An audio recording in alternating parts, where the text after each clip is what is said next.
celebrating the new millennium. This is CNN. The Earth spins on its axis depending on where you are. The speed varies. If you're in Rio de Janeiro, the Earth is moving 955 miles an hour. And Bernie, why is that significant? Because it is. And Rio, formerly the capital of Brazil, it is now Brasilia, but these cariocas, as they call themselves in Rio, are very much aware that they are the center of attention. And right in the middle of them all, Charles Iwi. You know why, Bernie and Judy, they call them cariocas? It's an Indian phrase meaning white houses.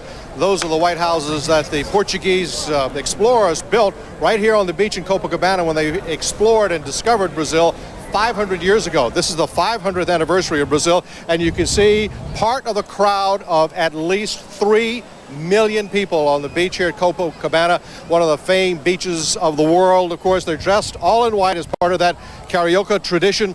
Dating back, a lot of people have been going into the surf. You can see down in the distance carrying flowers, tossing flowers into the surf. This is part of the mysticism surrounding this culture, which is a mix of Indian, Portuguese, and African cultures. This is a 70 to 80% Catholic country, but there are a lot of people here who observe some of the mysticism and some of the cult traditions, and this is part of that. They are tossing flowers into the water, sprinkling champagne on the beach, in offering gifts to La Manja. She is the goddess of the sea, the so-called queen of the sea.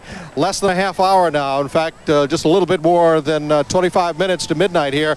And when midnight hits, there's expected to be a spray of fireworks, 20,000 fireworks in all, as the sky lights up here over Rio. Now, there are a lot of tourists here, in addition to millions of Brazilians. In fact, in addition to the 3 million Brazilians here on Copacabana Beach, there are about 2 million more at other beaches nearby. Lots of tourists. These two fellas are from Canada. Yes, sir. My name is Mark Zanetti. Kyle Murdoch. What do you think of the celebration? I think it's phenomenal. I mean, the mass amount of people, the firework display that will be happening very shortly is supposed to be incredible. Very happy to be here. Any thoughts about the Millennium and being here in Rio for the Millennium? Oh, it's very peaceful. I've heard lots of rumors about being, people being robbed and whatnot, but it's nothing like that. Everybody's very friendly. Everybody's getting along. It's a great time. And these people are from Atlanta. What are you doing down in Rio? We're with Delta Airlines crew and had a 3-day layover. It's been excellent. So it's not too bad, right? No, it's the best. Yeah, if you got to work for the Millennium, this is the way to go. This is unbelievable. A lot of people enjoying Rio. The weather here, it is summertime. It'll be this way for a number of months. They've been building toward this Millennium celebration for more than 3 years now. No Y2K worries, but people here, frankly, don't care about Y2K. They haven't cared about Y2K for many months here. They're more intent on having a good time and having a good party here, and that's what's going on. They'll be on the beach probably for most of the night. We've been watching people stay on this beach for most of the last 2 or 3 nights in particular. There you see more people going down to the water. This is sort of a combination of Carnival, that famous Rio tradition, and the mysticism and the reverence that they give the new year. This is Charles Iwi reporting live from Rio de Janeiro. Bernie and Judy, back to you. Charles, is the scene the same at Ipanema Beach? Much the same, Bernie, at Ipanema, which is just a few miles away from us here. A little bit more subdued. The main concentration is right here on Copacabana. This is where the thrust of it is. There are 4 stages filled with musicians. A lot of samba music tonight, a lot of dancing going on, and a lot of partying. Okay, Charles Iwi. Charles indicating that there's no concern or fears about Y2K down there in Rio. And apparently... And there had been earlier, but the Brazilian government is saying everything's going to be fine. But apparently there is a lot of hot contention. A lot of hot contention about whether or not this indeed is the millennium as we orbit the globe. That's right. Arthur Clarke, who's been interviewed at some length here today on CNN, is one of the main proponents of saying we're all wasting our time. We really ought to be celebrating 12 months from now, because the end of the year 2000 is when the new millennium really begins. Well, we're going to take a look at the fuss and what it's all about very, very shortly. And we leave you now, though, with pictures of what it looked like when midnight struck in Beijing, when the Chinese welcomed in the new millennium.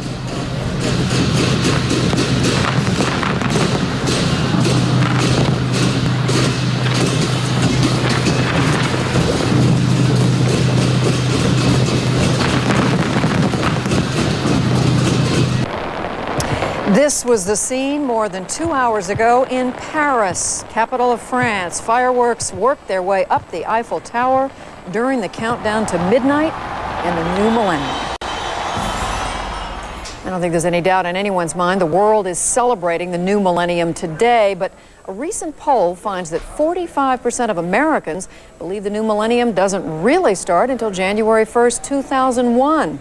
CNN's Brooks Jackson has more on the controversy.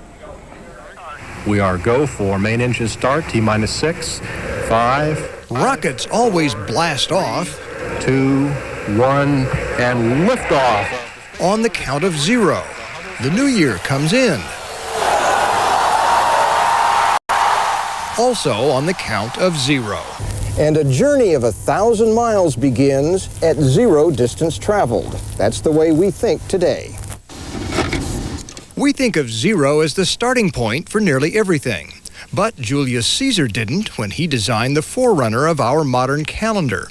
Romans had no concept of 0. Roman numerals started at 1. And so did their calendars. Year 1 of the Emperor Diocletian's reign was the starting point of Western calendars for centuries, not year 0.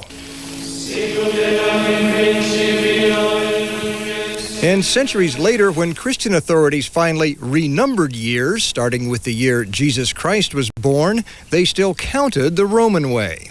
Technically, there was no year 0. The years that we call the years of the Lord, A.D., began with the year 1 A.D. And that makes a difference. When this odometer reads 1000, we will have gone 1,000 miles. But when the calendar reads 2000, only 1,999 years will have elapsed since the year 1 A.D. If you use that reckoning, you would have to say that the year 2001 is the anniversary of that first year. It's logical and official, according to the Greenwich Observatory in England and the U.S. Naval Observatory in Washington. The millennium is still a year away. The millennium, of course, doesn't start until January the 1st, 2001. Or does it? In fact, the Christian monk who first renumbered years from 1 A.D. was a little off. Dionysius Exiguus is his Latin name. Dionysius the Humble. In English. He used the wrong date. Scholars say Jesus was born long before 1 A.D. The Gospels tell us that Jesus was born during the reign of Herod the Great. Herod the Great, we know for certain, died in the year 4 B.C. So Jesus had to be born earlier, perhaps as early as what we now call 6 or even 7 B.C. And that means the real millennium arrived back around 1996. So, when the ball drops this time, might as well celebrate the millennium belatedly. Brooks Jackson, CNN, Washington. In Las Vegas, there's more than gambling going on. When we come back, we'll go there live to tell you about some talented people getting ready to welcome in 2000. The one and only Bette Midler rehearsing for her performance tonight in Las Vegas. You know, it's a marvelous outrage that so many talented people have assembled in the city for this millennial show. And Lauren Sidney, she has a millennial seat. Lauren? And Bernie, it's not an outrage to me because I am here. Well, anyway, you are looking at the grandiose marquee at the MGM Grand Hotel behind me, where the lights have just been turned on. And although you cannot see Barbra Streisand's name on that marquee, trust me, she will be there. It is now nightfall in the entertainment capital of the world as the rest of the neon lights illuminate this millennium evening. It is still early here, but thousands of people are already out on the famous Las Vegas Strip.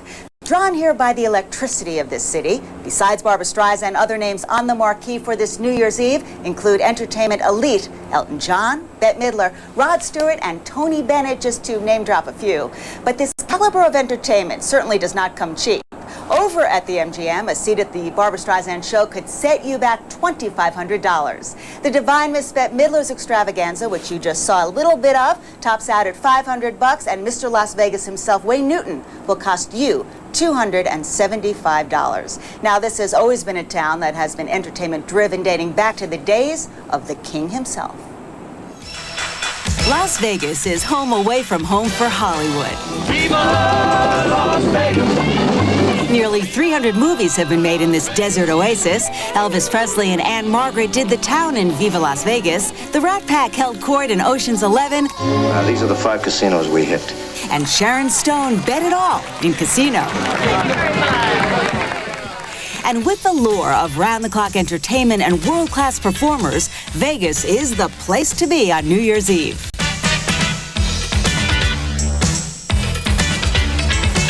It's going to be something special. You'll have 1 million people at each corner and yelling and screaming. And now here he is, Mr. Warmth himself, Don Rickles. Don Rickles will ring in the new year at the Desert Inn, his performing home for the last 40 years. You could see Streisand. She's a wonderful star. $6.8 million, I believe it is, for a seat. And Bette Midler, $7.6 billion just to have a cup of coffee. With me, you know, you come in as a Salvation Army guy in the front with a cup. You put a dime in and you catch me.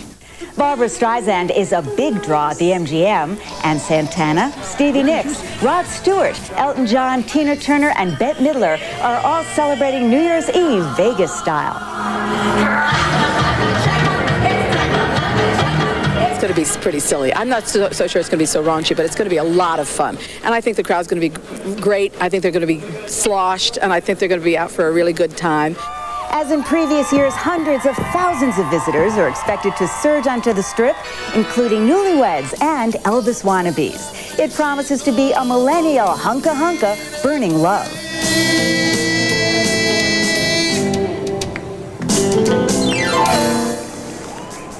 Whoever said Elvis left the building apparently hasn't been to Vegas. It's time for me to throw it back to Judy now. Judy, I know you want a hat, but Fred Hickman is not the only one who has the glasses. They are giving them out here as well, so I'm going to bring this back for you.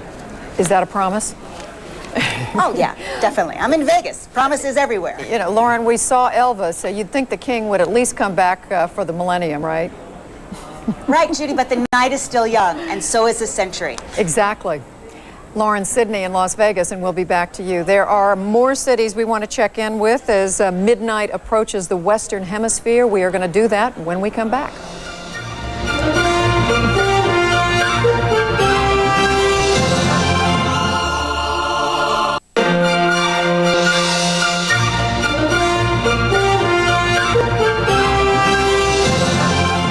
New York, as it looks from the Empire State Building. Now to Chad Myers for the latest on the nation's weather. Bernie, now Millennium starting to come across the Atlantic Ocean. Rio de Janeiro, the next big city to get it. Mostly cloudy skies, 26 degrees Celsius there in about, 7.5 minutes, I guess, or so for the folks there. Now that's about 79 degrees Fahrenheit. Another hour later, Buenos Aires, 29 Celsius. That's about 81, partly cloudy skies. And then to Caracas at 23 degrees C, an east wind there at only 3 miles per hour. Times Square, how many millions in this area? Partly cloudy skies, 34 with the southwest breeze. D.C., nice for the president and the first lady, 46 there with a calm wind. And to Detroit, clear skies by midnight, 32 degrees, winds out of the north at 5. The warmest spot on the east coast, of course, Miami. Mostly cloudy skies, a couple of showers to your north, but not going to affect your Millennium celebration. 70 degrees there with an east wind at 6 miles per hour. Sun is already coming up all the way here in the east. Seoul going to have a nice day here, 45 degrees Fahrenheit, 7°C. Get down to Shanghai, 18, Bangkok to 33. Partly cloudy skies across most of the east. Very, very pleasant as the sun now comes up even across the south. And to Brisbane, 30, 87 degrees Fahrenheit, Alice Springs to 34. Very mild across all of Australia with a couple of showers on your northwest coast. Temperature is going to be mild too across all of Europe. Not as windy as it's been across Europe the past couple of days. Berlin gets to 39, 4 degrees C. Very pleasant across all of Europe again for which turns into today. Judy, back to you. Happy New Year. Happy New Year to you too, Chad. It looks like the kind of weather it makes people want to go out and celebrate. We have a question for you, whether it's an entertainer or a politician or a humanitarian. Who are the people you admire most from this last century? Well, that question has been asked, and joining us now from Princeton, New Jersey, the man with some of the answers, Frank Newport. He's the editor-in-chief of the Gallup poll. Frank. Good evening, Judy. Happy New Year to you. We can show you a couple of different ways we can answer your question. Gallup's been asking people who they admire most for 50 years, and we compiled child who's been at the top of that list the most during those 50 years, from 1948 on. These are the men. We've asked it separately for men and women. You can see it was Reverend Billy Graham, been on there more than 42 times, and then we've got some presidents, the Pope and President Harry Truman down number 5. On the women's side, it's the Queen. Queen Elizabeth's been on that list much more than anybody else. She started way back in the late 40s. Jackie Kennedy, Mamie Eisenhower, Margaret Thatcher, and Margaret Chase Smith, the senator. But we went back just a few weeks ago and asked Americans, all right, let's look back over the entire century, whether or not the person is living, and say, who is it that lived in this century that you admire most? And those are the results here that we are revealing for the first time tonight. Very interesting results. Here's the 6 through 10, the bottom half of the top 10 list, starting from the bottom: Winston Churchill, Eleanor Roosevelt, Pope Paul John II, Billy Graham and Franklin Roosevelt. Billy Graham and the Pope are the only two on this top 10 list that are still living. And here they are. These are the top 5 people that Americans tell us that lived at any time during this century that they admire more than anybody else. Helen Keller, woman who overcame great obstacles. Albert Einstein won the Time Person of the Century Award. John F. Kennedy. And then very rewarding, we think, for the American public, the top 2 people are people who did not go after self-aggrandizement or wealth or money themselves, but the people Americans admired most who lived in this century are people who tried to help others. Reverend Martin Luther King Jr. was number 2, and the one person that lived in this century that Americans now tell us they admire more than any other, Mother Teresa, the selfless nun in India who spent her life helping the poor and the sick. That's where we are. Merry, Happy New Year to all of you. Back to you, Bernie and Judy. Thank you, Frank. Happy New Year. And we heard the mention of Reverend Dr. Billy Graham. Larry King will be interviewing Billy Graham in a matter of moments. There's much more to come on our live coverage as we look at the memorial in Washington in preparation.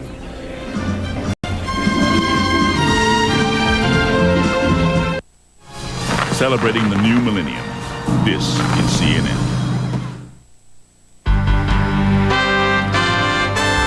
It is 1 minute and less than 30 seconds to midnight in Brazil, where the new millennium crosses another time zone to the new world with landfall on the eastern edge of Latin America.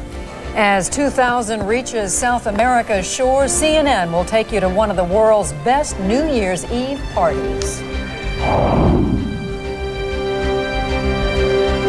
More than 2 million people are jamming Rio's famed Copacabana beach for fireworks and festivities. As Brazil sambas into the new year, CNN's coverage of Millennium 2000 continues right now.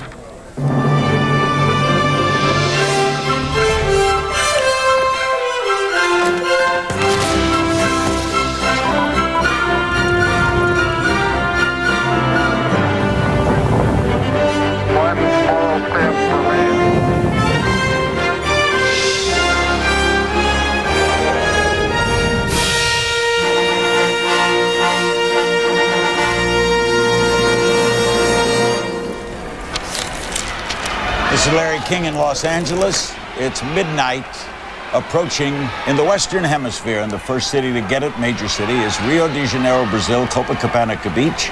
There is the scene. It's summer in Brazil, and it's 5 seconds to go. Let's watch together.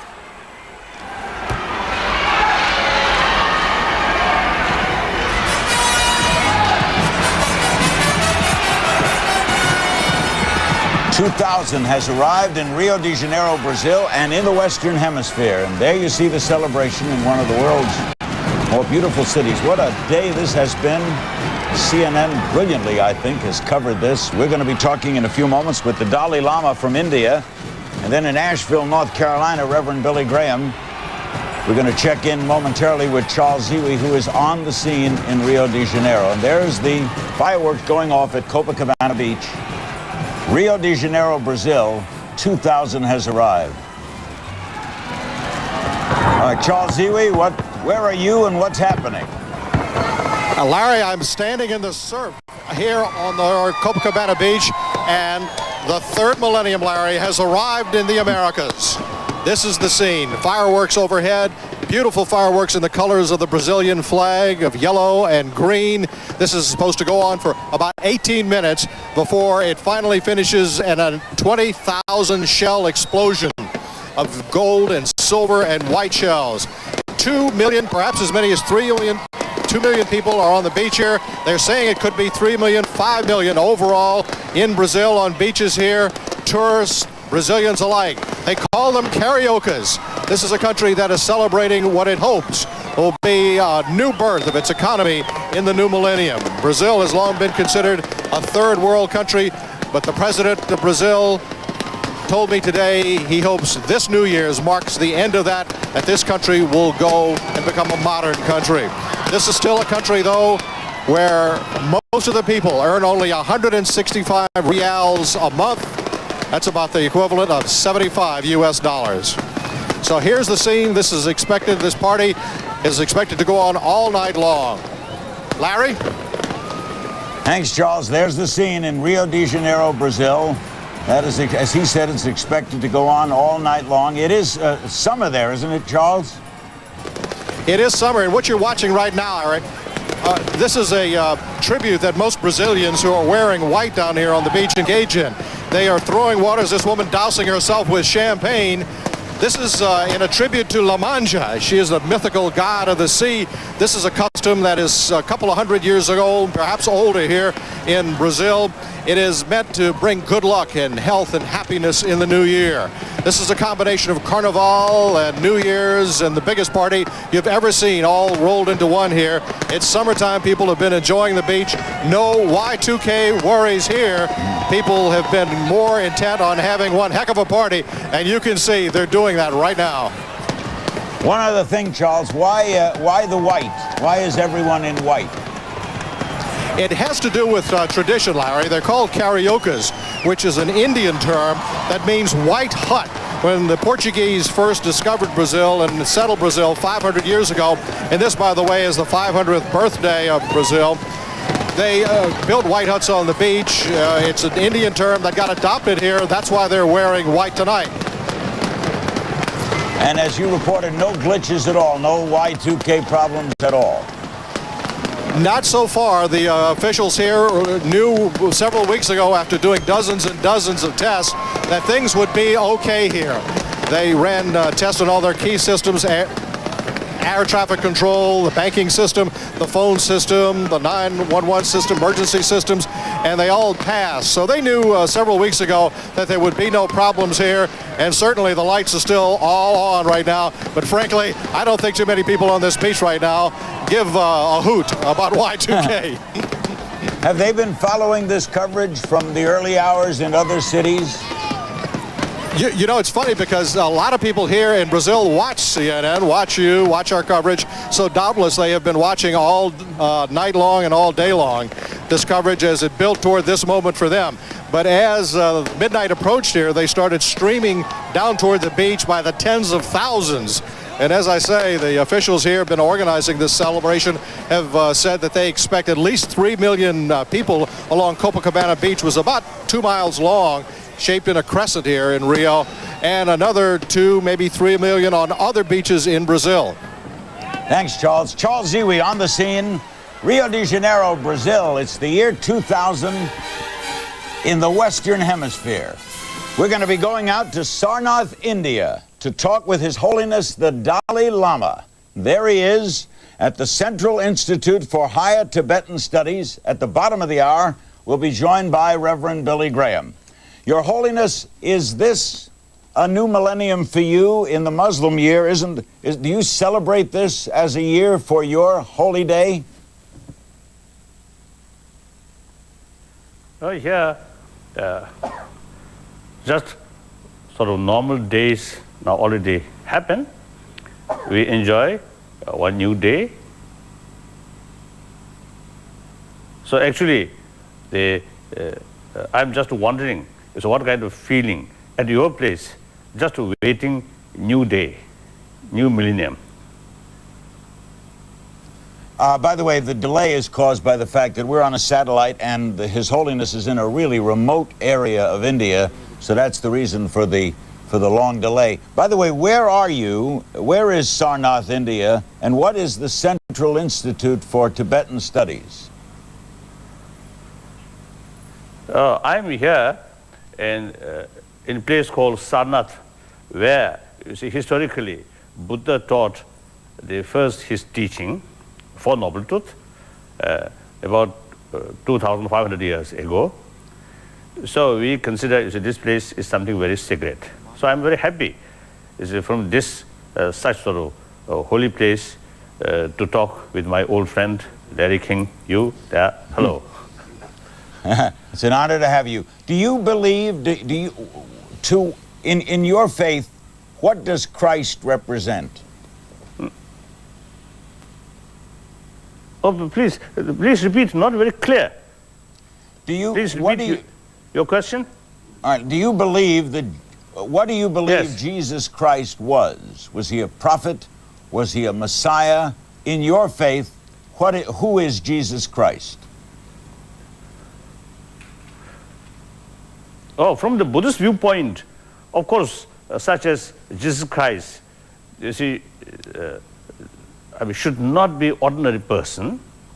These, you see, great masters who really make sort of, I think, immense impact in human being, in human mind, in order to improve, in order to be a sincere person or good person. So therefore, it's such masters we consider either Buddha's manifestation or some bodhisattvas. So that's our sort of belief. We'll be right back with more of the Dalai Lama in India, and as we go to break, Times Square is now less than 3 hours away from bringing in the new year, and they have got a tumultuous crowd there, and we're going to show it to you as we take a break on our coverage of the new millennium on CNN. Watch.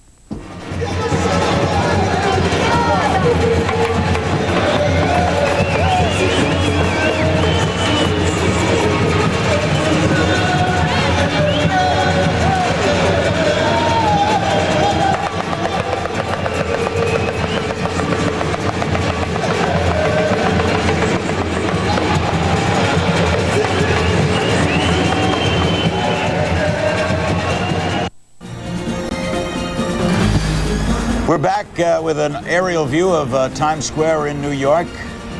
Some were forecasting as many as 2 million. The police were saying earlier a little over 1 million on hand.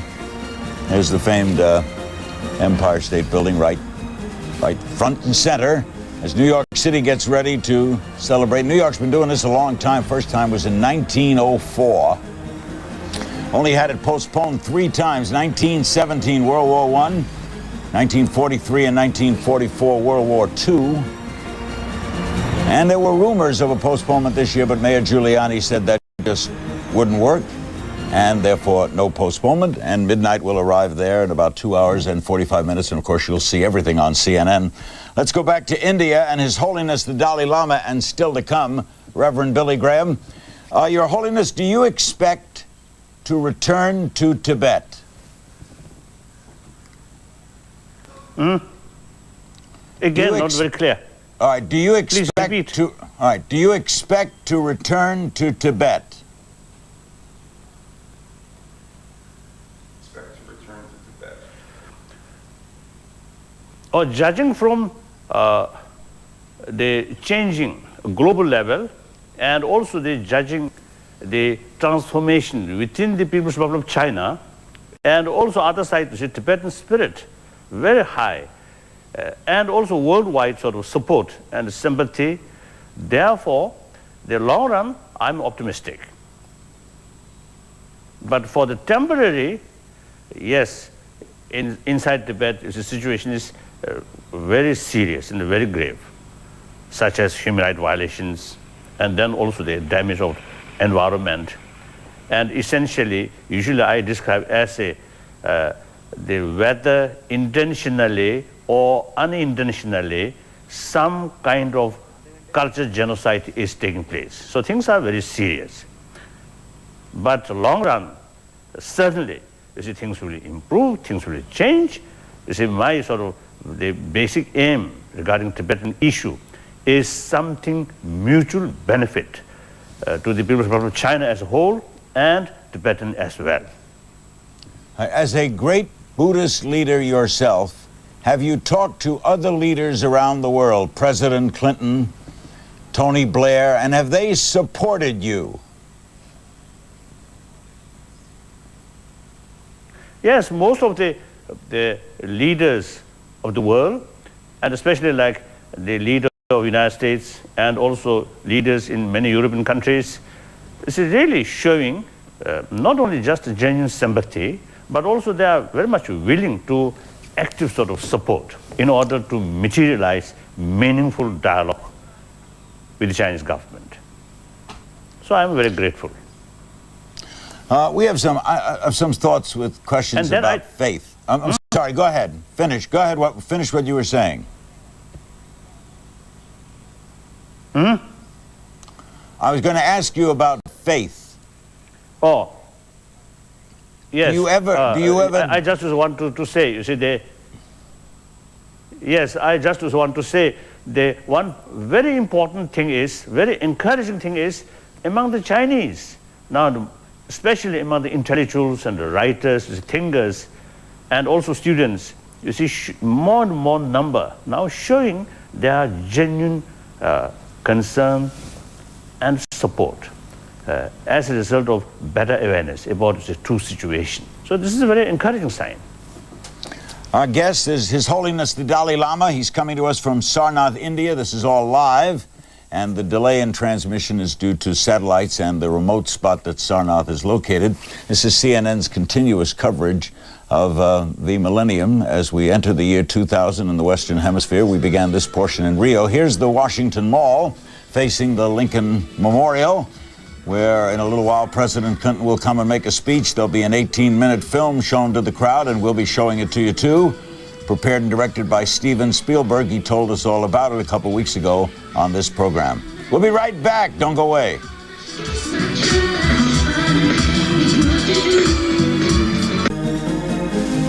We're back on this edition of Larry King Live, part of CNN's Millennium Coverage. I had mentioned earlier about His Holiness the Dalai Lama being, I had failed to mention that he was Buddhist. I said Muslim. Of course, he is a great Buddhist leader, and we apologize for that, and we thank those in the audience who called to correct us. You're looking at the outside of the Central Institute for Higher Tibetan Studies, and located inside that institute in Sarnath, India, is His Holiness the Dalai Lama. Are you, Your Holiness, are you optimistic about religious tolerance? Do you think we're going to be a better world in the years ahead? I'm quite sure I think the future, I think the 21st century, I think could be more happier, more peaceful, because I feel in the 20th century, we humanity learned many new experiences. Some are very painful experiences, such as violence on the basis of religious faith, or too much, I think, narrow-minded nationalism, things like that. So therefore, because of these experiences, we humanity, I believe, becoming more mature. So therefore, the 21st century, there is, I think, real sort of potential to be more harmonious. We're going to take a break and come back with our remaining moments with His Holiness the Dalai Lama, and then we'll talk with Reverend Billy Graham, who was just announced a half hour ago on the Gallup list of the most admired people of the past century. He finished number 7, and he's been at the top of that list more times than any other person, male or female. Billy Graham in a little while. Back with some more of the Dalai Lama. This is Larry King, and this is CNN's Continuous. And I think giving this network, if we can pat ourselves, I think they've been doing a sensational job all day long of bringing in the millennium. Back with more after this.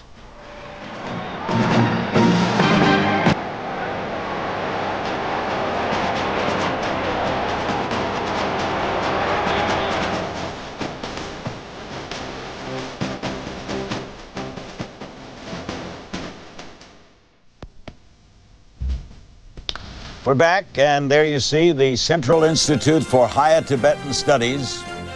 Sadly for His Holiness and for those in Tibet who don't agree with the Chinese takeover, of course, they would rather this be in their own country, but it is in neighboring India. In fact, Sarnath, India, the Dalai Lama is in that institute as we talk with him now as this new millennium. Although in your religion, I guess it's 1437, I guess, is the year.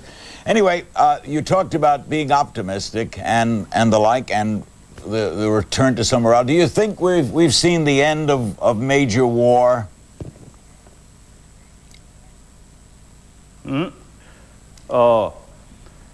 I think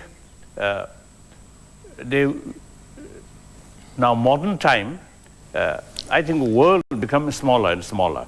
So under these circumstances, I believe the concept of we and they as something independent, completely separate, you see, that concept I think gone. So whole world is just like one entity. Therefore, the concept of war, I think, outdated. Concept of war means one side 100% victory, other side defeat.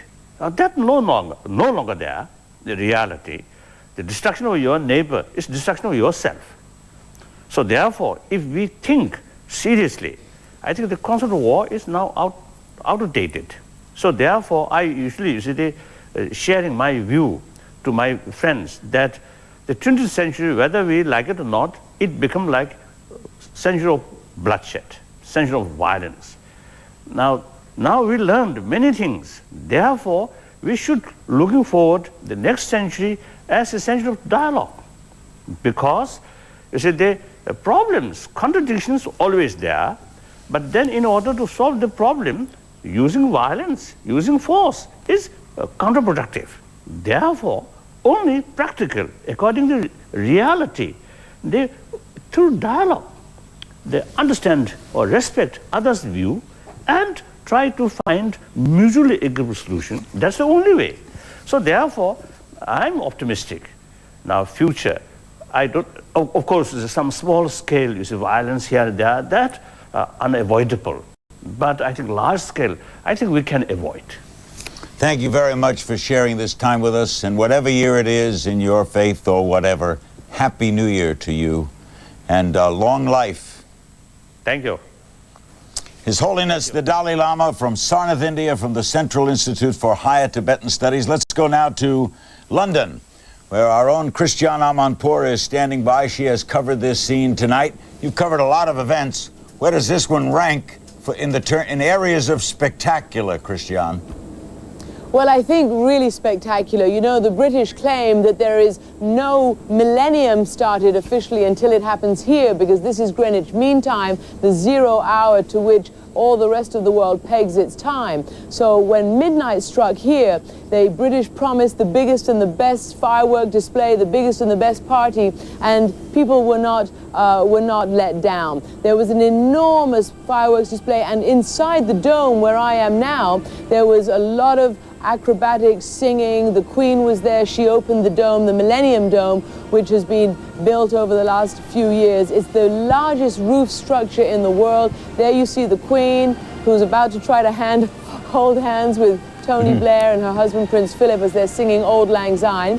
She opened the Millennium Dome officially, and by the way, in a few hours' time on New Year's Day, which it already is, it actually opens to the public. These are invited guests there. In any event, outside the dome, along the river, along all the bridges and up into Big Ben, there was a spectacular fireworks display that started as Big Ben started to chime down the midnight hour. It went on for 15 minutes. There were 40 tons of fireworks, and it was just the most amazing thing Londoners have ever seen. About 2.5 million people, according to the police, jammed both sides of the River Thames to watch this. Right now, the official partying is winding down. The police have said that the people have to disperse from the Thames. They were having, street parties there, and now they're moving off to either go home or to go on to nightclubs. But the official street parties and here at the Dome have ended, but the feeling is still in the air, Larry. And Christiane, Greenwich, I remember driving from London. Greenwich is like a suburb of London, isn't it? It's very close.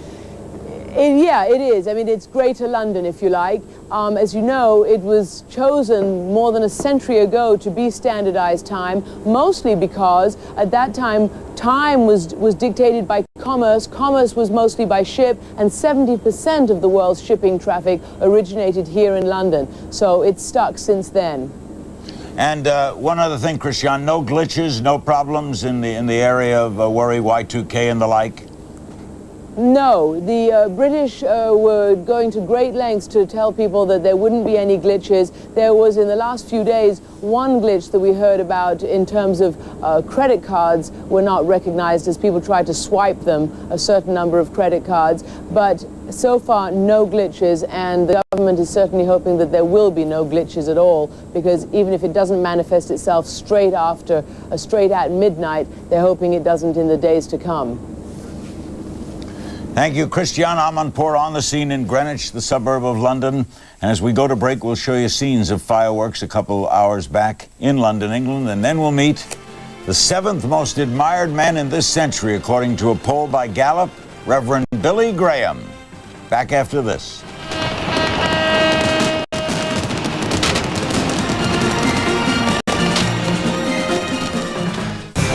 What a way to kick off the year 2000. Monday, Larry's very special guest is Monica Lewinsky. That's Monday, 9 Eastern, only on CNN. 2.5 hours to go from midnight in New York City, and there you see that's a little ball. It's going to come dropping down in heralded Times Square. I guess the most famous place in the world for New Year's Eve. At least more people gather there every year. They were forecasting anywhere from 1 million to 2 million. And every policeman in the city of New York is at work tonight. By the way, tomorrow night, to kick off the new year, we will be in Seattle at Microsoft with Bill Gates. We welcome now to this special edition of Larry King Live, part of CNN's coverage of the Millennium, the Reverend Billy Graham, who has appeared on the Gallup annual list of the most admired people. They've done 51 of them since 1948. He's been on it 43 times, more than any other individual, male or female. And in a poll finished tonight, which they announced just about an hour ago, Billy Graham finished number 7 among all-time admired people of the 20th century. Mother Teresa finished first. Congratulations, Billy. You're kind of used to this by now, right?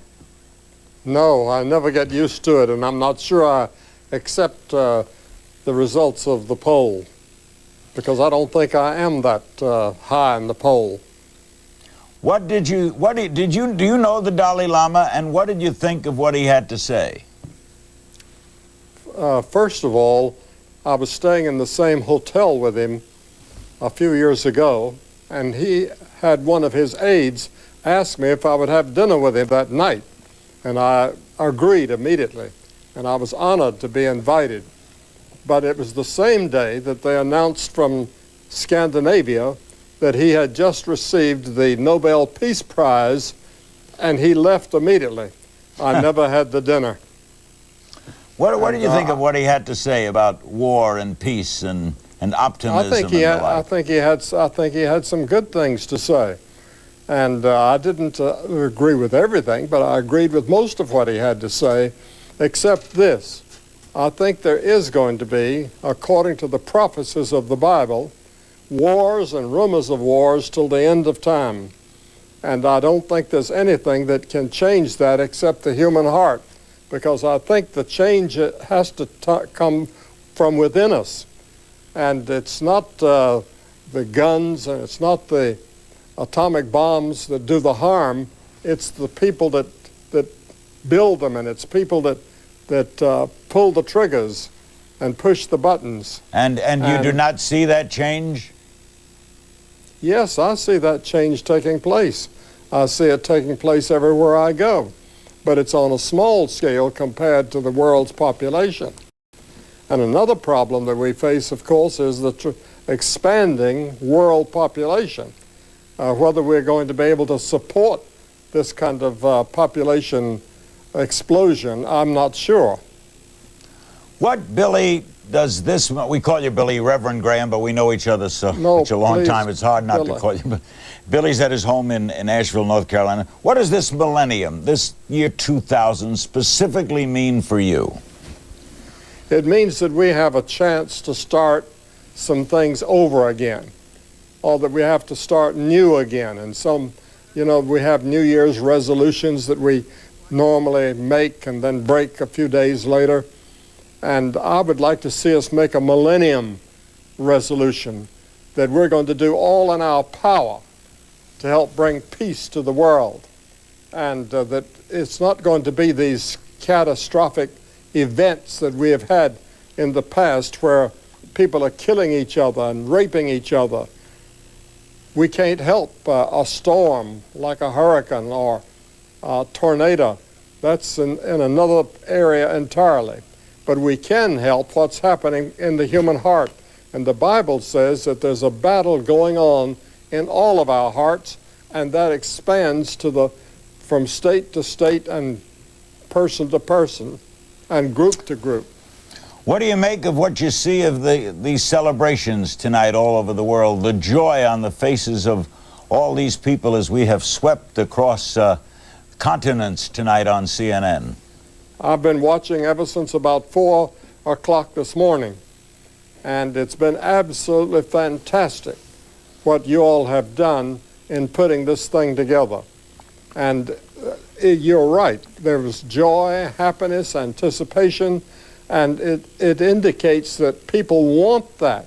They're yearning for it. But from my perspective, they can only find it in a personal relationship with God. By the way, in your belief, is there an apocalypse coming? Is there going to be an end? Yes, I think that there's going to be a battle of Armageddon. It'll be the greatest war of history, but I don't know when. It could be 1,000 years from now. It could be 1,000,000 years from now. Jesus warned us not to speculate about a date because he said he didn't even know. Only his Father knew. And so we can't speculate about that.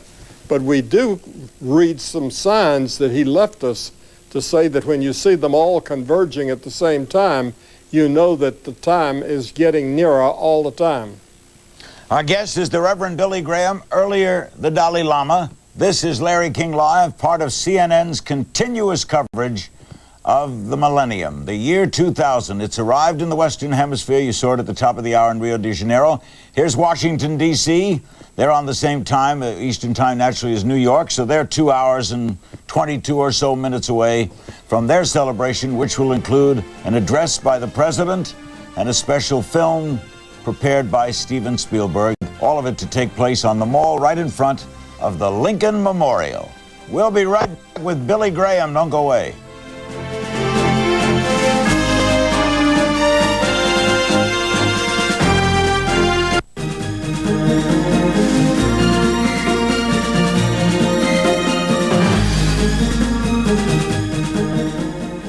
We're back with Reverend Billy Graham from his home in Asheville, North Carolina. Everyone, Billy, is talking about technology.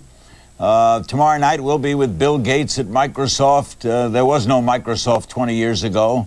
Everyone in this new millennium say it's going to run the world. Are you frightened by it at all from the religious standpoint? How do you feel about it? I'm not frightened at all, but I am disturbed that more people are being robbed of their faith in God because their faith is now in the technology. That technology can do it all, but it can't. And Bill Gates, I'm sure, would agree with that. In fact, I talked to him for just a few minutes in New York when the Time magazine had their big event there at Radio City. And I can tell you that I think that Bill Gates is not necessarily a religious person, and I applaud him for the money that he's giving away. But I think that Bill would agree that something has to happen inside of man to change our attitudes, and that technology alone cannot do it. What do you do, Dr. Graham, to overcome your own as a human being and a thinking, intelligent human being, to overcome those moments when you doubt, when you see Caracas, Venezuela, and 50,000 people dead? Something's got to enter your mind to say, am I right? The thing that enters my mind is that I don't know the answer. And I have to say with all candor, I don't know the answer to many of these great disasters that come to the world. I have a son that gives his time to working in those areas. through an organization called Samaritan's Purse, giving away several $1 million a year to help those people and to help them rebuild. And he's in Kosovo and all these places right now. And I'm back of him 100% and follow what he's doing and support it. But I don't believe even that is going to be the answer. It's going to be what he and I both believe, that it has to be a change in the human heart. And that's why Jesus said, you must be born again. But a change in the human heart couldn't change a flood or an earthquake or a hurricane. And when that occurs, how do you feel? I feel terrible. I feel sad. And I feel that I pray to God too, that God would spare them, that God would comfort them, that God would be close to them. And I think many of those prayers are answered. But I have no answer to that will satisfy everybody. Yeah, so if it remains a question to you, it does not affect your faith? No, it doesn't, because I have a personal relationship with Christ in which he lives in my heart. We have the Holy Spirit to lead us and guide us, direct us, and answer many of these questions in our hearts. I have answers, but they wouldn't mean much to the world if I tried to give all the answers. Our guest is the Reverend Billy Graham. In case you missed it, he was voted tonight by the public in a Gallup poll as the 7th most admired person of the century. Mother Teresa was number 1. He has made the annual list of the most admired people. They've had that 51 times, and he's been on it 43 times. As we go to break in our continuous coverage of Millennium 2000, we'll show you a scene from Las Vegas, Nevada, as they prepare. They're about, they're some time away. They've got about 4 hours and 15 minutes. So there's a lot of people playing in Las Vegas. 3 hours, correct. We'll be right back.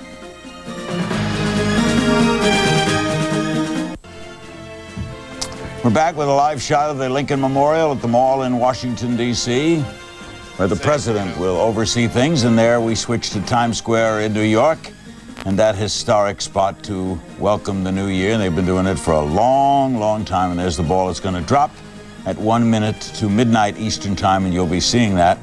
I was correct when I said Vegas was 5 hours and 15 minutes away. Of course, New York and Atlanta and points east are 2 hours and 15 minutes away. And we're talking with Reverend Billy Graham from his home in Asheville, North Carolina. How is your health? You look very well tonight. Thank you. I feel fine. I had a fall today because I have Parkinson's disease, and sometimes I miss a step and fall, and that makes me ache and have a few bruises, but it doesn't stop me at all. I feel great. How is Mrs. Graham? She hasn't been well at all. She's in a great deal of pain because she has problems in both hips and her back, and but she has a tremendous spirit. And if you ask her how she is, she says great. And she has a tremendous faith, and her faith, I think, spreads over to me. Are you going to continue in this new millennium doing crusades? Yes. People have asked me when I'm going to retire, and some of them ask me with great hope that I'll do it someday soon. But I think that I will not retire until the Lord retires me, whether that means death or illness or whatever it is. I'm ready to do what I think God wants me to do. And I want to ask you a question. I've been with you many times, and I appreciate everything you have done to help me, and I would like to close my part on this Millennium program with a reading a couple verses of Scripture. Is that all right? All right, but we're not done yet. Oh, I know we're not done. But go ahead. You can. It's your baby, Billy. Go. This is from Isaiah, the great Jewish prophet. He said, "Behold, God is my salvation. I will trust and not be afraid. For the Lord Jehovah is my strength and my song. and he also can become my salvation. Therefore, with joy shall we draw water out of the wells of salvation. And in that day shall ye say, Praise the Lord, call upon his name, declare his doings among the people, make mention that his name is exalted. Sing unto the Lord, for he hath done great things for us. This is known in all the earth. Cry out and shout, the inhabitants of Zion, for great is the Holy One of Israel in the midst of thee. And I think as we approach this millennium, it would be great to have that joy and that peace that God can give in the midst of suffering, in the midst of things we don't understand, in the midst of the questions that you ask that I don't have the answers to. And to me, it's wonderful to have this inner peace that comes through prayer and study of the Bible and the love of my fellow man.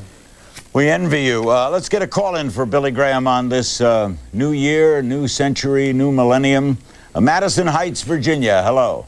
Dr. Graham, I just want to ask you, are you going to still be allowed to be at the White House, the Council of Presidents, when the next president is elected? I have no idea. I have to be invited. And well, I think if it's well, I know you know all the major contenders. I know, in fact, you were personally responsible for, as Governor George W. Bush told us last week, 2 weeks ago on this program, you were responsible for his transformation. Well, I heard that. I didn't see that particular program, but I think he would say that God was responsible. I maybe was an instrument in God's hands. Maybe God helped me to be the one to convey to him what he needed at that particular time. But George W. Bush is a tremendous person, and I'm not taking sides politically, but he is a marvelous young man, and has a wife, Laura, that I love very much. We'll take a break and come back with our remaining moments with Billy Graham. And as we go to break, we're going to show you a live scene from the troubled spot in the world tonight, Chechnya, where the Russians have had their problems with rebels and the like. And there's the new president, Vladimir Putin. Mr. Putin took over today when Boris Yeltsin resigned the office. The elections will be held in March. That's by the new constitution in Russia. Normally, the elections would have been in June had Mr. Yeltsin remained. And there is the new president, Vladimir Putin, in Chechnya. We'll be back with our remaining moments of this edition of Larry King Live, part of our continuous coverage of Millennium 2000 on CNN. Don't go away. Another shot of Times Square in New York as they get about 2 hours and 7 minutes to go in the eastern seaboard of the United States. Also in the eastern United States, at his home in Asheville, North Carolina, is Dr. Billy Graham. Are you optimistic? Generally? Very optimistic, because I know the end is going to come, and when the end comes, God will be there. God had no beginning, he has no end, and he's everywhere. What worries you the most? Oh, I suppose the thing that disturbs me the most is that I may have to leave all of this and go to heaven. And that gives me great joy and happiness. I'm working on a book right now on heaven, and it's a tremendous world we're going to have in the future. Why does that worry you if you're going to go to a great place, Billy? The thing that disturbs me is that that I have to live here that much longer until that time comes, because it is a very pressure-cooked age in which we live. I can't possibly imagine what this world is like 100 years from now. And you'd like to be here to see it or not be here? I would like to be in heaven watching it. Billy, I thank you very much for spending this time with us. It's always great seeing you, especially looking as well as you do, and having a night with you and the Dalai Lama was a special treat. Thank you, Larry. And Happy New Year to you and your wife and child and all the rest. Same to you, Billy. Happy New Year. It's a joy knowing you. Billy Graham, from his home in Asheville, earlier the Dalai Lama. Tomorrow night we'll be up at Microsoft in Seattle, Washington. What a way to kick off the new year with Bill Gates. We turn it over now to Bernie Shaw and Judy Woodruff there in Washington, and they'll take you to the next celebration and throughout the night. I'm Larry King. Thanks for being with us. Bernie, Judy, go.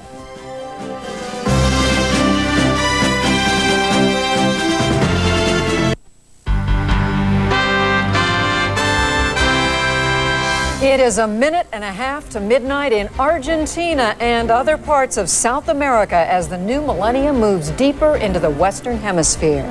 It's the last tango in Buenos Aires for 1999. We'll go there live for the party welcoming 2000 to the heart of the Argentine capital. The island of Bermuda, the Barbados, and Chile are joining the Millennium Club as well this hour. And first up, Buenos Aires, as CNN's coverage of Millennium 2000 continues right now.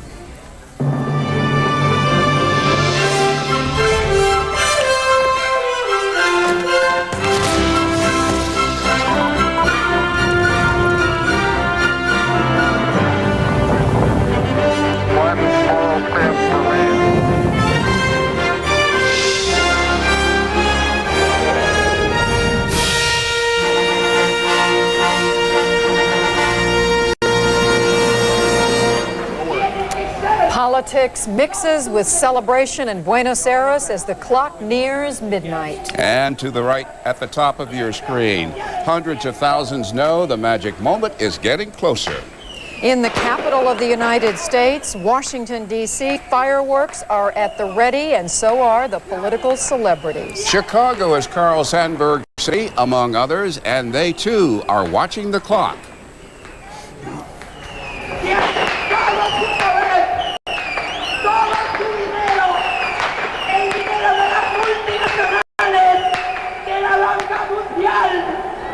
Right now, you're looking at the presidential palace in Buenos Aires, Argentina, where politics are very much close to the surface at all times. Our correspondent and anchor and colleague and friend, Sonia Roosevelt. Sonia, what's going on? This doesn't look like the Millennium celebrations we've seen earlier in our coverage. Not at all, Bernie. We are seconds away from midnight. This is a human rights and political rally right at the heart of Buenos Aires, in front of Government House, the traditional place where people gather for political moments. Not only Evita was here, but for democracy. People gathered here. Now they are gathered to start a new millennium. It is a smaller celebration than expected. It's not the official celebration. That one was cancelled for austerity.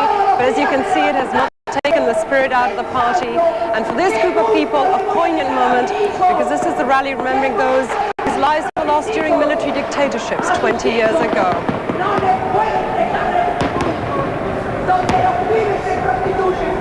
Sonia, what demands are they making here, these main speakers? The demands are for social justice, and the demands are for those responsible for the deaths of the at least 9,000 children of theirs, for them to be put in prison. Of course, the laws have been passed that will no longer be possible, but their demand for justice continues, and now it has become also a demand for social justice. Most Argentines are at home with their families and will be partying much later into the night, into the early hours of the morning.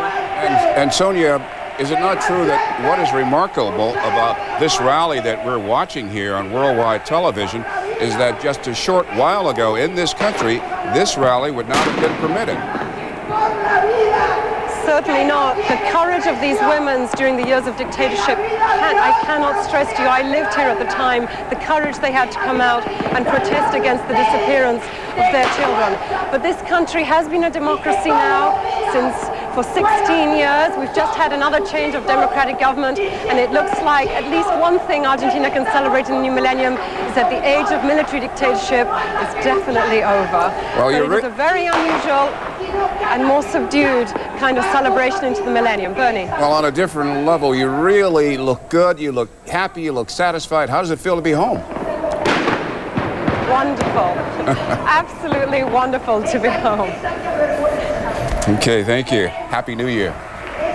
Or Feliz Año Nuevo. Feliz año nuevo a ti. It is great to see our colleague Sonia. If politics is front and center in Buenos Aires, it's certainly not that in New York City, the biggest city in the United States. More than 1 million people believed to be crammed into Times Square, many more than in years past, and our own Fred Hickman is there too. Fred, where are you? Thank you very much, Judy. Actually, I am standing right in the middle of Duffy Square, which is right at the corner of 46th and Broadway. Or actually, it's not Broadway. It's been renamed NYC 2000 for the night.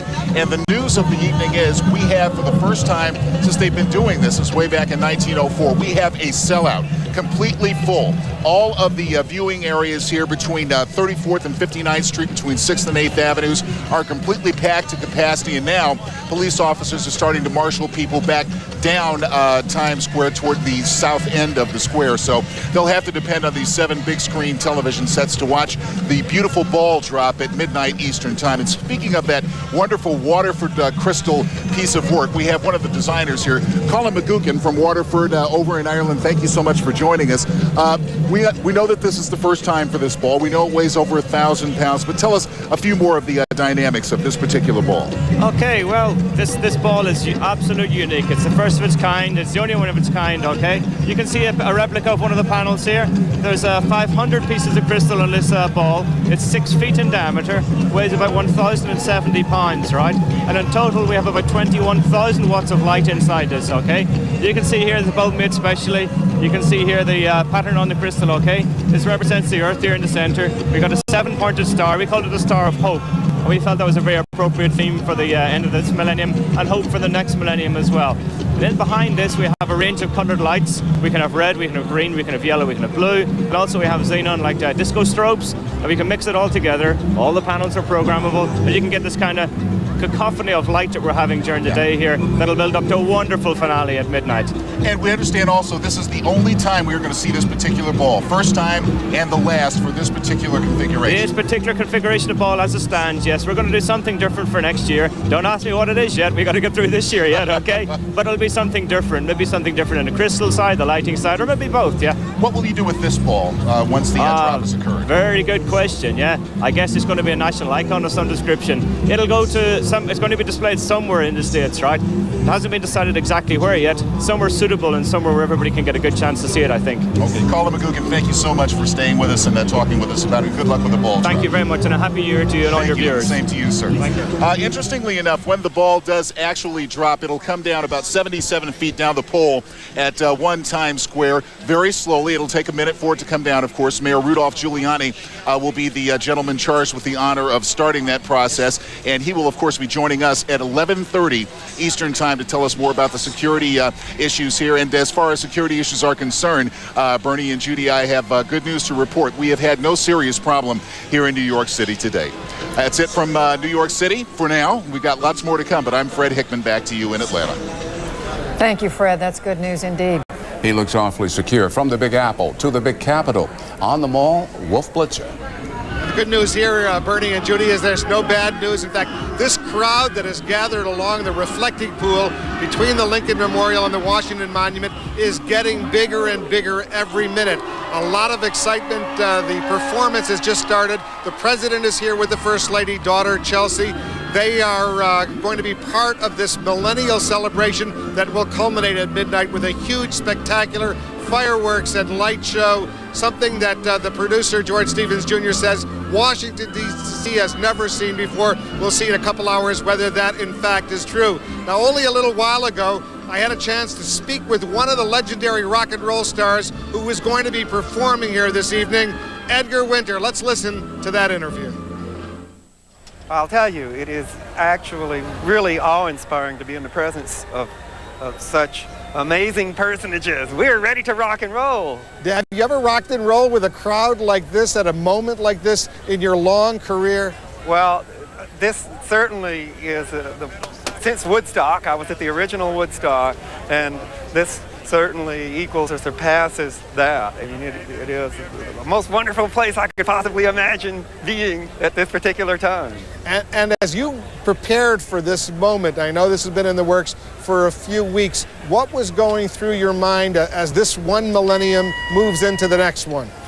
Well, many things. I used to sit in my classroom back in Texas in school and think about the new millennium and wonder if I would still be here to celebrate it with everybody. And as far as this particular show, it's an unparalleled experience and one that I will certainly never forget.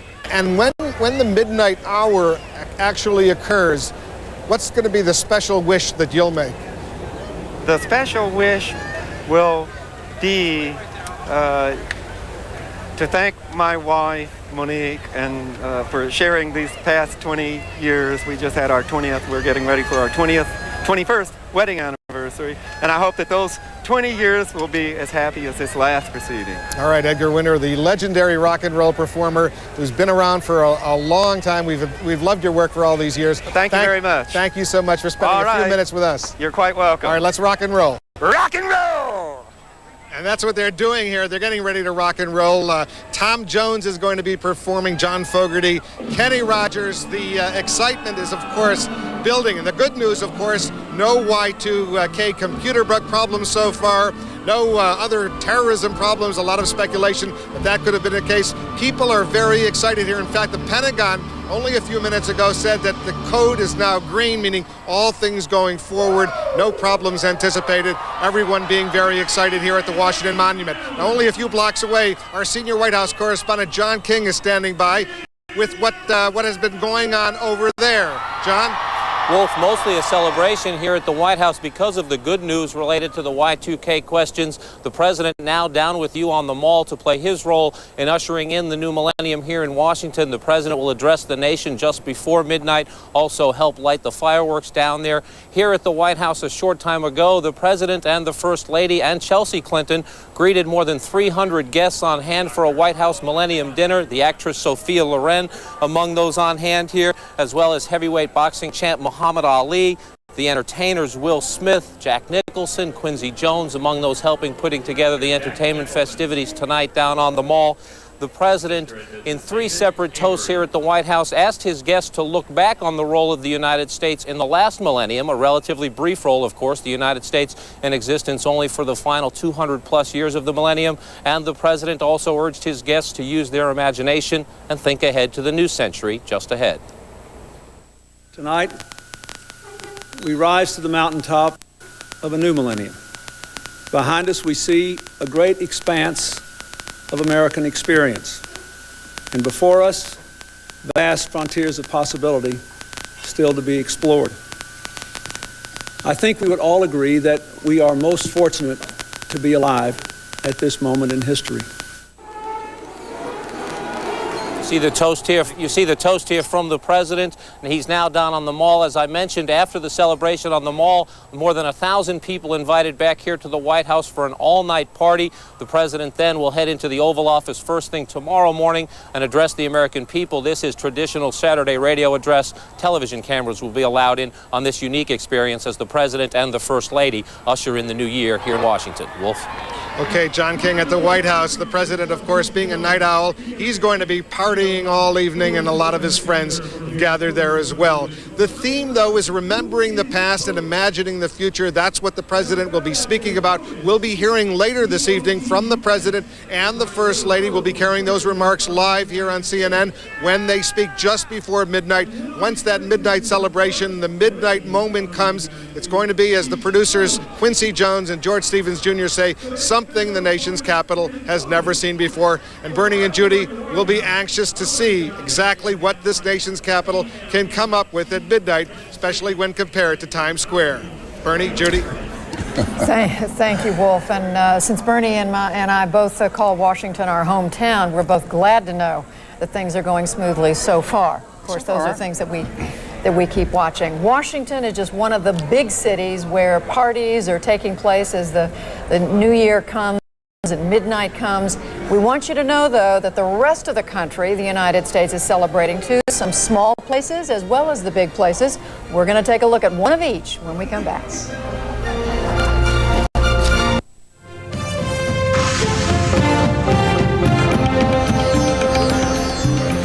Looking north, the arrival of the New Year's less than 3 hours away in Chicago. That's Lake Michigan. This city has flown in citizens of almost every nation in the world to take part in its millennial celebrations. Joining us, our CNN Chicago Bureau Chief Jeff Flock. Flock, how's it going?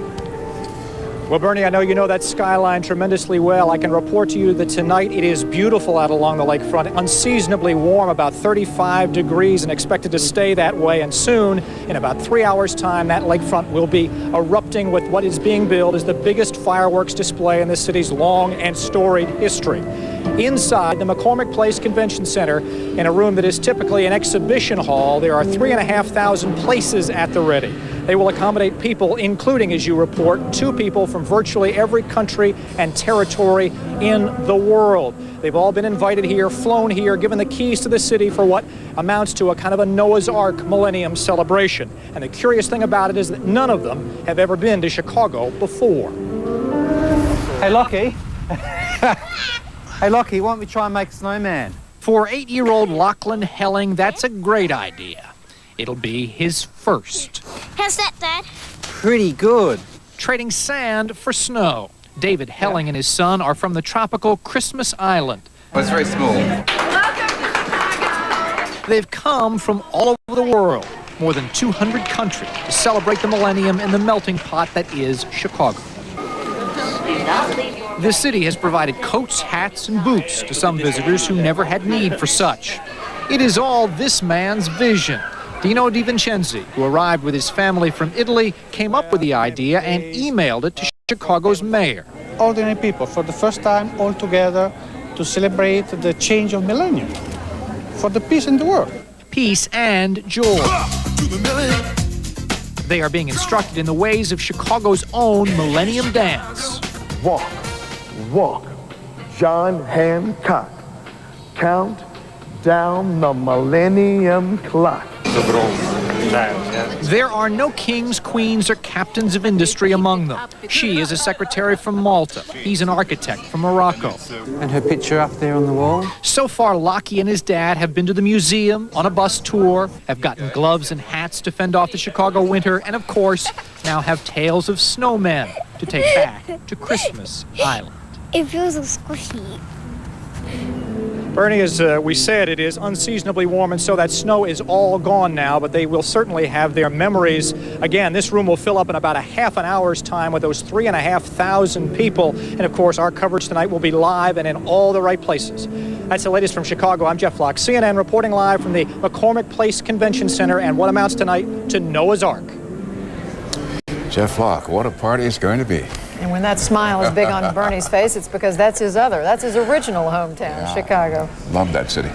Well, deep in the heart of the state called Texas, there's a rootin' tootin' small town celebration going on. We're going to go live now to Granbury, about 33 miles southwest, we are told, of Dallas-Fort Worth. Our own Candy Crowley is checking out the New Year's scene in the main square. Hello, Candy. Hi, Judy. What you're looking at right now is really the epicenter of this town of Granbury. It is the courthouse, the pride and joy of this town of about 6,000 people. The big deal tonight will be when that clock strikes 12. They like to tell you that this clock was done by the same people who did the London clock of Big Ben some years after Big Ben was made.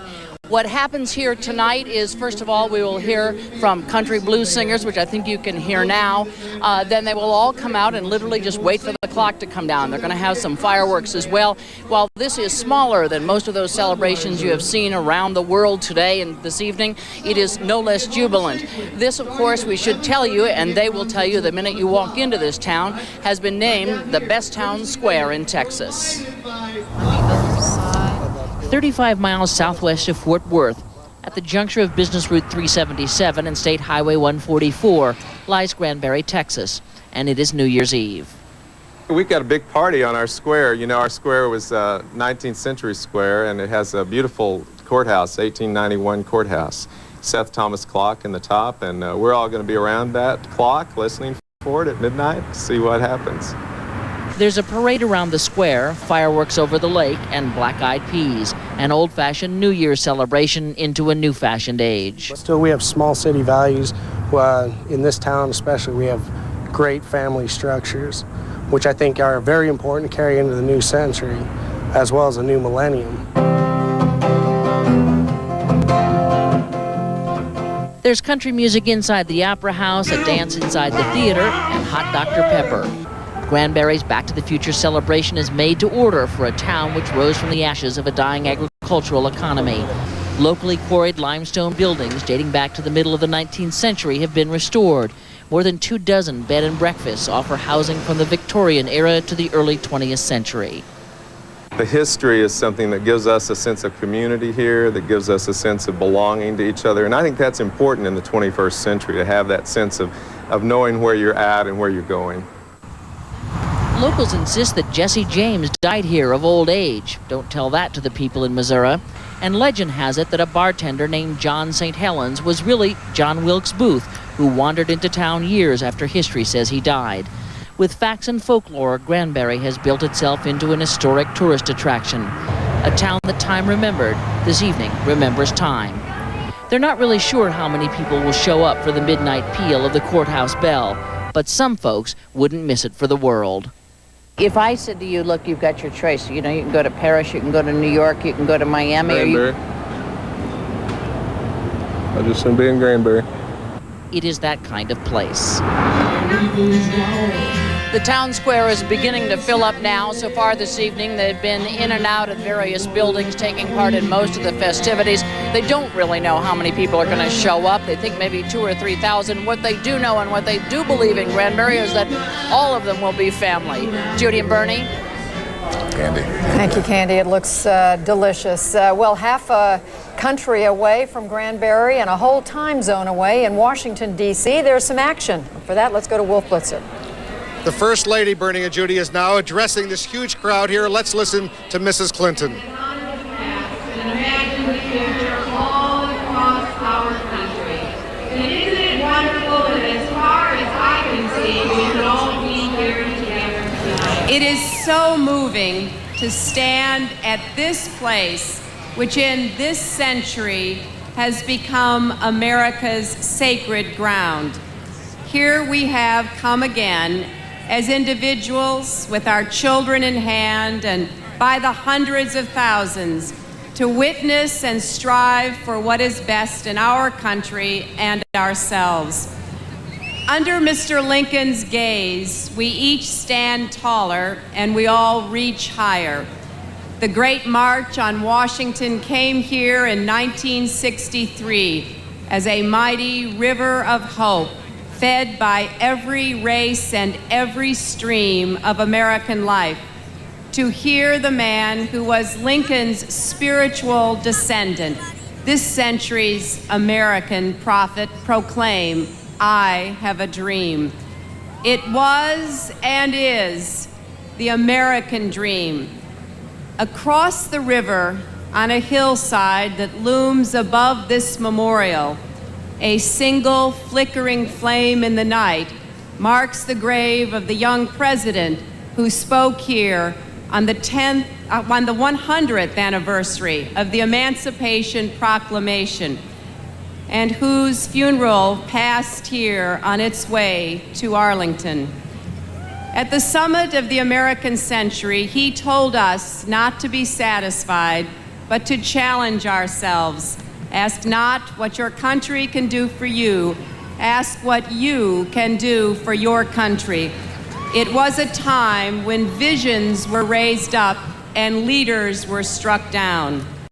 But their ideals will never die. They will go with us into the new century and the new millennium. And here is a song from a time in this century that touched America's soul. Abraham, Martin, and John. Ladies and gentlemen, Trisha Yearwood and Brian McKnight.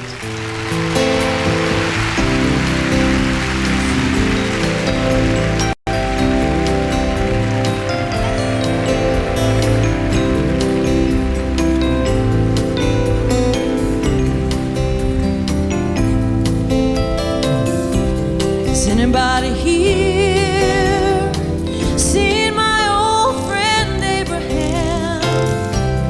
Can you tell me where he's gone? He freed a lot of people, but it seems a good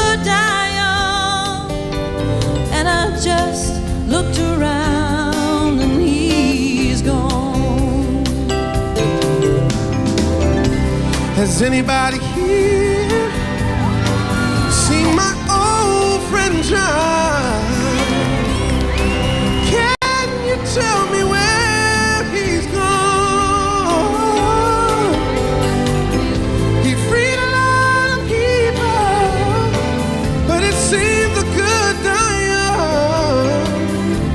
I just looked around and he's gone, yeah.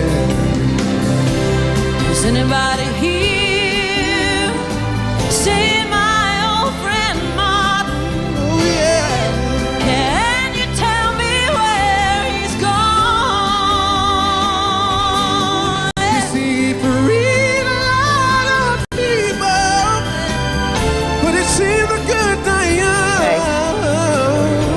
But I just looked around, he's gone.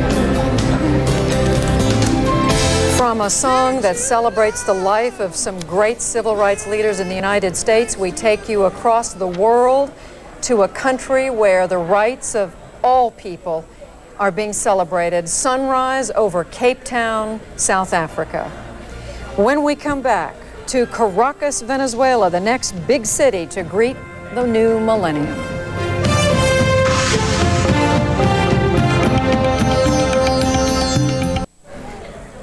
Well, in a matter of seconds, less than 40 seconds, the first Millennium New Year celebration will come in North America, Newfoundland. St. John's claims to be the oldest city in North America, and it's happening right now. Happy New Year.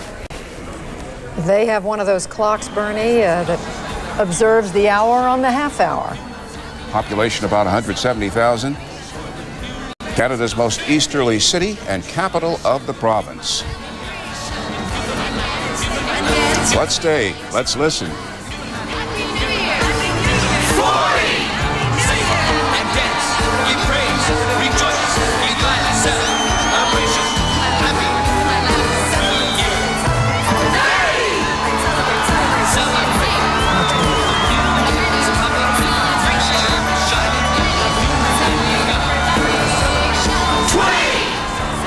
This millennium is very important to these fine people. It marks the 1,000th anniversary of when the Vikings first arrived in North America, and you can tell they are having fun.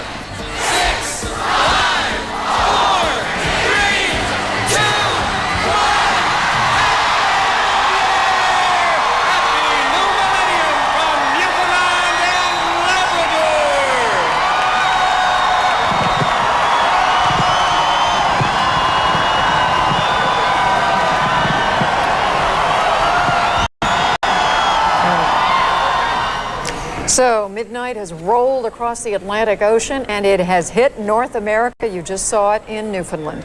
We are now, though, going to move all the way south to the country Venezuela, to Caracas, a country where this millennium is being greeted with a mixture of emotions, surely some celebration, but also great sadness for the losses Venezuela has experienced in the recent flooding and mudslides that has taken the lives of many, many thousands of people.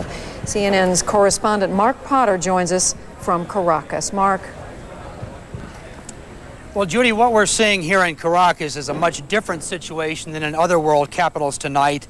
In Venezuela's capital, home to 3.5 million people, we are hearing and seeing a lot of fireworks indeed, but they're being fired off by private citizens from their homes, from their yards, from their streets.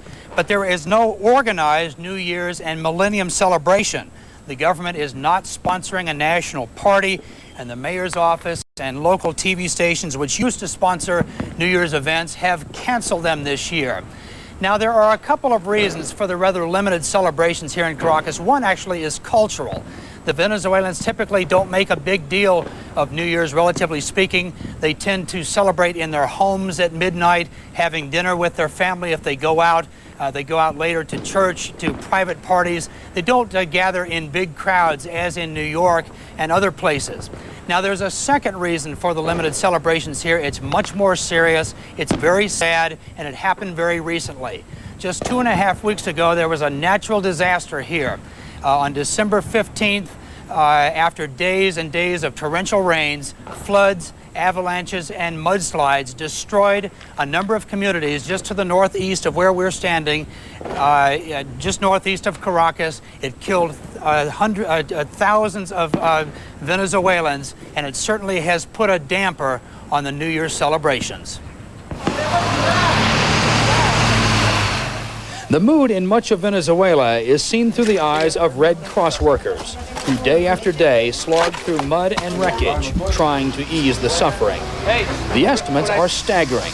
Between 15 and 50,000 dead, 400,000 homeless, and a $20 billion price tag on recovery, which could take years. Red Cross Supervisor Miguel Villarroel has worked non-stop since the mudslides. He has seen too much misery.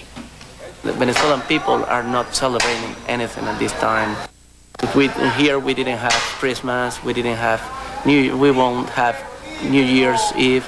That is a catastrophe and a national tragedy. A national tragedy that has taken a personal toll on Ana Roxo. I'm not going to have New Year party. I didn't have Christmas party at home. I don't know. I'm sad about this and very worried about these people. I'm ready. During a national address, Venezuelan President Hugo Chavez said the tragedy has shaken, but perhaps strengthened the national soul. I think we're going in with our heads held high, carrying our debt, but with our heads held high. To be clear, most of this country's 23 million people were not directly harmed by the disaster. And life goes on in Caracas and the major industrial centers, which were mostly spared. But even here, there are political and economic worries. The country is in deep recession. And the Chavez administration blames much of the country's ills on rampant corruption from past governments. Si algo ha demostrado la corrupción en Venezuela, corruption in Venezuela has shown it is a state within a state, and many times it is more powerful than the government itself. While President Chavez is extremely popular with the poor, 70% of the population, his moves to crack down on corruption, strengthen the military, and solidify his power have raised questions, among others, about the future. It doesn't mean that you have good expectations of the next year, because again, confusion is what we have now. Confusion, compounded by tragedy that has shaken the national soul. So against that backdrop, that sad backdrop, the country is just beginning to recover, and it has diminished its millennium celebrations. Judy? Just in a capsule, Mark, tell us, how are people coping? Are the people who avoided this disaster, are they reaching out to their countrymen in this terrible time? Yes, they are. We have seen a lot of relief efforts. They're continuing every day. Food is being gathered here. People are being moved from the disaster areas into the central part of the country. And there's also a huge international effort from the United States, from Europe, from Latin America, the Caribbean. A number of countries are helping. This is a huge disaster. The president here has called it the shaking of the national soul, but he says in some ways, maybe in the end, the country may be stronger because it is unified in the recovery. All right, Mark Potter reporting from Caracas, Venezuela, where the clock will strike midnight just about 24 minutes from now. Thank you, Mark.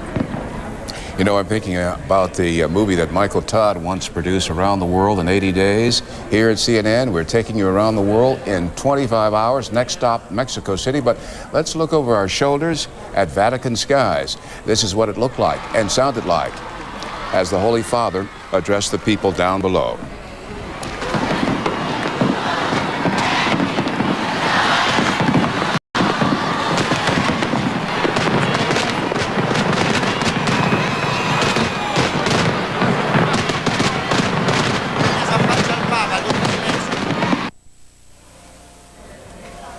Live pictures of Mexico City. We've told you the midnight hour has touched the North American continent. This is a place where midnight will reach in about an hour and a half. There's CNN's Harris Wayback. Harris?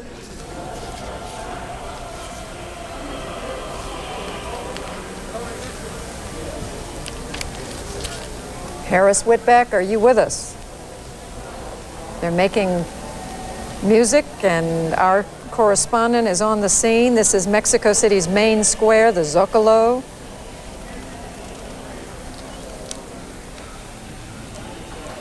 Evidently, we've lost temporarily. We've lost Harris Whitbeck, but Bernie, somebody named John Zarella. Well, we lost Harris Whitbeck. It's not Y2K related. There are no Y2K problems of import to report to you. And one of the ways NASA assured that there would be no problems is that it kept the shuttles out of orbit. Our man John Zarella is at the Kennedy Space Center with more. John? Bernie, well, you know, you've seen some fabulous fireworks for the past 18 hours or so, but as you know, I can tell everybody that until you've seen one of these launch, you really haven't seen fireworks at all. That's a Delta III rocket, and it's boosted lots of payloads into orbit and communication satellite and sent probes onto Mars. And over to the other side of me here is an Atlas III rocket, and that is another one of the big heavy lift rockets they have here. We are out at Complex 14, Launch Complex 14, and the building behind me there is the blockhouse, where 4 of the Mercury flights took off from. And here tonight in that blockhouse, and in a tent behind that, a huge gathering of NASA engineers, scientists, astronauts, Kennedy Space Center workers, all here to celebrate, because it is here that some of humankind's greatest technological achievements of the 20th century took place. Godspeed, John Glenn. 5, 4, 3, 2, 1, 0. 38 years ago, astronaut John Glenn became the 3rd American in space, the first to orbit the Earth. If we were guinea pigs, we were very willing guinea pigs, because we volunteered. In the 1960s, the high frontier was a Cold War battlefield. I believe that this nation should commit itself to achieving the goal before this decade is out of landing a man on the moon and returning him safely to the Earth. Kennedy's speech launched the race to the moon. The program, called Apollo, was in its purest sense about a nation's strength. What Apollo meant was military power. And John, it was power without arrogance. Here's your demonstration of your muscle without having to flex the thing. When it came to the space race, Cape Canaveral was the center of the universe. And on July 20th, 1969, history was written. It's one small step for man, one giant leap for mankind. Over the next 3 years, a dozen humans walked on the moon. I still feel that it was probably the most wonderful engineering event to take place in history since the pyramids, and I was damn proud to have been a part of it. I was strolling on the moon one day. And the 500 people gathered here for this party all believe that in the 21st century, perhaps America and the world's next greatest technological achievement, putting humans on Mars, will be launched from here. This is John Zarella reporting live from Cape Canaveral, Florida. And we have much more to show you as 75 minutes remain in Times Square.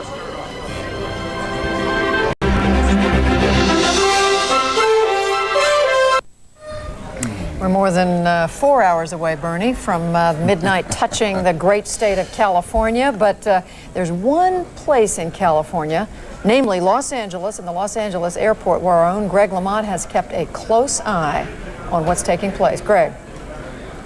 Judy, no need to adjust your television set. What you see or don't see is exactly what's happening this minute at the world's 4th busiest airport. Normally, Los Angeles International Airport handles 166,000 passengers a day, but as you can see, there's hardly anyone here. All of the airport stores are open. There's just no one in them.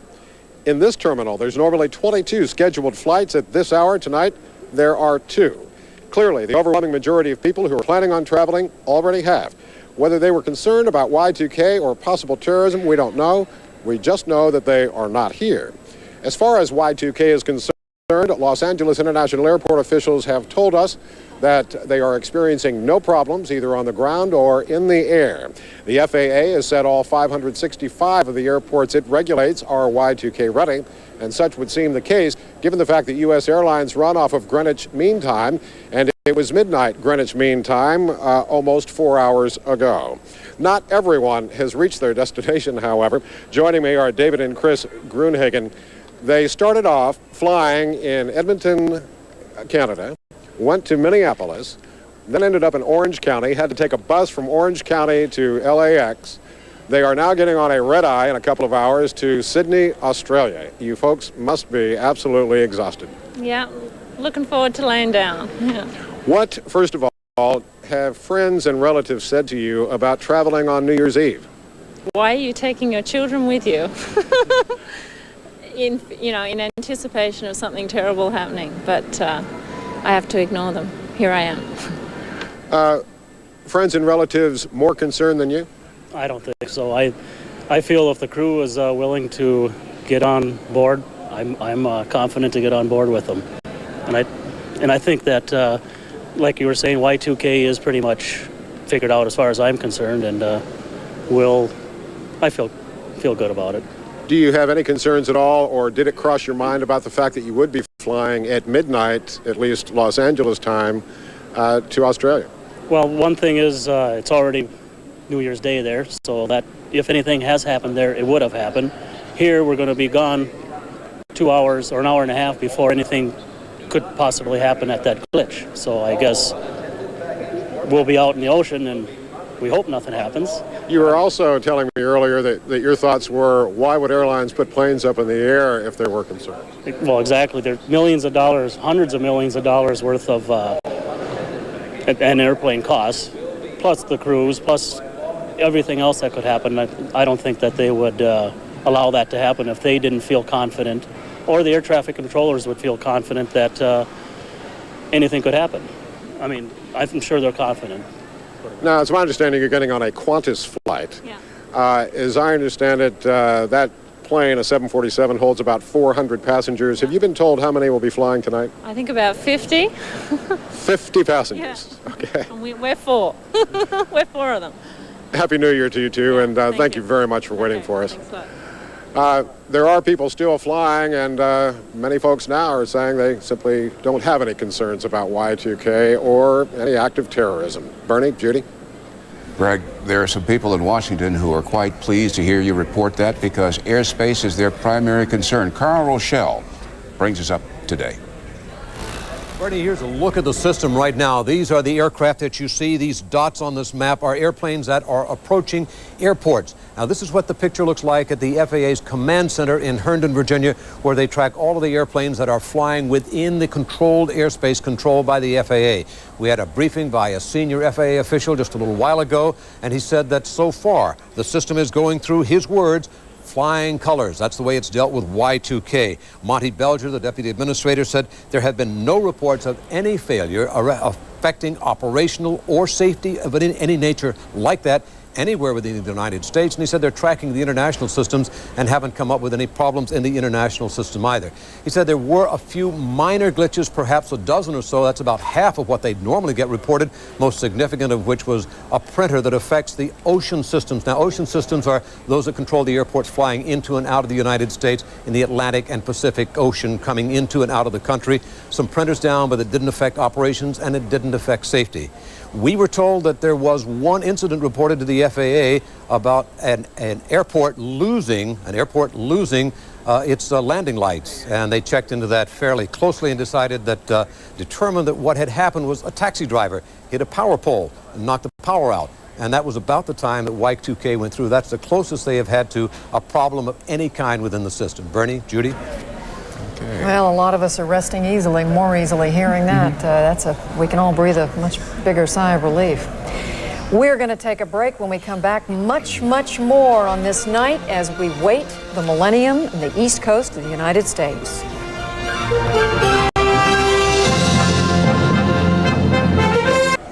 Adults, what do they know about the future?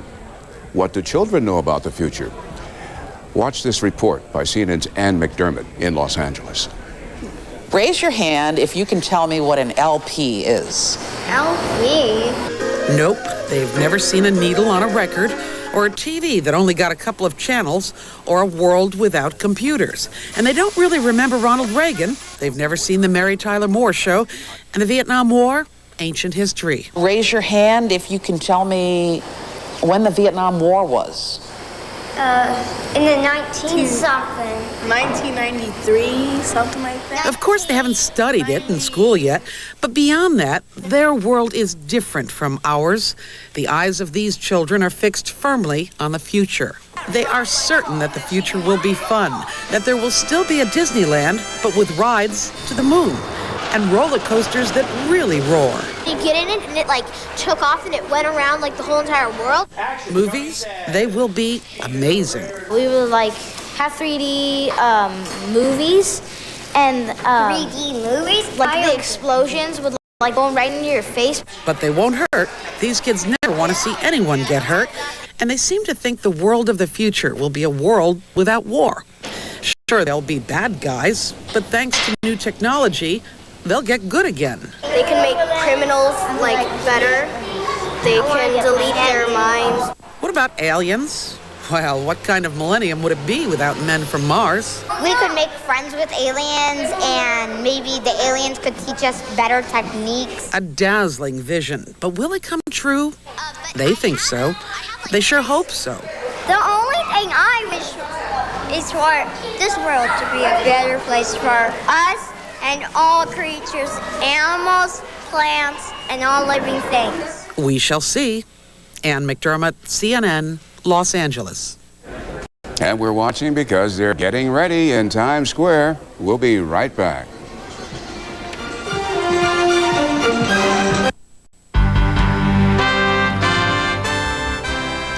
It's 90 seconds to midnight in the Canadian province of Nova Scotia and Venezuela as the U.S. East Coast is about to enter its final hour of the century. CNN's coverage of this new millennium this hour features a contrast of cultures and venues in North and South America.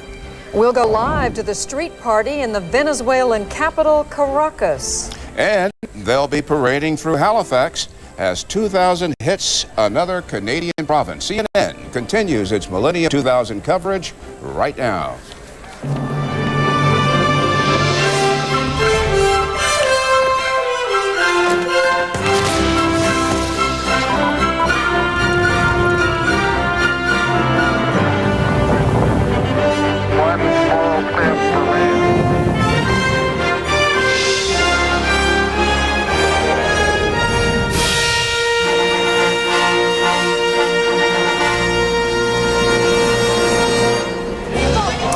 In the upper left-hand corner, Caracas, Venezuela's largest city. The year 2000 is here in 15 seconds. Time marching onward to midnight in New York's famed square.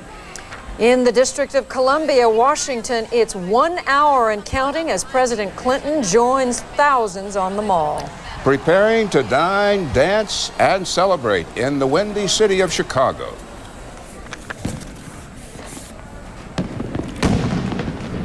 These are live pictures of Caracas, Venezuela, where the clock has just struck midnight. You can see rockets going up and moving quickly up North America to Halifax, Nova Scotia. Nova Scotia, one of the Canadian provinces on the eastern shore of Canada. They're going to have 4 parties at the World Trade and Convention Center in Halifax Metro Center, each one geared to a different pocketbook. How's this? The tickets range from $15 to $500. And as we go from the clearly celebratory picture there, Bernie, in Halifax in Nova Scotia, we go to a picture of darkness, although as Mark Potter told us a little while ago, there are fireworks, but they are fireworks that have been pulled together by individuals, by private concerns. Mark Potter, tell us about the mood in that city and that country that has so recently confronted tragedy. Well, Judy, we have sort of a mixed mood here in Caracas. As you can see from these pictures, there is some degree of celebration. We are seeing a lot of fireworks now that it is the new year in Caracas. We're certainly hearing those fireworks. As you said, what's interesting about this is that this is being done by private citizens from their homes, from their yards. This is not part of a organized New Year's or Millennium celebration. Those were canceled. The government is not sponsoring any sort of national party. This is in response, of course, to the tragedy you were just talking about. 2.5 weeks ago, this country was hit by a natural disaster, mudslides, floods, avalanches just northeast of the capital, destroyed a number of communities, killed 15 to 50,000 people, left 400,000 people homeless. So that has certainly dampened the national mood. And so while we are seeing fireworks here in Venezuela, many people in this country are not celebrating. They are very concerned. They are worried. They are not celebrating the millennium. Judy? Mark Potter in Caracas, Venezuela. Quite a contrast to what is happening in Times Square. Certainly. Fred Hickman's there. Indeed, I am, Bernie and Judy. It is an odyssey going on now. As you look back behind me, this is going toward Times Square and then beyond to the south there, and this celebration being called Odyssey. You know, Times Square is the home of Broadway. There are some 36 theaters here, none of them, of course, open for business tonight, as we have a bit of a larger show going on right now. But I can tell you that we've had basically 24 Broadway productions happening all day long since the pre-dawn hour, this being one of them, the penultimate one, before we get into, of course, the big celebration for New Year's here in New York. But I thought I would share with you just a bit of the history of Times Square. This is a place that actually attained the name of Times Square back in 1904. It was then Longacre Square, a big horse trading capital here in New York, and it was purchased by the New York Times newspaper. That year, to celebrate the occasion, there was a little fireworks show off the roof of the building. It became a tradition. In 1907, then we began having the ball drop, and it's been going on ever since, and this is going to be the biggest and the best. In fact, they're saying that this is the biggest single celebration that the city has ever had of any kind at any time. The actual history of the ball drop itself goes back to the 16th century. Balls were dropped usually in maritime areas to kind of give people an idea of what time it was so that they could set their watches and their various timepieces. And so that is not a new idea, but what we're doing here is certainly just a wonderful thing. Sell out, yes indeed, in fact it is. The first time it's ever been sold out for this particular event. When I say sell out, the tickets certainly are not for sale, but there is simply no more room for any more people. People are spilling all the way back to 34th Street behind me here. They've never gone back that far, and then 59th all the way to the north, that we're bordered on either side by 6th and 8th Avenues. So we are ready for the celebration to begin. The balls have been passed out. The Puerto Rican flags, you may have seen quite a few of those, as Puerto Rico is celebrating the arrival of the millennium, and there's a great Puerto Rican population here in New York City. So it's beginning to swell, and we're beginning to get the feeling that something very special is going to happen very shortly. At the bottom of the hour, Mayor Rudolph Giuliani will be joining me. He, along with surgeon Dr. Mary Ann Hopkins, with Doctors Without Borders and also Bellevue Hospital here, will both push another crystal cylinder, which is actually the button that will start the ball down its way. That'll happen at 11:59, but the mayor will talk with us about all of the different safety issues and concerns that they've addressed, and addressed very well here in New York City as we prepare for the new millennium to arrive here. And I'm telling you, I know my good friend Wolf Blitzer is expecting big things in Washington, and it's going to be great, but they're going to be hard-pressed to top us here in New York. Bernie, Judy? We're going to see Fred. Washington, D.C., Havana, Cuba. Two political capitals poles apart, but we're going to pull them closer to you through the magic of television when we come back.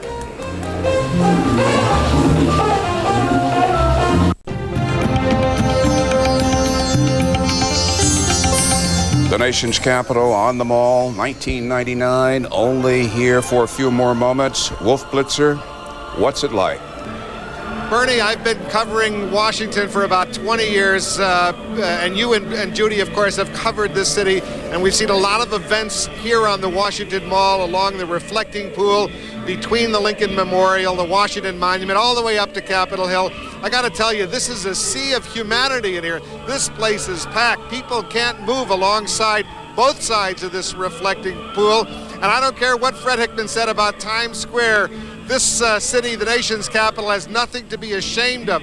A lot more people showed up tonight than I think any of the planners had anticipated, given the relatively mild weather, the spectacular performance that's still ongoing right now, and it's about to culminate in about 20 minutes or so with a Steven Spielberg 18-minute film reflecting some of the accomplishments of the 20th century. But this crowd is really, really excited as they're getting ready for midnight. And we're told at midnight, the sound and light show, the fireworks that we're going to see here on the nation's capital, something that's never been seen before, despite the bicentennial, the inaugurations, the July 4th. This is going to be something very, very special tonight. Now, the performers have been singing all night. One of them was Don McLean, the songwriter of American Pie, 1971, that's become a classic. I had a chance to speak to Don McLean only a few minutes ago. Here's that interview. I never thought I'd be around this long, so I'm, thrilled to still be around and still functioning reasonably well. You know, so many of the performers have said the same thing. I've asked them, how do you feel about performing tonight? They've all been saying, well, we never thought we'd be here at the end of this millennium, at the beginning of the next. If I can jump this millennium fence, I'm good for another 30 years. Another 30 years would be good. What's happening in your life right now? Tell us about your performances. Well, I have a wonderful PBS television special coming up in March, an hour and a half. That's a wonderful break with Garth Brooks and Nancy Griffith as my special guest. And I am recording and doing all kinds of one-nighters and just very busy with all kinds of business things, so I'm very happy. You've never done anything is sort of like what you're doing tonight, participating in front of these thousands and thousands of people. The only thing that ever came close to this was when Garth Brooks had me as a guest at Central Park, which was one of the nicest things that ever happened to me in this business. And since then, wonderful things have been happening. So, did you have a chance to meet the president and the first lady? Yes, I did. That was quite a wonderful experience as well. They treated us wonderfully, and we had a Millennium dinner, which I just came from. So I won't have any trouble remembering where I was when the century ended. I don't think I'll have any trouble either. I don't think the hundreds of thousands of people. I hope you get out alive. Yeah, we'll get out. But thanks so much for joining us. All right. And Happy New Year. Thank you. And we're back here live here at the Washington Mall. This place is packed, excited, and probably among the most excited. We had a chance to spot him only a few minutes ago. The President of the United States, Bill Clinton. He was listening to John Fogerty, formerly of Creedence Clearwater Revival. And the president was rocking and rolling as they were singing a medley of very, very popular rock and roll songs.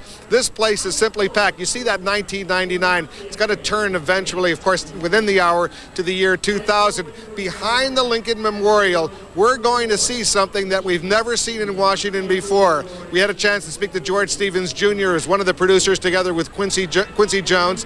They've produced a spectacular sound and light show. When you see at midnight what is going to be coming up behind the Lincoln Memorial, Times Square, and that crystal ball and all of that, that will prove to be modest compared to what the nation's capital has going. I don't know if Fred Hickman can hear me, but he'll be excited to see what's happening here in Washington. Bernie and Judy. Wolf, are you excited or what? I'm very excited over here. If I didn't know better, Wolf Blitzer, I think you were trying to set up some kind of competition with Fred. Fred Hickman, if you can hear me, get on a plane, take that shuttle to Washington. Two guys, I think it's fair to say they're both covering a pretty special celebration. Well, as Bernie said a minute ago, in the political world, it's been very difficult to get Washington and Havana together, but we are going to do it right now. We're going to take you from Washington all the way to Havana, the capital of Cuba, to our own Lucia Newman. And Lucia, is it right that the Cuban government does not recognize the New Year's Eve, the New Year's holiday? Good evening, Judy. Indeed, in Cuba, while the people do celebrate New Year's Eve, the coming of a new year, in this country, the bringing in of the new millennium will not occur officially until December 31st of next year, because they are going strictly by the Gregorian calendar. Now, as you can see, we're coming to you live from the Tropicana, Cuba's best-known nightclub, which was founded in 1939. The Tropicana is one of the few institutions to have survived in this country in a century that was marked by a revolution and economic upheaval. Most of the people here tonight, Judy and Bernie, are from other countries. People who came here to bring in the new millennium from a nation that many see as still being in many ways in the past. Cuba is the only country in the hemisphere which is still holding on firmly and proudly to communism, despite its demise in many, many other parts of the world. And speaking of differences, Cuba is one of the few countries where Y2K is not an obsession. Ask many Cubans what they think about Y2K, and they're likely to answer, Y2 what? ¿Cómo? What? I don't know anything about it. La verdad que no te sé decir nada. To be honest, I don't understand it. It's not so much due to an absence of information, but rather because most see the potential problems as irrelevant to them. The reason? The majority of Cubans have no access to the internet or even computers. And where they are used, their role is usually not critical. El nivel de informatización de nuestra sociedad. The level of computerization in our society is not at the level of more developed nations. That means that our main systems interact, giving accessory information to vital services. After collecting data, it is a human being that makes the final decisions. In other words, in Cuba, the supply of water, electricity, and other utilities is controlled by people, not by computers. Cuban banks were using the same systems in vogue before the 1959 revolution until just 4 years ago, when they decided to automate. The computers and programs available after 1994 in general deal adequately with the problem of the Y2K. The same is true for Cuba's new international airports, which authorities say are free of the Y2K bug. Cuba's Y2K Commission, in fact, has declared the country free of any major complications. Paradoxically, in fact, Cuba's relative tardiness in catching up with the technology of the 21st century has turned out to be, at least as far as Y2K is concerned, a blessing in disguise. Judy and Bernie? Thank you, Lucia, for reporting from Havana, where it's 44 minutes and counting. And Bernie, when we come back, we're going to stop in on Las Vegas, a place where you might say the secular is king. But before we do, a quick glimpse of two places where the spiritual reigns supreme: sunrise over Bethlehem, sunrise over Jerusalem.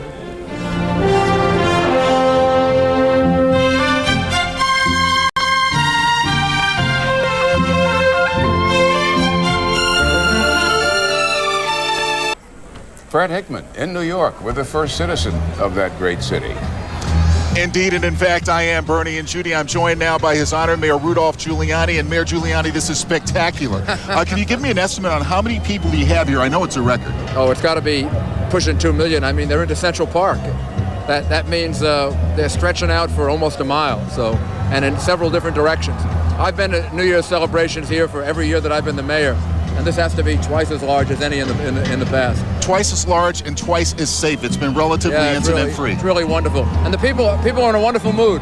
About half of them come from New York. About half of them come from all over the world, all over the country. You can hear how happy they are. I think it's a very, very contented crowd, and for very good reason. It's been a great century for America, and the idea of America has spread throughout the globe. And I think we're all looking forward to the next millennium to see freedom and democracy spread even further and help more people. A lot of people said Rudy Giuliani's got a lot of hard bark on him going on with a big celebration like this with all the threats of terrorism going on around the world. You have to be happy you made this decision. You're darn right I'm happy about it, and I'm happy for New York. I mean, it gives us a chance to show off the capital of the world, which New York is, the way it should be. I mean, Times Square is the crossroads of the world. It's the most diverse city in the world. People get along here from all different races, all different religions, all different ethnic backgrounds, better than any place else. And we like to show that off as an example of what the very best of things can be. Give me a thumbnail sketch, if you would, Mayor, on what's going to happen at 11:59. Well, starting at 11:59, you're going to hear a countdown unlike you've never heard before. I've done it now 6 times, and this will be the most exciting. And then we'll press down the ball, from right behind you. Yes. And then the big ball that's been going down since 1906. The New York Times started this in 1906. Will come down, and then pandemonium will break loose. I mean, it'll be unbelievable. What kind of fireworks are we looking at here? You're going to look at great ones. I mean, absolutely terrific. All over the city. This is, of course, the largest celebration. There are 8 more celebrations in all different parts of the city with 5,000 and 10,000 people. Fireworks in Central Park. There's a run going on in the park. So this is a celebration all over the city. This is obviously the center of it, though. Well, you've done a great job. You can't say enough about NYPD and Archangel and the entire project. The NYPD has done a terrific job. They do day in and day out, and now they get a chance to really demonstrate it. Mayor Giuliani, thank you so much. Happy New Year. Happy New Year to you too, sir. Thank you very much. Mayor Rudolph Giuliani, and they're calling this the Millennium Capital of the World, and I'm going to take this up with Walt Blitzer perhaps at some later time so we can get this whole thing straightened out. Back to you guys in Atlanta. Just quickly, Fred Hickman, how cold is it in New York City? It's great out. It's about, I would guess, about 40 degrees, a little bit of a wind out here, but you can see the mayor's still got his suit on. No scarf or anything like that for him, so it's terrific. It's been the best weather we've had in a long time up here. Well, we don't want either one of you to catch the death of cold. Thank you both. Thank you. We'll talk to you soon. All right. And Bernie, all the way from New York, we're going to race across the nation to the state of Nevada, to Las Vegas, to CNN's Lauren Sidney in the City of Lights. Lauren. And Judy, I just want to go on record right here, right now, to say that I think Fred and Wolf are going to be very jealous about what Vegas has to offer a little later on in the night. But right now we are overlooking the famous Las Vegas Strip, high above the luxurious Four Seasons Hotel. And as you can see, revelers are out in force in the gambling mecca, ready to party. People are drawn here, of course, by top entertainment, from Streisand to Midler to Siegfried and Roy. Vegas hotel owners are actually in better shape than some concert promoters around the world, because many concerts had to be canceled or scaled back due to lack of ticket sales and concerns about safety. Michael Jackson said beat it to his Y2K gig, and so did David Bowie and Jewel, but there is still plenty of musical celebrations to go around. From New York to Miami, Nashville to Los Angeles, Mark Shear takes us on a cross-country tour. In a New York state of mind, Billy Joel will play Madison Square Garden New Year's Eve. Out on his stomping grounds of Long Island, Andrea Bocelli's at Nassau Coliseum after a planned high-cost triple bill with Aretha Franklin and Sting went belly up. And some of the anticipated 1 million-plus revelers in Times Square can peek through MTV's windows and see their concert with, among others, Blink-182 and 98 Degrees. Back here in New York, Times Square for New Year's Eve, so big show. Down the turnpike in Atlantic City, Cher is headlining Caesars. In D.C., the National Gala, $12 million extravaganza at the Lincoln Memorial. The president will be there. Quincy Jones and Steven Spielberg produce the show. Will Smith MCs, Trisha Yearwood and Kenny Rogers among the performers. Down to South Florida, where there are traffic jams as fans of Phish head for a 2-day campout and concert. Blondie rocks Miami's South Beach. Gloria Estefan plays the American Airlines Arena. And the Bee Gees offer a little Friday Night Fever as well. Faith Hill and Tim McGraw are playing down home in Nashville. So we won't have far to drive. We don't have to worry about the the fear of not getting home, hopefully.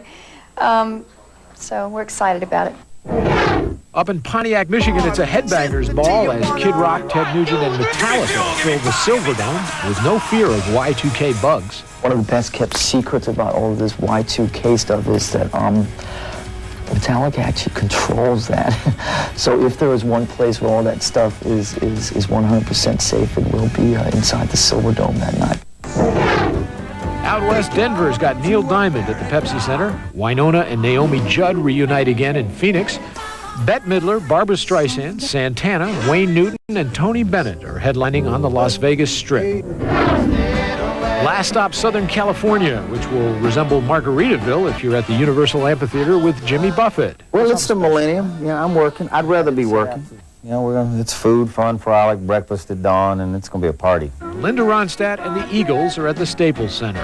To stand in Southern California on New Year's Eve and play all these songs, which are so much about California, so many of them written in California, where we lived, I think I'm looking forward to a pretty emotional evening. It's going to be one of these nights, one of these crazy nights. Mark Shearer, CNN Entertainment News, New York. And now back to this crazy and wild town. This town is full of high rollers this evening, celebrating this Millennium New Year's in typical Vegas fashion. And that includes seeing big-name entertainment. A comedian who exemplifies that, a peer of the famous Rat Pack, is the hilarious Don Rickles. I visited Larry King's favorite funny man at the Desert Inn, where he will be performing later this evening. Okay, Don, here we are at the cusp of the millennium. And you're Mr. Potato Head. Is that how you saw your career 50 years ago? Had I known I was going to wind up a toy, I would have quit the business. But Toy Story is doing very well, as we all know. And, you know, it was fun to carry Tom Hanks. You know, I was out with him a couple of weeks ago, and you know, he kept telling me how was I in Toy Story, and I had to tell him he was good. He needs you. Well, Robert De Niro, the same thing in Casino. All these heavyweight guys lean on me, Clint Eastwood. They get up in the morning and hope I carry them. But tonight, in Vegas, you are on your own, as you've been for many, many years. Yes, I have. How is tonight's show going to be different from all of the rest? Well, it's really up to the audience. My performance is who's ever out there and what I see in my mind. I don't necessarily mean celebrity-wise. I mean just people. And so the show does change about, I would say, 5–10% each night. So tonight, after talking to you, I'm really fired up, so I think I'll come out nude and fire a rocket. That'll get a standing ovation. Yeah, well, no, not with my body.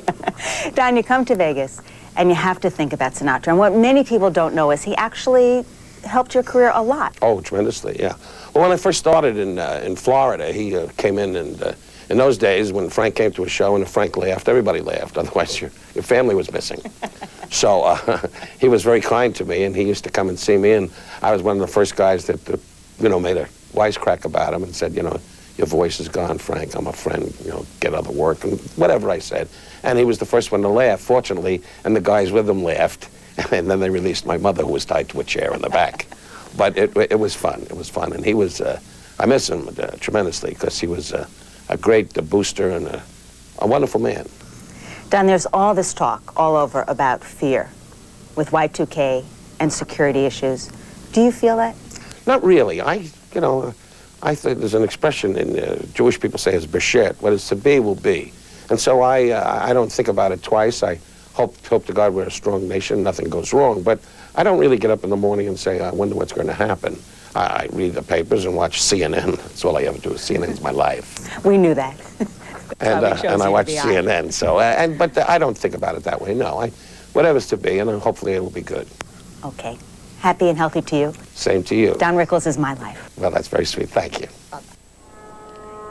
The king of insult, Mr. Potato Head, really does have a soft side after all. As for the chip on his shoulder, it is a $25 chip with his very own mugshot available for gaming at the Desert Inn.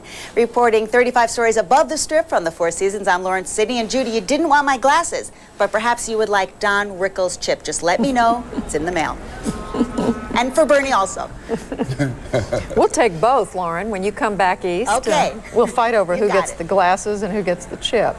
Well, we won't fight. We won't really fight. We'll do it in Interesting a more what Don humane way. Rickles said about Y2K. As far as the United States military is concerned, no problem. CNN's Carl Rochelle reported also that the air traffic system indicates that it is passing with flying colors as the rollover comes to the east coast of the United States. The Pentagon says Y2K has not caused any problems for the United States military so far. And the millennium has come to Antigua, Barbuda, Barbados, Bermuda, Bolivia, Chile, Dominican Republic, and Puerto Rico. And when we come back, we're going to take you to the Big Easy, New Orleans.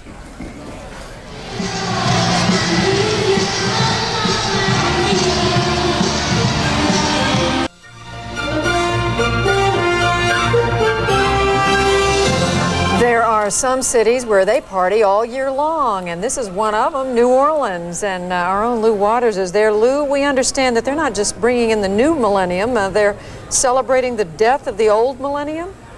They'll celebrate anything here, Judy. As you know, this is America's premier party city. They bid farewell to the old millennium about noon today, and almost immediately the party got underway. We understand Bourbon Street is packed in tight now, but the folks are starting to show up down here on the Riverwalk. We're along the river's edge waiting for the barges to be dragged out.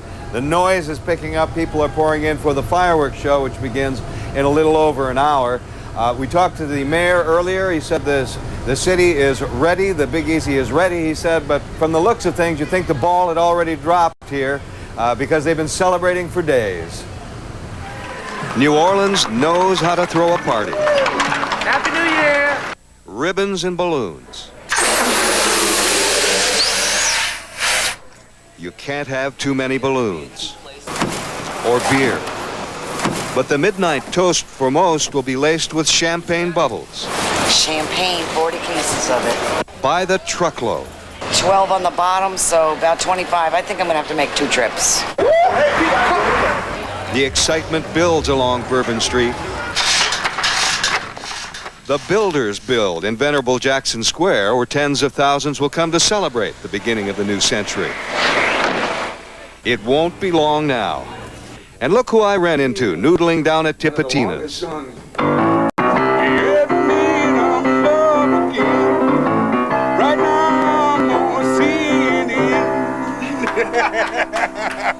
Fats Domino, New Orleans' own, gets top billing tonight at the Hyatt. The police put on a show for the media, and the Millennium show must go on, they say. Routine. This is routine for us. You got your fingers crossed, though. Well, I got my fingers crossed, but it's still routine for us. I don't know if my fingers are crossed as much as my fingers and toes are crossed. Nearby, the voodoo priestess reminds the party faithful of the Big Easy's rich and cultural ethnic traditions and weaves her white magic, preparing them to ring in the new. Sweeping off the negative issues out of your life, and we wanted you to turn this way. We're taking off the old, and bringing the new. The old is taken off with a jazz mass and symbolic funeral.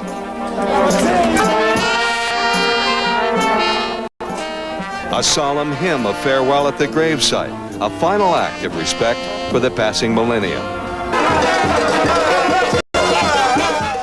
And then the party begins, anticipation of better things to come.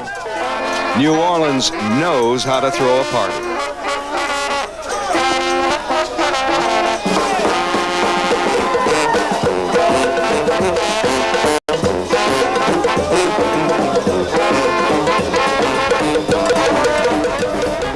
You got to keep moving here in the Big Easy. It's a spectacle. It's a wonderful spectacle, Bernie and Judy. And although the mayor and the police chief say everything's routine here, all hands are on deck. All police officers have no days off, no vacations until next Wednesday, because as you know, the National College football game will be played here at the Superdome on Tuesday. Florida State Seminoles against Virginia Tech Hokies for the national championship. So it's back-to-back parties here, and they're starting off the new year right here in New Orleans. Bernie, Judy, Happy New Year. Happy New Year, Lou. And you know, it's back-to-back, and it's also great music. It's my favorites, Fats Domino, the Neville Brothers, Chubby Checker. How come you get all the best assignments? Yeah, it's music everywhere. I love music, and I'll tell you something. Getting a hold of Fats Domino to have him appear on television anywhere is an act of God, and it takes a lot of hard work, and we did it, and we got him, and he's a wonderful man. He's 71 years old now. He cut his first record back in 1949. He's still the legend of New Orleans. Looking and sounding great. We're glad you're there. Thanks, Lou. Well, the lyrics, yes, it's me, I'm in love again. Yes, it's me, I'm on CNN. By the way, one sign of the times is a sign anytime, and Kira Phillips is standing by that sign in Hollywood, and she has a guest. Kira. That's right, Bernie and Judy, I tell you what, I grew up in Southern California, and I have never seen anything like this. From New Orleans to Los Angeles, we have all kinds of things in store for you. Wait till you see what's going to happen to this sign come midnight. And as a matter of fact, we have the producer of this whole gala with us, Carl Bendix. He's done everything from presidential parties to the Oscars. Thanks for being with us. Thank you. Well, let's talk about this celebration. This light has not been lit up since 1984 at the Olympics. You say this is going to be very different, however. Yeah, it's much more dramatic than has ever been attempted before. We've put in a close-up lighting system where we've been working for weeks just building platforming and scaffolding at the base of the sign to bring in all the electrical and lighting and special effects instruments. Now, from old Hollywood to new Hollywood, this used to be a manual thing flipping on lights. This is all computerized, right? Yes. Now, what is so... High tech. Well, it's also a throwback to the old Hollywood, too. As you'll see, we have data flashes that surround the sign letters, which is how it originally was lit in the 30s when it was first constructed. And then it switches pass there into lightning strikes the world's largest and brightest lighting instruments, and there's like 230 million watts of power. Wow. It explodes. Is it Y2K compliant? Yes. Okay, good. Better be. We'll find out in midnight, won't Yes. we? Now tell us about the celebration up between the L and the Y. There's going to be a performer. Also, for the first time, we'll be having a live performance with John Bryan, who'll be stepping out from behind one of the letters and playing a 1,000-year rendition of Auld Lang Syne from Bach to Rock. From Bach to Rock. Very good. Tell us about some of the other things going on in the city. A lot of cultural celebrations in all the Yes. different neighborhoods. They're all interlinked by Yes. satellite, by video. Yes. The Hollywood sign serves sort of as the crown jewel uniting the whole city and all the different communities of Los Angeles. Mayor Reardon has really put together an extraordinary team of producers that are working at 5 or 6 other sites throughout the city, and everyone is throwing from here to the different sites. Now, what's happening at all the different sites? We have salsa music, swing music, live concerts, parades, correct? What else Yes. is going on? Well, there's a whole series of like 2,000. There's 2,000 on parade. There's 2,000 line dancers. There's 2,000 gospel singers.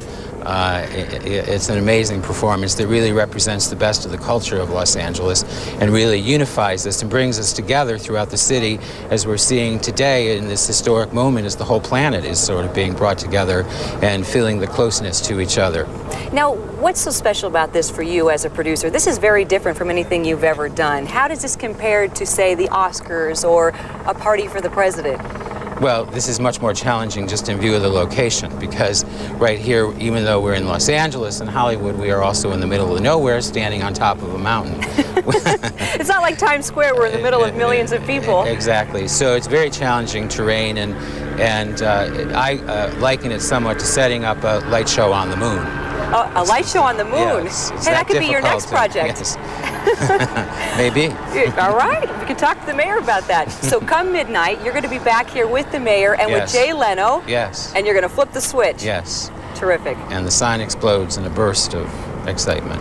Carl Bendix, thanks so much for being with us. Thank you. There you have it. We'll be back here a couple times talking about the history of the sign, then of course for the big celebration come midnight. Bernie and Judy? Kara, thanks very much. Coming up, an unexpected grudge match. In the left corner, the man from Springfield, weighing so many pounds we won't disclose. In the right corner, the man from Buffalo, New York. He won't tell us how much he weighs, but when we come back, these two will tell us who has the best show on earth. Is it on the Mall in Washington, D.C.? Is it in New York's Times Square? Fred Hickman and Wolf Blitzer will square off. But before that, marveled at this live picture, sunrise over Egypt.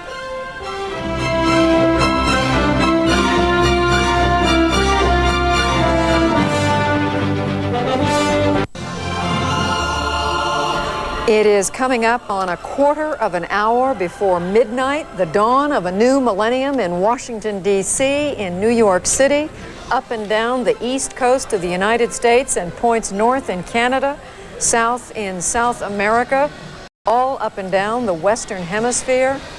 In the two big cities we are focusing on at this hour, New York City and Washington, D.C., two of CNN's very finest, Fred Hickman and Wolf Blitzer, and we're setting you two up. We want you two to tell us why your city has the biggest celebration.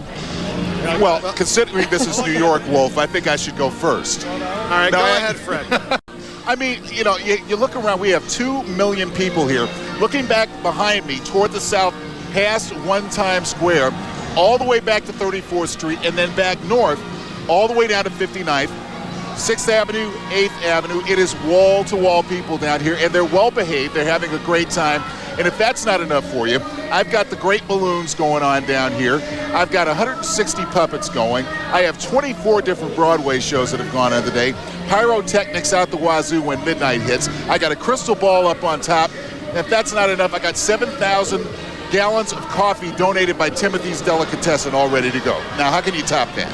Well, Fred, I got Muhammad Ali and Elizabeth Taylor here, in addition to the President of the United States and the First Lady. But we have tens of thousands of people who have simply packed around.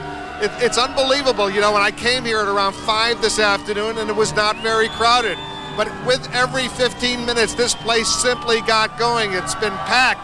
And as you can see and as you can hear, the excitement is only just beginning, because in a little while, what we're going to see behind the Lincoln Memorial is a sound and light show and fireworks that will make that little crystal ball in New York City, which we see every year, which is no big deal. It comes down and it's over with. People kiss and hug in Times Square, and that's about it. What you're going to see here in the nation's capital is a fireworks display that has never been seen before. In fact, you'll see stuff going down this reflecting pool, the reflecting pool from the Lincoln Memorial all the way down to the Washington Monument. It's not only going to stop there, it's going to go up to the top of the Washington Monument. You'll see something that the nation's capital has never seen. Certainly New York City has never seen anything like this before. Fred, what do you got to top that? Well, let me go back to my little crystal ball thing. I'm a little hurt by that. You know, this crystal ball has never been seen before. Waterford crystal, it is hand carved. It will only be seen this one particular time. It weighs 1,070 pounds. It has 504 individually cut crystals, and it's a beautiful thing. But, you know, if I'm not convincing you, let me go down to my colleague, Gary Tuckman, who's down in the crowd down here. He's down with my 2 million friends, and he's going to tell you what's going on as we close in on midnight in New York. Gary? Fred, I got to tell you, it helps to be 6'1" in this situation so you can see me, but I wish I was 6'5". It would be easier. A lot of very happy people right now. I am standing in the midst of what may be 2 million people, the largest gathering ever in Times Square New Year's history. They've been doing this since 1904, and the turnout's incredible. Amazingly, a very small percentage of these people are New Yorkers. These people are from all over the world. Like this guy, he's from Ecuador. You having a good time? Yeah, sure. It's the best place to be. Have you ever been to Times Square before New Year's Eve? I came here 4 years ago, and it's a really good time. What do you think of this turnout? Oh, it's great. It's the best. This woman in front of him is from North Carolina. Where are you from in North Carolina? Chapel Hill. Chapel Hill, home of the University of North Carolina. How are you enjoying Times Square? It's amazing, absolutely amazing. Are you surprised that, there was a lot of talk about Y2K problems, possible terrorism? Did that scare you at all? Yeah, a little bit. Are you scared anymore? I'm here. You're having a good time, right? Oh, yeah. These folks, California, Washington, what other state? Florida, Oklahoma, unbelievable turnout. You having a good time? Oh, I'm loving it. I am loving it. What state are you from? Washington. Those are quite attractive glasses. I don't know if you can see them, but a lot of people are wearing these 2,000 glasses. Cost about $5. You having a good time? Yes, sir. Thanks for joining us. You can tell it's a pretty wild night in Times Square. New Year's ball comes down in about 12 minutes. Fred Hickman, back to you. Okay, Gary, thank you very much. Wolf, any comments on that? Fred, it's very, very impressive. New York City's a lovely place. The nation's capital, remember, it's a city that's a lot smaller. These people right now, they're just pumped. They're ready to go. They've been seeing a Steven Spielberg film on the past 100 years. It's a little bit somber. It's a little bit serious. And so as a result, they're not as excited as they probably should be. At around 1 minute to midnight, though, the President of the United States is going to be speaking. And, of course, exactly at midnight, this place is going to go crazy. They're going to go get very excited. And Bernie and Judy, as you know, both of you live in Washington, D.C. When it comes to a celebration between Times Square and the Washington Mall, let's leave it in your hands. Who do you think is going to have a better party? Now, see, you're trying to get us to take sides, and we won't do that. Do you think we should throw water on them now or later? We just want both of you to hang around because there's much more coming up in the next 12, 11 minutes ahead, and we don't want to miss a single second of it when it begins. It's going to get better.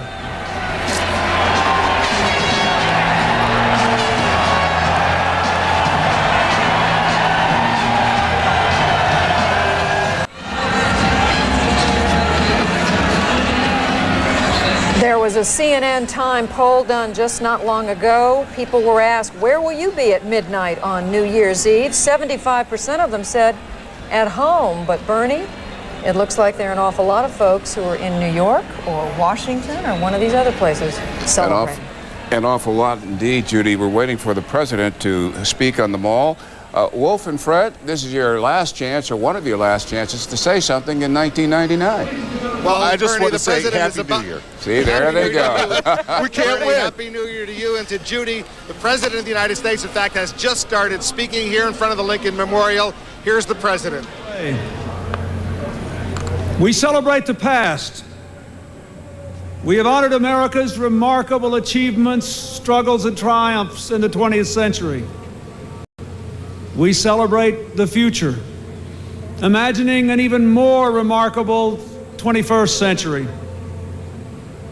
As we marvel at the changes of the last 100 years, we dream of what changes the next 100 and the next 1,000 will bring.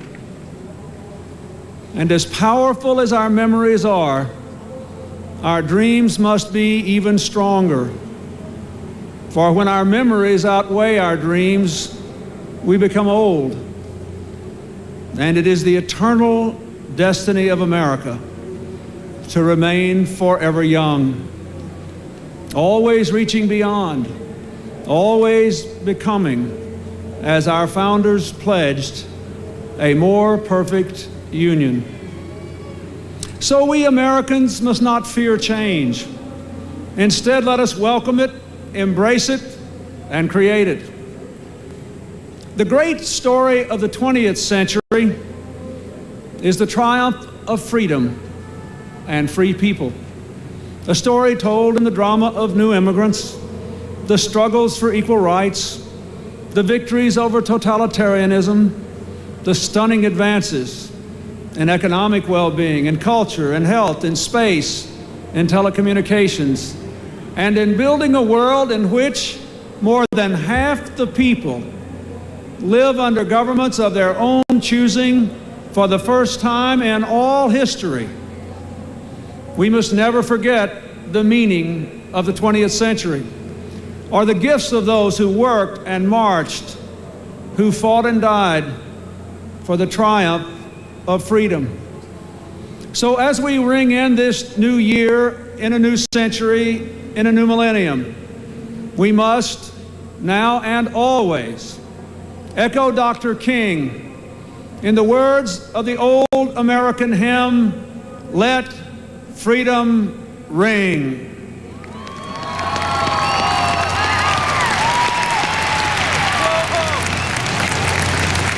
If the story of the 20th century is the triumph of freedom, what will the story of the 21st century be? Let it be the triumph of freedom wisely used, to bring peace to a world in which we honor our differences and, even more, our common humanity.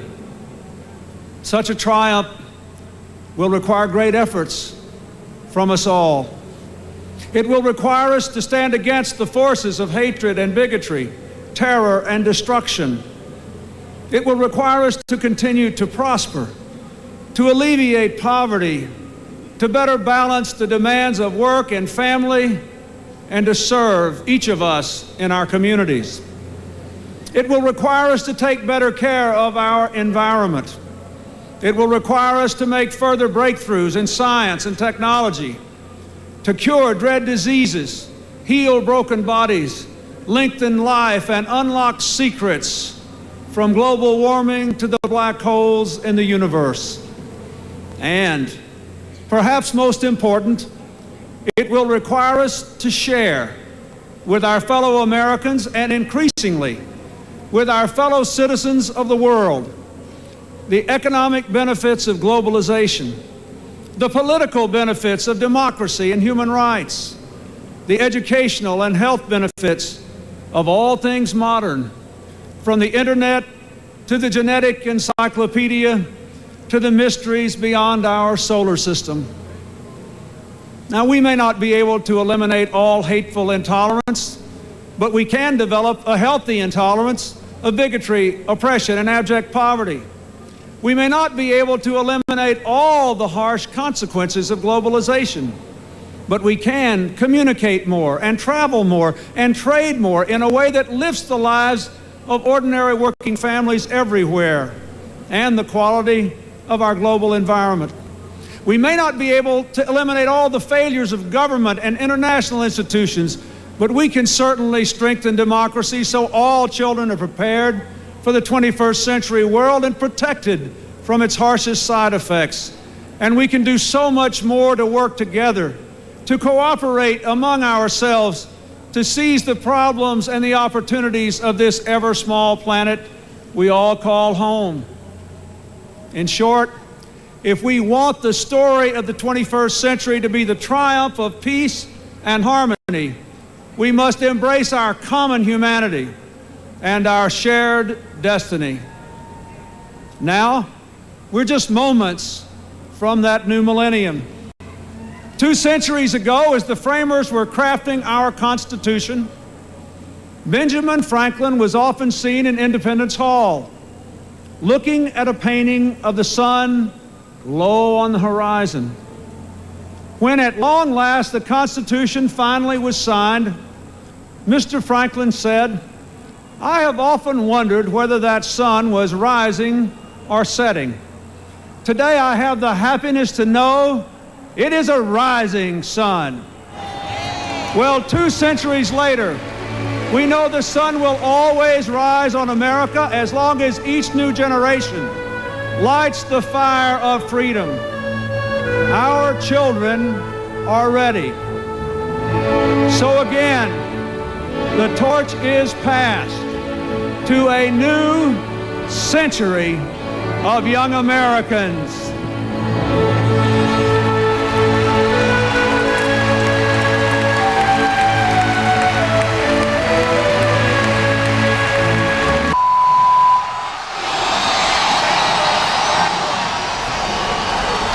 Washington, D.C., New York City, and the countdown on the East Coast is underway. A matter of seconds, less than 45 seconds now, as we go down to approaching 30 seconds before the new millennium on the East Coast of the United States. The fabled ball, now a Waterford crystal creation, is about to drop in Times Square. We will be there.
And let's get the sunrise in behind the Lincoln Memorial.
The marvelous thing about this, among many marvels, is that the weather is so extraordinarily good on the East Coast.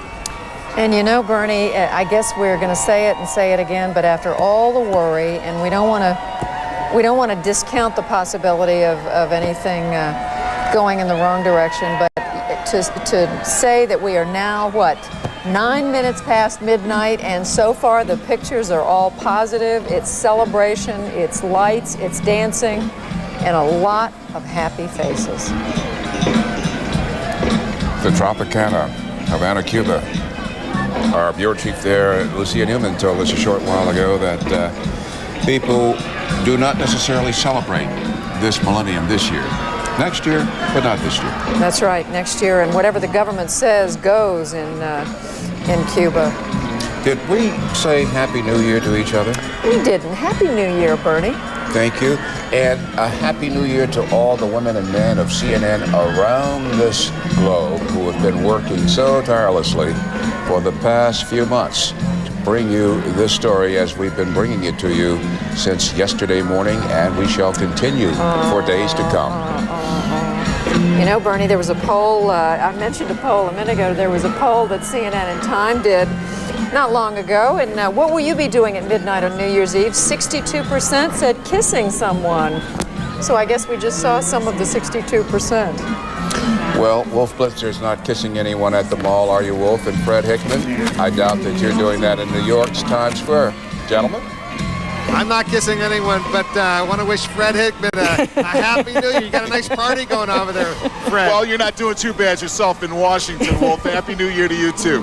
It's wonderful. You can't lose on a night like this. What a wonderful occasion this is. I'll tell you, this is one of the most exciting moments here at the Washington Mall. You know, they're behind the Lincoln Memorial. You're seeing pictures of the Lincoln Memorial right now. There was a sun that was coming up. We really couldn't do justice on television. You had a lot more cameras over there at Times Square getting all of those great pictures. And I'm not trying to belittle what you were seeing over there, but here it was in the midst of what we saw here in Washington. Actual fire that was going on down this reflecting pool that's seen so much history over the years. It was just a thrilling moment. Goosebumps all over my body as I was trying to experience it. I was just grateful that we could all get through this moment, given all the buildup of Y2K, the computer bug. At least for now, so far, so good. Fred? Well, isn't it a wonderful thing? You know, we have 2 million people compressed to this small area here in Midtown Manhattan, no incidents, and you know, it's been just a loving experience for everybody involved here. Spirits are so high, and my hope, I guess, for the new year for all of us is that we can continue on with that good feeling and carry it over into other areas of our lives and perhaps, you know, enjoy ourselves a lot more than we have the last 1,000 years. We should do this again in 3,000. What do you think? We should do it again. In fact, you know, the amazing thing, and I can see hundreds of people. I don't know if you can see the faces around this reflecting pool, but everyone is really packed. You can't even move. It's packed. But everyone is being really nice. They're being very friendly. There's nothing, no negative vibes. I'm getting it all. I'm just getting positive vibrations from everyone around me. It's been a real thrilling experience. Yeah, the same for me. And I have to admit this to you. I've been to Super Bowls. I've covered many of them in my days in sport. I've covered World Series. I've covered any kind of sporting event you can think of. Heavyweight championship fights right here in New York City, as a matter of fact. But I have never, ever seen anything this thrilling, this exciting, and this historic that I've had a chance to be a part of. And it's just been a real pleasure, and it's been a real pleasure jousting with you, my good friend Wolf. Hey, you know, we had a lot of fun. I didn't mean a word of it. Yeah, we had a lot of fun. You had one advantage. You had the mayor of New York, Mayor Giuliani. Too bad we couldn't get the First Lady, Mrs. Clinton, over here. We could have had the two of them arguing a little bit over who was doing a better job. Well, I'll tell you what, I'll see you here next year this time, and we'll do it again. I'll give you another shot. Hey, Happy New Year to all my friends in New York. You know, I'm from Buffalo. I know that, and a Bills guy. I don't want to be talking out of school. Happy New Year to my family too, back in Springfield, Illinois, and of course you, Bernie and Judy. You guys Bernie and Judy. You guys Happy New Year to you guys. Happy New Year to both of you. You guys are getting a little mushy here. We liked it when there was an edge to the conversation. Yeah, Bernie, I just want to say modeling. No, I know. But, you know, we keep showing these pictures of New York and Washington, but we should say, Bernie, there are 20 states and Washington, plus two other states that are now in the year 2000. I don't know if we have time to name them all. Maine, New Hampshire, Vermont, New Jersey, Pennsylvania, Ohio, West Virginia, Virginia, North Carolina, South Carolina, Michigan, Georgia, Indiana, Connecticut, Maryland, Massachusetts, Rhode Island, Delaware, Florida, New York, and parts of Kentucky and Tennessee. Those states are in 2 time zones. And in this hemisphere, the Bahamas, Canada, we saw the live, beautiful area pictures from Toronto, the Cayman Islands, Colombia, Ecuador, Haiti, Jamaica, Peru, and in Panama. Panama now has official control of the Panama Canal Zone, having taken it from the United States. They lowered the American flag yesterday, a day before, and now it's official. The canal belongs to Panama and the Panamanians. Pictures from the northern part of the North American continent, Toronto, Canada. And we're back in Times Square. It's probably worth reflecting for just a moment on what President Clinton had to say. He said if the 20th century celebrated freedom, he said, what is the 21st century to celebrate? What is the story of the 21st century? He said, let us hope it will be about freedom wisely used. And here in Atlanta, home of CNN Center, there was a giant peach drop earlier at the Underground Mall. Nothing as dramatic as this, but the people in Atlanta are partying. And I must say that I was struck by something I saw here at CNN Center. At the stroke of midnight, while Wolf and Fred were doing their reporting and our other people were doing, here it is right here, look at this. This was the peach drop. Well, all of the hundreds of people at CNN Center inside this building, inside this newsroom, stood, applauded, and they were going around the computer terminal shaking hands and wishing everyone a happy new year. Quite a feeling, inside and outside. Absolutely, and I want to repeat what Bernie said. Here we have Orlando, the home of Disney World, where there are more celebrations, fireworks. Some of these cities are going to look the same because it's still dark. It's midnight. We're going to have to wait for sunrise to tell where we are in the case of some of these places. Here we go. This is what it looked like in Niagara Falls, New York, when the clock struck 12. How long do you think they'll be awake into the early hours of this new millennium? Someone asked us tonight, Bernie, what does Auld Lang Syne mean? And I think we figured out that in so many words, it's not an exact translation. It's for old time's sake. And I just want to echo what Bernie said a few moments ago, that the many, many people of CNN around the world, across the United States, circling the globe, who have been at work on this incredible story for weeks, for days. We've seen a few of them on the air. There are many more of them you won't see, you won't hear their names, but they've all worked extraordinarily hard, and we want to say thank you to each and every one of them. And continuing to work. This is Boston.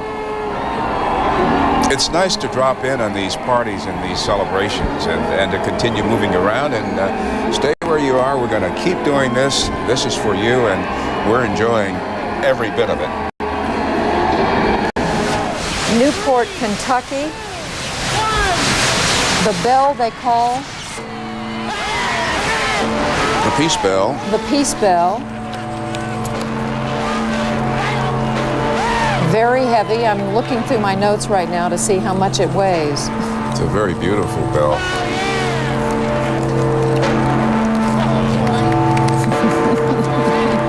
And you can tell it does not have a crack. 33 tons, our esteemed boss, CNN President Rick Kaplan tells us, 33 tons. It weighs, it's ringing. In the state of Kentucky, clearly, Bernie, this is the part of Kentucky that is in the eastern time zone. There's another part of that state that's still 42 minutes from the year 2000. Uh-oh, they're starting to get into the waiting pool, the reflecting pool in Washington, and that usually happens in the summertime when there are demonstrations and rallies, but this is an indication of just how moderate the temperature is in the nation's capital. People in the either that or they're wearing long underwear and rubber boots or something. The Motor City celebrations in Detroit, Michigan.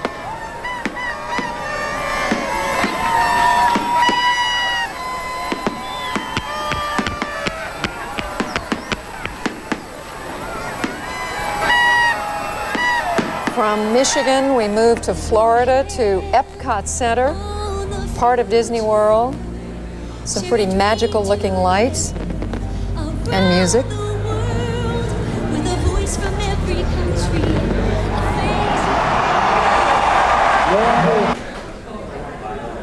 Indianapolis, Indiana, it's really something to have all of these live feeds coming in so that we can take you around the East Coast, and we're starting to venture out into the Midwest, because coming up in, less than 45 minutes, it's going to be the new millennium in the heartland.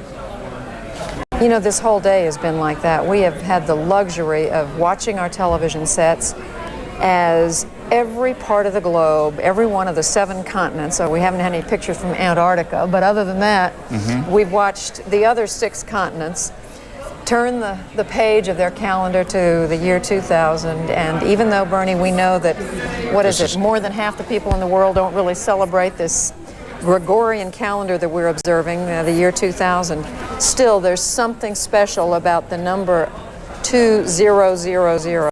And as we continue this unprecedented coverage of the new millennium as it passes through 25 time zones, a quick reminder, you can follow our coverage for the next 3 days, going into Tuesday morning.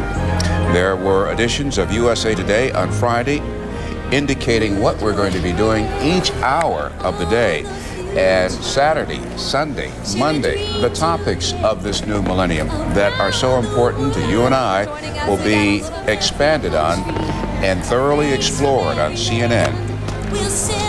And we're not even done with observing midnights. The last one to come is in Samoa. It'll be 6 o'clock in the morning Eastern Time when Samoa recognizes midnight and the new millennium. And in Chicago, our CNN bureau chief there, Jeff Flock, told us that at McCormick Place, they're getting ready to feed 3,500 people invited from every country on the planet.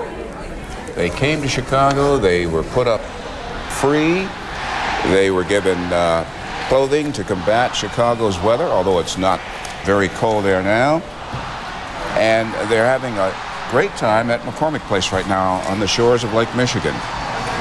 And these are pictures earlier of New York City Times Square. That Waterford crystal ball we've heard so much about weighs over 1,000 pounds. It's not going to be used again.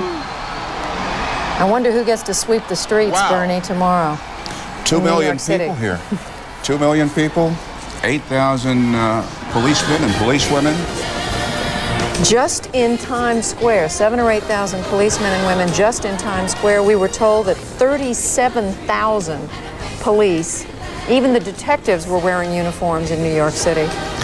And as regards the Y2K rollover, at least as far as the United States military is concerned, when Greenwich Mean Time struck midnight, the rollover produced no problems. And they said so far the U.S. military has not been affected.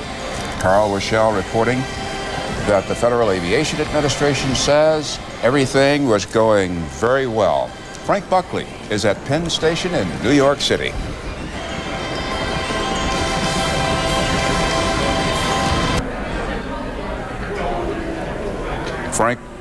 Frank is getting ready to report from Penn Station. And we're back out in Times Square now. The crowd seems subdued, but everyone is just sort of catching their second wind now, because they'd been out there for hours, having got the best position they could get, and now they're just walking around and talking. This is how it looks outside. Inside Penn Station, let's go back to Frank Buckley. Bernie, we are at Penn Station right now. This is some of the crowd that is heading back from Times Square. That's some of the people who are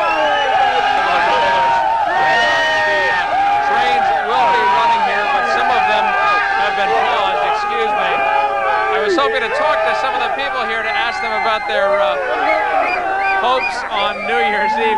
Tell me your name again. I'm Cassandra Dunham from Cleveland, Ohio. Tell me, did you get down to Times Square tonight? How did I get down? Is that what you said? Did you get to Times Square tonight? No, I was unfortunate to get to Times Square, but I did enjoy seeing the ball drop, which was very interesting because I've never seen that in real life. I've always had to see it on TV, but it was awesome. I loved it. It was beautiful. Thank you. Thanks for joining us. We are at Penn Station tonight, and there have been concerns about Y2K and the trains, and we can tell you that Amtrak and many of the train systems around the country and around the world have in fact decided to take a pause at just before midnight, some of them for a half hour up to 2 hours. So far, no problems have been reported. We can tell you that the pause that took place here at Penn Station has taken place, and those trains that were paused here have taken off. I'm going to toss it back to you, Bernie. Thanks very much. How are your eardrums doing? I think some of those folks want to be on television. Indeed. Well, the Midwest is approaching its magic moment from Chicago to New Orleans. New Orleans and places like Granbury, Texas. Our own Candy Crowley's there. We're going to be visiting a part of Texas close to Dallas. And also in this hemisphere, Mexico City. And to the north, Winnipeg in Canada. And in Central America, Costa Rica, El Salvador, Guatemala, Honduras, and Nicaragua. Waiting to welcome the Millennium. Our live coverage continues in a moment. Saturday on CNN's Larry King Live. What a way to kick off the year 2000. Larry's special guest is Microsoft founder Bill Gates. He'll discuss the future of the computer and much more. That's Saturday, 9 Eastern on CNN.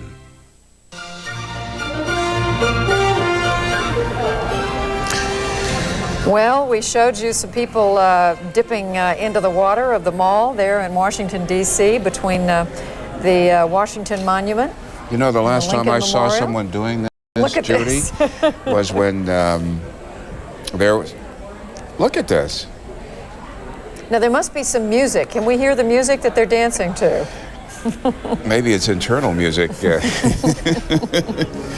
It could very well be. You know... The last time I saw someone dancing and standing in this reflecting pool before the steps of the Lincoln Memorial was when Stevie Wonder was singing at a tribute, the 20th anniversary of the Martin Luther King address from the memorial, the I Have a Dream speech during the March on Washington. And people were literally dancing, doing what these two young women were just doing, dancing in the reflecting pool. You know, that Washington Monument, people may say, well, gee, when are they going to finish all the construction work on it? But when you light up the scaffolding around it, it is something to behold. Now, the spirits are very high everywhere as the Millennium comes to the various time zones in the United States, in Central America, and Canada, and South America. And as our correspondents have indicated, everyone is in a good mood. No problems to report.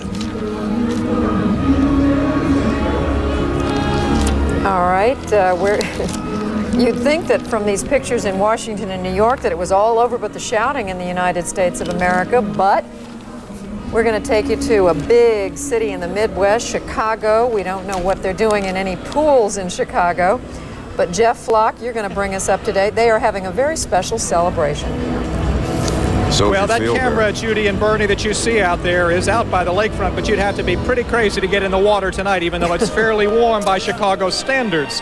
Inside here, the McCormick Place Convention Center, however, considerably warmer, and they are dancing it away. The Chicago 2000 International Millennium Celebration is on in full swing. Outside, there will be big-time fireworks in about a half an hour, and inside, you know, you spent a lot of money and time at CNN today talking to people all around the world. Well, the fact is, all you had to do was come to Chicago because it's a veritable United Nations of people that have been brought here, two people from each country in the known world. And I have a group of them with me, and I'd like to first just ask you, what is your name and where are you from? My name is Berit Kristoffersen. I came from Norway. And you, sir? Hans, I'm from Norway. Hi, I'm Craig from Scotland. Adenike Badejo from Nigeria. I'm doing a better job from Nigeria. Azdin Nekmouche from Morocco, Casablanca. How has it been in Chicago? How's this experience been? Wonderful, and it's a first experience that we hope that it will be every year like this in all over the world, because it's a message of peace that the world have to keep every year in mind and to repeat it for not forgiving it. I must ask you if you're surprised that there haven't been any Y2K computer problems. Yes, it has been a surprise that there was no problem with the Y2K compliances. And for one thing, Chicago is a country that has gone so well in computer and understands the technology of the new computer. So I am not surprised at all. I must ask Krieg from Scotland, and a while ago we saw some people in the mall in Washington, D.C. wading in the water. Billy, I'll ask you to show Krieg is wearing a native dress. Have you been bothered by the weather in Chicago? No, it's been quite warm, fortunately, so it hasn't been a problem. I must ask you, folks from Norway, finally, before we get away, what has been the best part of this experience of bringing virtually the entire world together? Oh, I've been meeting all these different people, and to meet all these itself is a wonderful experience. And to meet the people of Chicago, too, has been very nice. We appreciate you folks. A Noah's Ark here in Chicago tonight, and of course, we're not even close yet. We still have a good half hour away, and all I can say is we wasted a lot of money at CNN today going all around the world. All you had to do was come here to Chicago. Bernie, Judy. Jeff Flock, thanks so very much. Well, we're not going to waste any time. Let's call in Lou Waters. He's in the Big Easy. Lou. Yes, I am, Bernie, and I've been looking at all those pictures of the masses of humanity in Washington and New York. I heard Mayor Giuliani talk about spread out in a mile in all directions from Times Square. Take a look at Bourbon Street tonight. We're talking about 76, 78 square blocks packed in like sardines down there. But unlike the rowdy and gaudy Mardi Gras, you'll even see a few tuxedos and evening gowns associated with this Millennium celebration here in the Big Easy.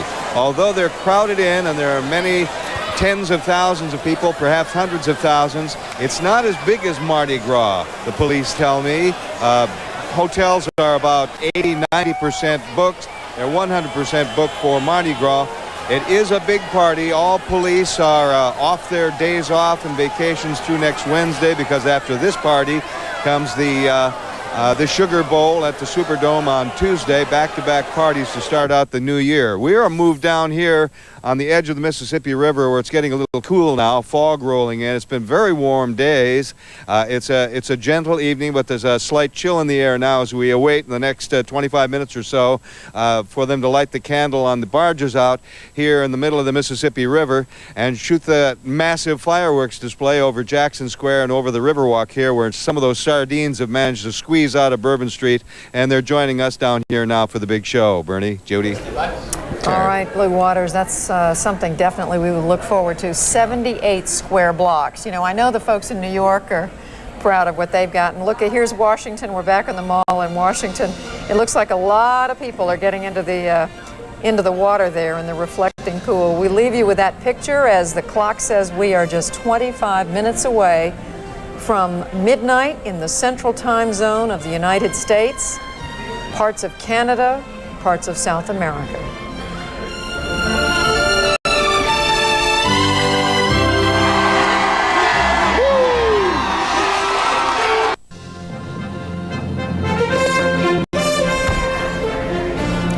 There's been a big celebration in New York City, especially one at Times Square, but a very personal thing has happened between two people there. Our own Gary Tuckman. I don't want to spill the beans completely, Gary. Well, Judy, Times Square is emptying out, but there are a lot of stories in the big city. Great story happened tonight as we entered the new millennium. This couple right over here, these two stand next to me from Ohio. This gentleman proposed to this lady, and you said... I said yes. And show me what you have on your finger. I have a beautiful engagement ring. Beautiful, I love it. Now tell me the story. Was there any doubt she would say yes to you? Yeah, I was a little bit worried coming up here, but the clock ticked down, and luck was on my side. She said yes. It's the best New Year's I've ever had in my life. So tell me exactly when you proposed to her. Was it before or after the millennium began? I waited till the end of the countdown, and once the fireworks went off and we could hear voices again, I proposed to her, and she said yes. So it was in the year 2000? No, yes, it was in the You gotta know that. What year you proposed to her? So when are you gonna get married? I don't know. I don't know. I just found out about it now. Okay, well, we're glad you said yes. A lot of people are having a good time here in Times Square, especially this couple as they celebrate the new millennium in a very nice way. Bernie and Judy, back to you. Gary, what are their names? You going to tell us? I think he's going away from us. Folks, can you still hear me? Yes, we can. You know what? One question I didn't ask you guys, a very important one. So everyone in the world who's watching right now knows your names. What are your names? Suzanne Hall. And your name? Jay Erickson. Very nice meeting you. Good luck to both of you. Bernie and Judy, back to you. And quickly to Texas. Candy Crowley is in Texas, and Candy, there's love in the air. Yes, there is. I can't come up with a couple about to be married. However, we have run several times into a young married woman who is very pregnant, says she's about to give birth any day, and she has written Baby 2000 across her belly, which she's shown us several times. We are here in Granbury, Texas. What you're looking at is the courthouse, which really is the centrifugal force of this town, around which all of the New Year's Eve activities have gathered. Right now, they're listening to the tones of Larry Joe Taylor, a Texas-bred country western singer. He is the one that is going to lead the countdown to New Year's here in this small town of about 6,000. There's 2,000 to 3,000 here in the town square. Various activities, painters, palm readers, sort of a mix of a kind of a circus and a New Year's Eve, a sort of family time. Children, they just got finished doing the conga to one of the songs here. Right now, what they're waiting for is what people in every city we've seen so far in the last 22, 23 hours are waiting for, and that is for the strike of midnight, when they will listen to the bell peal off the top of this courthouse. This bell was constructed by the same firm that did Big Ben. It is something they're very proud of. They will also tell you that it has rung in 1 century before this, so this is the 2nd century for this town of Granbury, which really is sort of become a historic restoration and has moved from an agricultural community, and then in the 60s began its restoration, and now is a big tourist attraction. And so they have thrown this New Year's Eve party and calling it Back to the Future, because indeed this town found its future in its past by reconstructing all of these buildings, some of them from the late 1900s into the late 1800s into the 20th century. So they are prepared here. We have less than a half hour to go. Children ranging from babies up to elderly couples have been in the town square, and they're just waiting, like everyone else has across the world, for the midnight to strike. Bernie and Judy? Candy, I listen very closely to you always, and earlier in one of your reports you said the town square is the epicenter there? It is. I mean, the town square is sort of what they have built up around the town. Is obviously bigger than this, but this is where sort of the centrifugal force, really. The town's main shops are around here, mostly antiques, souvenirs, that kind of thing. I have to tell you, there's a lot of folklore that they pass along to the tourists that come here. Also, this will give you an idea of what sort of town it is. 26 bed and breakfasts are here. So people across Texas. We were at bed and breakfast this morning, and we're with 2 couples who were celebrating their anniversary. So this draws them in from all around Texas, and they were hoping that some would come from outside this town, and indeed they appear to have come from all over Texas here to help celebrate in Granbury. And Candy, picking up on your point about the lady with Baby 2000, or words to that effect, written across her belly, courtesy of the Reuters wire service, 2 twin boys born in Berlin, Germany, this night. One born in one millennium, the 2nd millennium, the other one born 5 minutes later in the 3rd millennium. And wherever you're watching and listening. They win. To you, our viewers, wherever you're watching and listening, our worldwide coverage. As we get ready to pause for a moment, look at this. Sunrise over Beijing. Sunrise over Beijing.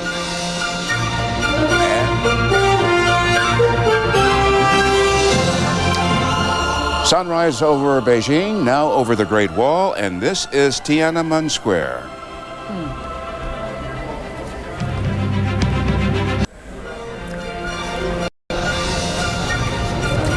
Here is a picture to take your breath away. Midnight in Athens, The Acropolis, a 2,500-year-old structure. The citadel of ancient Athens, built on a limestone hill. Built in the golden age of Athens during the reign of Pericles in the 5th century BC. And it does take your breath away. To North America now, to Mexico, Mexico City. CNN's Harris Wayback is there as they await in 14 minutes the new millennium. Harris.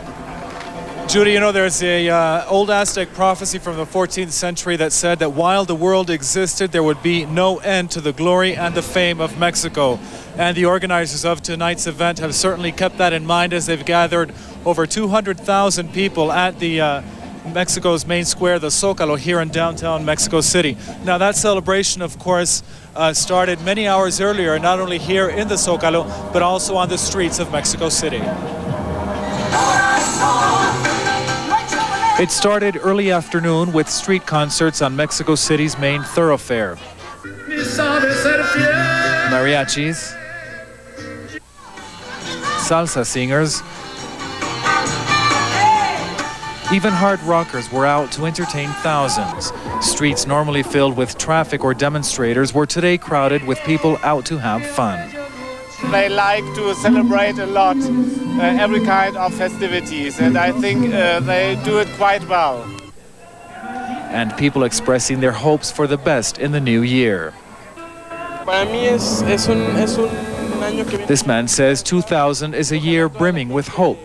Hopes that people will be more tolerant and generous to others. Throughout this city of 20 million people, the celebration of the start of the new millennium has been impossible to ignore. Mexico City's monument to the revolution, a huge triumphal arch located in the heart of the city, was specially lit up. But the main center of attraction is the Zócalo, Mexico City's main square, where a huge party got underway as dusk fell on 1999. Judy, and that party is continuing now. We're only minutes away from midnight here, and we're waiting for about 200 mariachi bands that will be playing two serenades, one for the old year and one for the new one that's coming. It's a tradition here that you sing songs to people as you say goodbye to them and as you welcome them and on their birthdays. So that's what we'll be expecting here in the next few minutes. Judy? Thank you, Harris. We've been reading of high security, Bernie, there in Mexico City. We're so happy to see that so far all is smooth and happy. And happy. People are waiting in Mexico City. They're also waiting in Las Vegas, as is Lauren Sidney. That's right. They are waiting to get married. We are back here in Las Vegas overlooking that famous 4-mile strip from our perch at the Four Seasons Hotel. Now, Y2K glitches are not expected to affect Vegas hitches. Gambling, drinking, and showgoing aren't the only things to do here. Saying I do has become a very popular activity, especially this New Year's Eve. We sent our Paul Verkaman, who is happily married, to the Little Chapel of the West to check out some New Year's nuptials.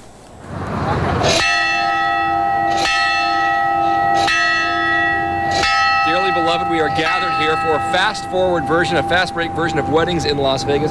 Many couples tying the knot this New Year's Eve. And these are now Mr. and Mrs. Baca from Orange County, California. We understand you got married earlier. Why did you want to beat the year 2000 deadline? Because I'm really into the Old West. In fact, we go to Tombstone, Arizona every year on the anniversary of the gunfight at OK Corral, and I feel like with the 1900s, a lot of the Old West is dying out. 2000 sounds like space age, so we wanted to do it while it was still the 1900s. Yeah, one last cowboy yeehaw. How are you feeling right now emotionally? You okay with all of this?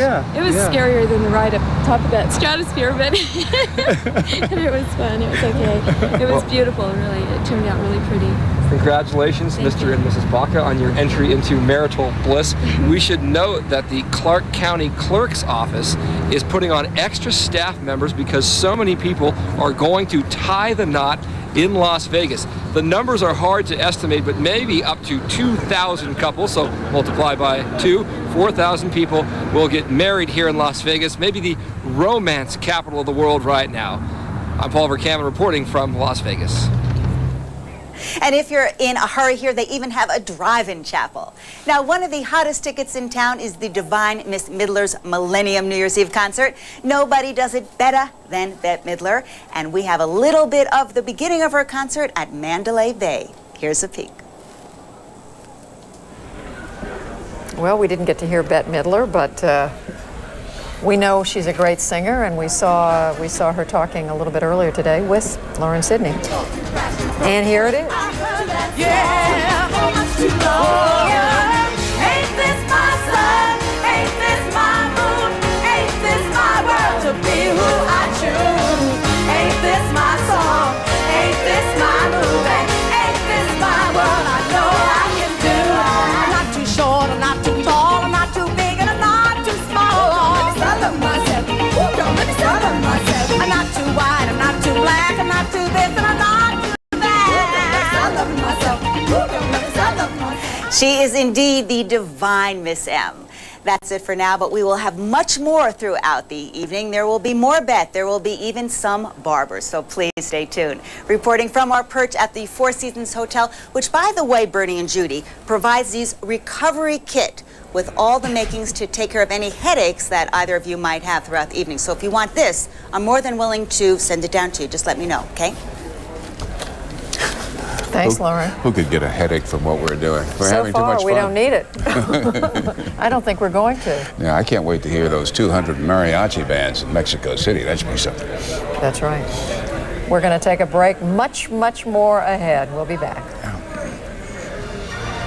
With Chicago. Well, in the next few minutes and at the top of the hour, as the new millennial arrives in the Middle West, we're going to take you live to Chicago, where there's lots going on. This is McCormick Place.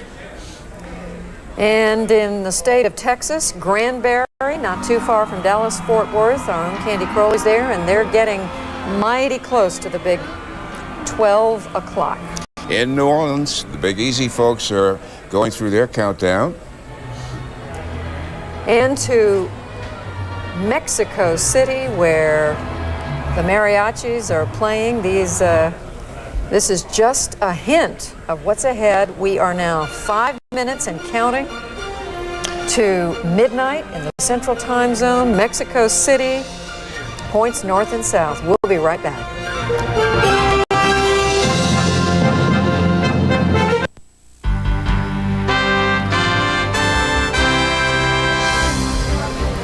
It is a little over 2 minutes to midnight Central Standard Time, the next time zone to step into the new millennium. Through the heartlands of America, CNN will take you to the latest celebrations for the arrival of 2000. We'll also keep track of celebrations continuing in other parts of the world where the new year got a roaring welcome. From Canada through mid-America to New Orleans to Texas and Mexico, we are in cities large and small. CNN coverage of Millennium 2000 rolls on right now.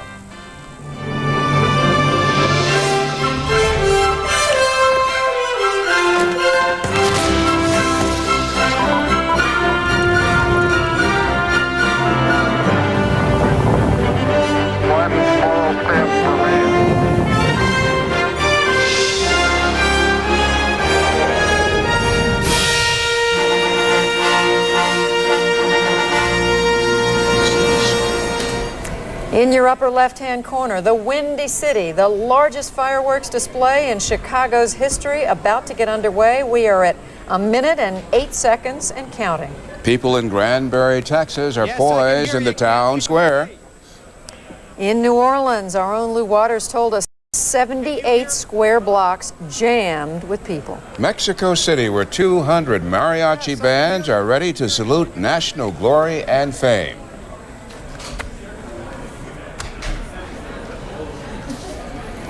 And back we go to Washington, D.C., the Lincoln Memorial, live pictures, fireworks continuing into the night. It is now an hour into the year 2000 in the nation's capital. This was the plan all along. There would be fireworks earlier, closer to the Washington Monument. And at 1 o'clock Eastern, 1 o'clock in the morning, 1 hour into the new millennium, fireworks over the memorial named after the 16th President of the United States, Abraham Lincoln. Less than 10 seconds, the new millennium arriving in the Midwest, also in Winnipeg, Canada, Costa Rica, El Salvador, Guatemala, Honduras, and Nicaragua. Here it is.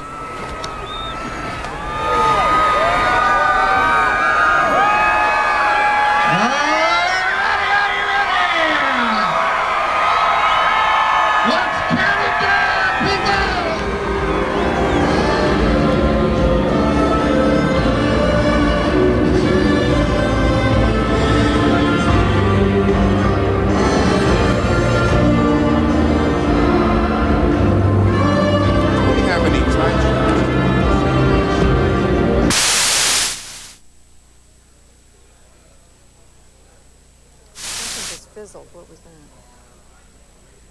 This is Chicago, right?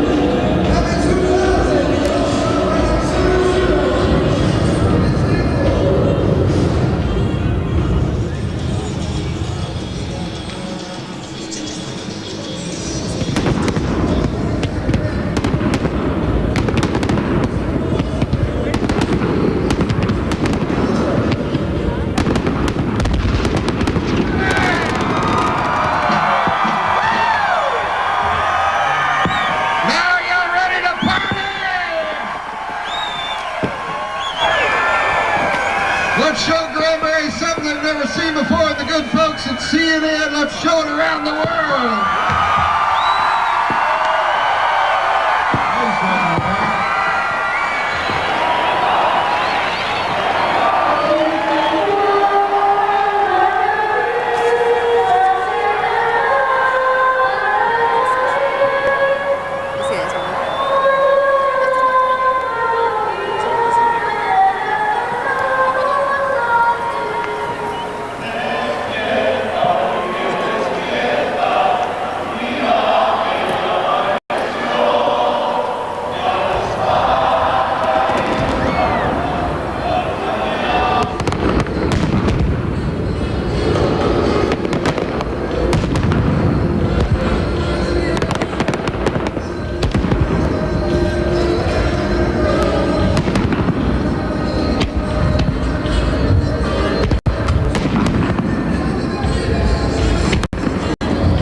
Yes, yes, if you can hear me, yes.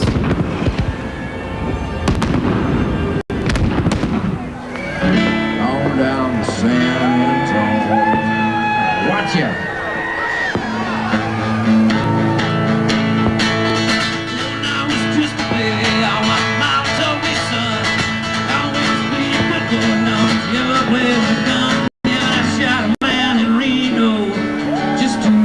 him die.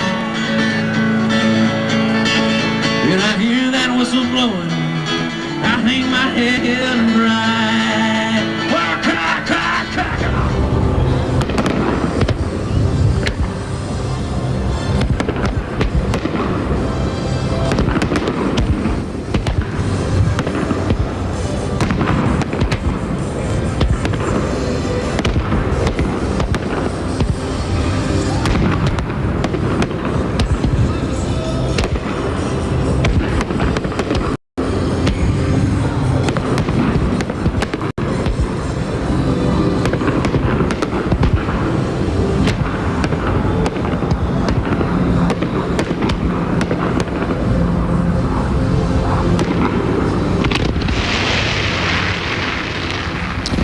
Very interesting as we watch the fireworks over Lake Michigan on the shores of Chicago. Guess what? Last year this time, this city and its residents were suffering under 22 inches of snow. And Jeff Flock, have you seen a flake tonight? Not a one, Bernie, and you know, it's been a beautiful night, and you can see the fireworks are just gorgeous. It's been unseasonably warm. These people are tremendous, but the reason that I think I couldn't think of any better place to be than Chicago tonight is the people that you see. The faces from literally 200, I think, and 205 is now the total, countries from around the world. 2 people from each of those countries coming here. A pharmacist from Albania, a priest from Bulgaria, a farmer from Indonesia, a housewife from Mexico. The list goes on, all coming together in Chicago tonight, which has always been a melting pot, but probably never more so than at this very moment, as this new millennium, perhaps, if that's the way you look at it, is rung in here. And it's really been an extraordinary evening to spend time with these people and just watch the whole world come together, both on CNN as well as here in Chicago. Bernie. Jeff Flock, our Chicago bureau chief. Pretty pictures. You know, we don't have cameras everywhere, Bernie, that is turned midnight in the Central Time Zone, but let's mention again some of the states: Wisconsin, well, Illinois, Mississippi, Alabama, Arkansas, Louisiana, Missouri, Iowa, Minnesota, Texas, Oklahoma, plus parts of Kentucky, Tennessee, North Dakota, South Dakota, Nebraska, and most of Kansas. And not only that, in Central America, Costa Rica, El Salvador, the Galapagos Islands, Guatemala, Honduras. We've already seen pictures in Mexico, and let's not forget Nicaragua. And Bernie, you mentioned Winnipeg, Canada. A big chunk of Canada has joined the millennium. And as an Illinoisan, we can't forget the next door Hoosier state, Indiana. They have varying time zones, so it comes and it goes in that state. Let's go down to New Orleans and see what the folks in the Big Easy are doing. Lou Waters is there. Already someplace that they have to be, such as at the Red Cross Gala at the Hyatt Hotel right across the river. That's where News 8 Austin's Nicole Traynor is. Watching the Rockets, red glare, green glare, any kind of glare you like, but we have an interesting situation. I may have told you earlier that because of the warmth of the day, it was mid to high 70s today here in New Orleans. Cold water, we got fog rolling in, and some of these rockets going up can't be seen behind the mist. No signs of disappointment among the crowd that is packed in here. As I mentioned earlier, the French Quarter is packed in, and some of those have spilled over here now onto the Riverwalk to watch the show, and it's packed in here. This is the culmination of one heck of a week here in the Big Easy tonight, with Fats Domino and Cyril Neville appearing down at the Hyatt Hotel. We have the Neville brothers over at the Harrah's Casino here. Dr. John moved through here early in the week. As you know, music is always great here in the Delta. Some of the best local blues bands anywhere in the world are here. But if you can't afford those tickets, all you have to do is walk along the street here in New Orleans, and you'll hear music on every corner. And that's the way it's been all week long. Tonight is no exception. This party is liable to go on quite some time into the night, as you know. It's not as big as Mardi Gras, but it's just as enthusiastic. And this kind of party can tucker you out. And tonight just might do the trick. Bernie, Judy? I don't think it's going to tucker Lou Waters out. He doesn't look tuckered. He sure doesn't. All right, if that's the picture in Louisiana and New Orleans, some nice romantic pictures, indoors and outdoors. We got those same 2,000 glasses, sunglasses that we saw at Times Square. Lauren Sidney has a pair in Las Vegas. Fred Hickman has a pair in Times Square. In the neighboring state of Texas, the town of Granbury, our own Candy Crowley is there keeping an eye on the celebrations. Candy. Well, Judy, I think as you can see, Fred had Times Square and Wolf had the Washington Mall and Christiane had London, but the crew and I will always have Granbury, Texas. And I can tell you that at midnight, there was no difference in any of those places in Granbury. There was the countdown and there was the crowds kissing one another and, of course, always the fireworks. So basically what they did here was wait all night for this one moment, as they did all around the world. They love, of course, being able to say to the world, this is Granbury. They consider this their moment in the sun or under the bright Texas sky at night, at any rate. So they are pretty much wrapping it up here as you think they might in Texas, with some country western music and the burst of fire, as you can see it in the air here. We'll have Brian turn around just so you can watch Granbury say hello to the new millennium. Actually, when the clock struck, the town square, which of course is where they all surround and go to their activities, all go around this town square, was absolutely packed. They all stayed here until the midnight hour. One round of Old Lang Syne, a lot of them took off. So there is, of course, work still to be done tomorrow. Some of them said they just wanted to go home and go to bed. Others are going to linger on here, listen to some of the music, and party into the night, which they have been doing since about 5 o'clock this afternoon. So Granbury celebrating like the rest of the world with some fireworks and some good cheer and a little music. Judy and Bernie? Candy, I think I already know the answer to this question, but Bernie and I are assuming that the people of Granbury have made you and your colleagues feel very welcome on this New Year's night. Yeah, it's it's one of the nice things about going to a small town is you cannot, word got out that we were here. They couldn't have been nicer, obviously. I mean, this is good for them. It gets Granbury on the map. It's a tourist town, so of course, they love the publicity, but they really have gone out of their way. They have loved having us here, and boy, we got peanut brittle, homemade peanut brittle, all kinds of local delicacies. So yeah, they were delighted to have us here and delighted to get their 15 minutes of fame. Well, we're glad to send them CNN's very best. Thank you, Candy Crowley. When we come back, we're going to drop in on the capital of Texas, Austin. We're going to take you to Winnipeg, Canada, to see how they ring in this new millennium, and New Orleans once again as the year 2000 rolls across the United States and Canada.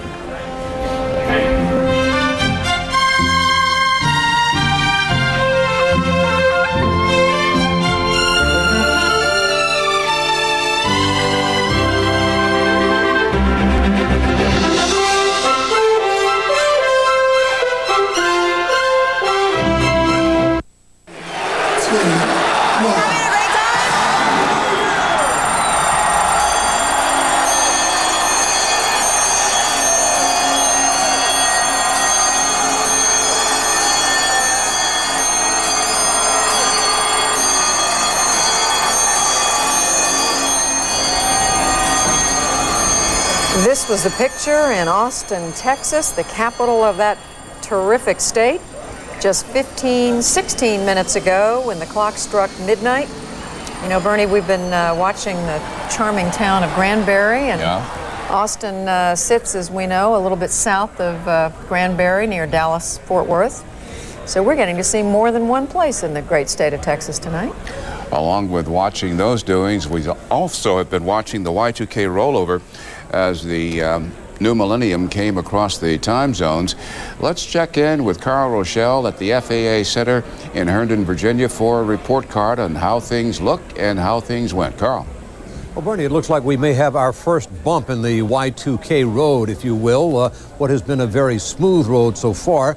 I'm at the command center in Herndon, Virginia, where the FAA tracks what is going on at all the aircraft flying throughout the United States and even checks in with the international airspace. But we are told that there is a problem with a dozen or perhaps less than that of a system called an AWOS. And let me give you a little explanation. AWOS is an acronym for Automated Weather Observation System. It is a system that stands at airports and collects information on cloud cover, wind direction and wind speed, barometric pressure, altimeter settings, and so forth and so on. It's available to pilots who can call in on the telephone and get it directly from the system, or they can dial it up on their frequency in the aircraft and get all of this information used in flight planning and in making a decision on whether to land at that airport, what the weather is like.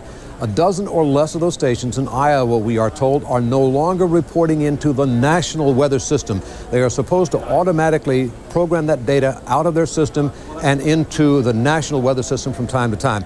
But the AWOS, these automated weather observation systems, are working because the FAA says they have dialed into them directly by phone and they can get the information that way, but those systems are no longer sending the information into the National Weather System. Not sure why, not sure at this point whether they're FAA operated, state operated, could be National Weather Service operated, but that's the first glitch. Other than that, everything has been smooth sailing all along. There have been no problems with flights, no safety problems, no operational problems, and these automated weather observation systems, Bernie, would only affect someone who was going to land at that particular airport who needed the weather information, and quite frankly, we're told the weather in that area is quite good right now, and you could get into that. It wouldn't be available for flight planning, but if you wanted to land there, you could call up the information on the frequencies in your radio, in your aircraft, or dial it up on the telephone and get that information. So that's the first little bump here, Bernie. Other than that, things running very smoothly.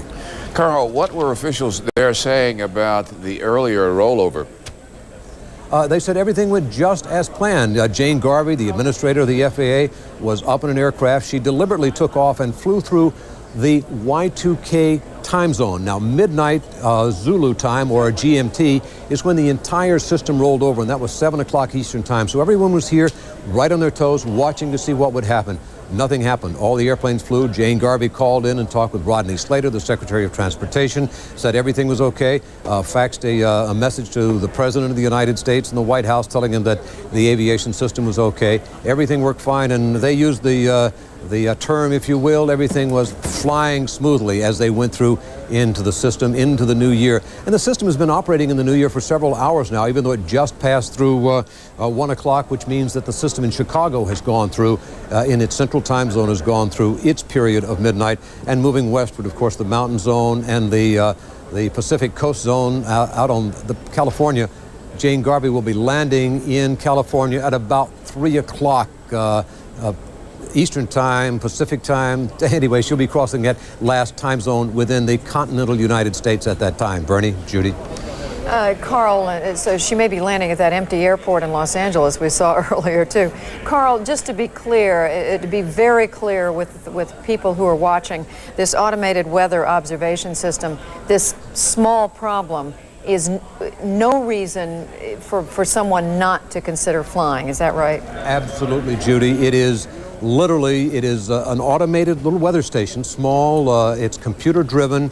It records the observations at that airport, and it would have no effect at all. Even if you wanted to land at that airport, it'd have no effect because a plane flying over the airport could dial up that on its radio and listen to what the weather observations were at that airport at that time. The only thing it's not doing is sending it into the main computer, so it's not available for your flight planning purposes if you're going in there. But if you want to know that badly, you can pick up the telephone and dial and get that information directly from that automated weather observation system. Absolutely no reason at all for anyone to consider any questions about safety or operational necessities involved with that, Judy. All right, Carl Rochelle, thanks very much. And now we want to go to Mexico City. Our bureau chief there, Harris Whitback. Fireworks continue, as you can see, and I know that earlier you and Judy were talking about couples getting engaged and pregnant women out there celebrating the Millennium. I can't offer you that, but I can offer you a square full of people wearing red underwear. And let me try to explain that to you. The tradition here in Mexico says that if you're wearing red undergarments as the new year arrives, that it will ensure a lot of prosperity, a lot of love, and a lot of good luck in the new year. So I can assure you that at least some of those 200,000 people who are out there are wearing bright red underwear tonight.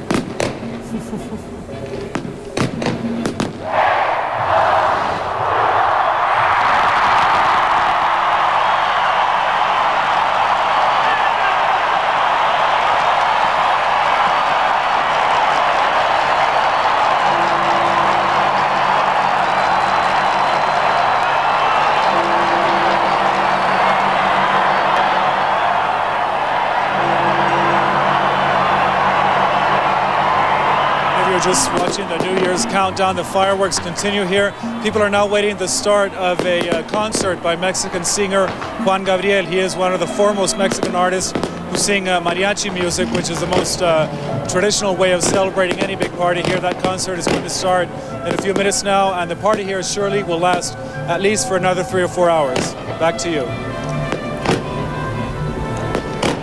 Harris Whitbeck filling us in on, excuse me, Bernie, I was just munching a cookie. I was sneaking a bite. We're not supposed to sneak cookies on television.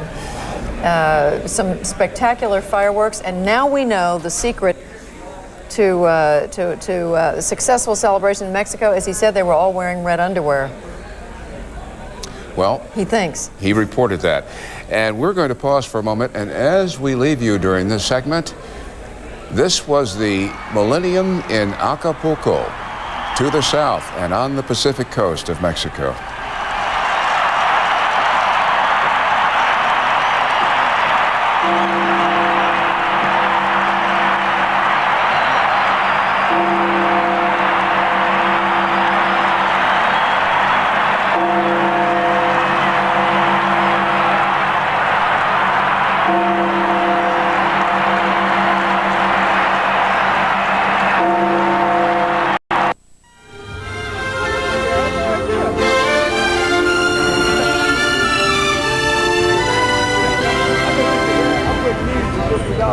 Chicago, Illinois, pictures of Chicago, which is now 25, almost 26 minutes into the third millennium. From Chicago, we're going to go back to a city where it seems like it was hours ago that New York joined the new millennium, but actually it was just an hour and 26 minutes ago. Our own Fred Hickman. Fred, are you still there? I am still standing by, Judy, and you know, that's so correct. I look down here now at Broadway and down toward Times Square, where there was once a sea of people, and now it's pretty much clearing out, and it didn't take long for the people to start to leave. But the people who are coming in now happen to be the guys wearing green, and they're carrying the long brooms, trying to clear out some of this 4 tons of confetti. If we could take a look down here at the intersection of 46th and Broadway, you can see that the police officers now are starting to move down the barricades, and the cleanup crews are in working. Although the celebration, in essence, is going to continue until 6 a.m., until the last time zone crosses over into the new millennium, into the year 2000. But we do have some information to give you from the mayor's office, from the deputy mayor, in fact, who unofficially says that between 2 and 3 million people were in Times Square to bring in the new year. Between 2 and 3 million people, clearly smashing all records for any previous celebrations here to bring in a new year in the 94 years they've been doing it. Also, some great news from the mayor's office indicating that there were no Y2K glitches to report at this time. All electrical systems, all water systems, everything seems to be working just fine as we move into the year 2000. So all in all, it's been great. It's been incident-free. The people have been wonderful. I've seen police officers embracing different folks, just kind of walking along. We've seen people get engaged and dancing and, you know, mambo lines and the whole bit. So it's been a quite memorable situation here, quite incident-free. And boy, I wish every party were like this. Judy?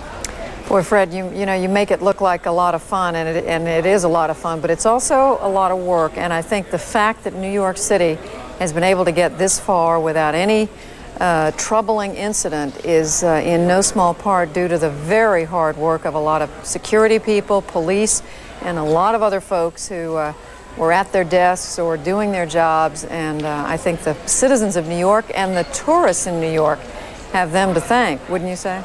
Oh, I think that's absolutely true, Judy. 37,000 police officers were on duty this evening, 8,000 in uniform, and that's not including all the people who were out of uniform and working in plain clothes, working in the streets here.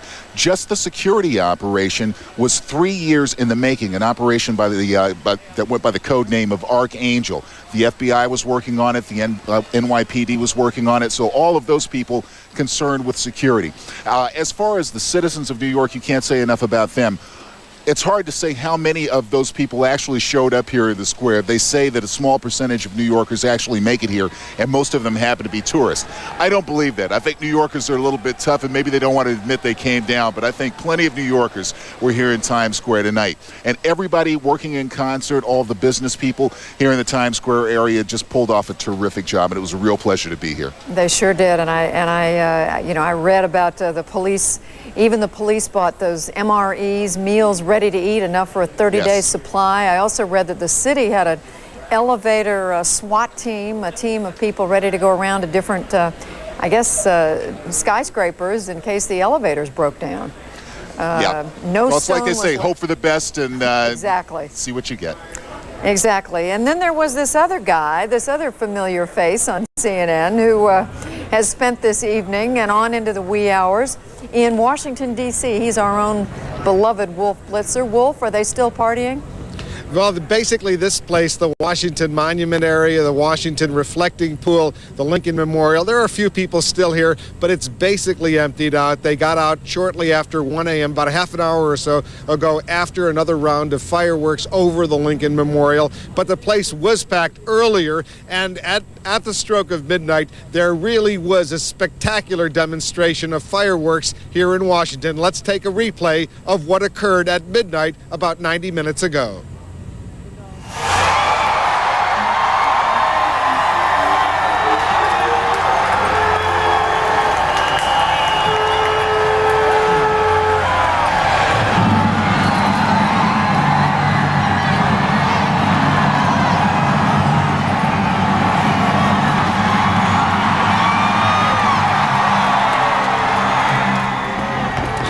And of course, there was an enormous crowd here, probably not as big as Times Square, but for Washington standards, very, very big. They were packed along both sides of the reflecting pool. People had come from all over.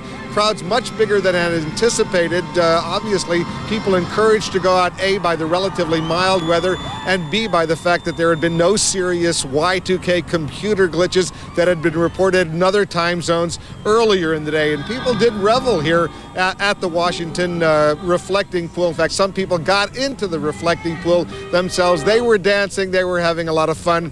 Everything was really, really smooth. The district police, the park police, all of those involved in managing this very huge operation managed to get through without any serious incidents, and everyone seemed to be very, very happy. And as I said, now it's relatively, there's only a few people who are left here. It's amazing how tens of thousands, perhaps hundreds of thousands of people, Bernie and Judy, can come to an area like this, but within a matter of minutes, they've dispersed, they've gone home or wherever they were going, but they're certainly not here anymore. Bernie, Judy?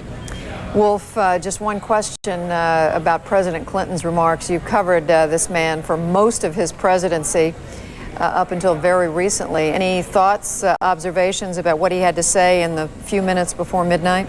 He was speaking for himself. He thought a lot about the 6.5 minutes that he spoke about. The First Lady was intimately involved in preparing all of these Millennium operations over the past year and a half. This was not just an overnight wonder, what occurred here. The president is now about to enter his last year in office. He's getting rather nostalgic by all accounts. He wants to now, the first year of this new millennium, this new century, squeeze as much as he possibly can in the remaining 1 year of his own presidency. He's going to be doing a lot. He's going to be very active. And I think some of that activity, some of the objectives that he wants to achieve in the coming year were reflected in the brief remarks just before midnight here at the Lincoln Memorial. All right, Wolf Blitzer reporting from the mall in Washington, D.C., where the celebration was big. It was spectacular. And as you see, it's starting to clear out now, but the likes of which Washington won't see for quite some time. We're going to take a break. We're coming up on 27 minutes before 2 o'clock Eastern Time, but 27 minutes until the Mountain Time Zone and parts of Canada observe the new millennium. We'll be right back.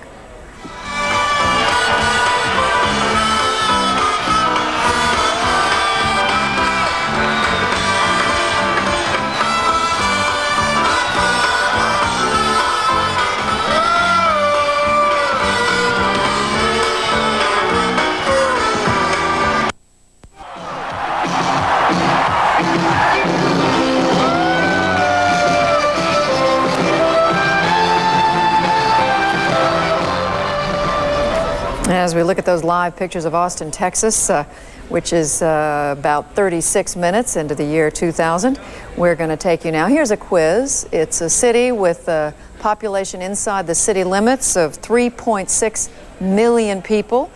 The western part of the United States. It's the movie-making capital of the United States. You're right. It's Los Angeles, it's Hollywood, and our own Kira Phillips is there. Hi, Kira. Hey, I'm pretty impressed with your facts there, Judy. I've got my almanac here. I'm pulling this. Are you pulling your facts from the almanac? Yes, you better believe it. Good for you. We've got a lot more history for you. Matter of fact, Judy, I remember as a teenager, 16 years old, when I just got my license, the girlfriends and I hopped in my mom's Mercury and, of course, headed to Hollywood. We never found this sign, but I did find out a lot of history this past week.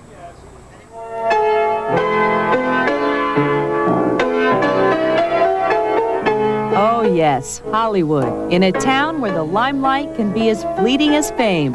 For the better part of a century, the Hollywood sign has served as a monument to a place where make-believe is real and image is everything.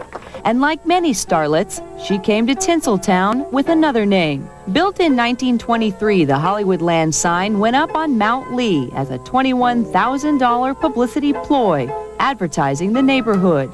Studded with 4,000 light bulbs, the sign became quite a city sight and a target. Just ask 73-year-old Don Selton, who as a teenager used to take aim at the lights with his BB gun. It was kind of exciting to do something that you probably weren't supposed to do. Don's target was destined for greatness. In 1949, she took on a new look. The land was dropped and a star was born. I'm sure it's on the list of many people that come here from all over the world that they got to see the Hollywood sign. On the road to stardom, respect wasn't easy. In 1976, it was Hollyweed. You can guess who was behind that. During the Iran-Contra hearings in 1987, it was Hollywood. 5 years later, Ross's pals had pulled their prank. And there's been others. She's proudly withstood the rips to her reputation, but her greatest enemy has always been time. By 1978, the sign had seen much better days. Hugh Hefner stepped in, raising some $45,000 for the restoration effort. Hollywood hotshots like Gene Autry, Andy Williams, and Alice Cooper followed, ponying up $28,000 apiece to sponsor a letter. Once all the money was raised, so was her new steel frame. Enamel letters were attached to what would become a 4-story tall, 480,000-pound solid structure. Now, 76 years after her debut, she's getting made up for those who have stood by her, and her biggest performance yet. And you're going to see that performance right here live on CNN. That's the stage set up by the city where Mayor Richard Riordan and Jay Leno are going to be here very shortly. They're going to flip the switch and you are going to see the most amazing light show that ever hit that sign in years. Matter of fact, since 1984 when it was lit up for the Olympics. But this is going to be much more high-tech, much more exciting, and we're going to have it for you. Judy? All right, Kira Phillips in Los Angeles, in Hollywood to be exact, where they are just about an hour and 20 minutes away from the magical hour.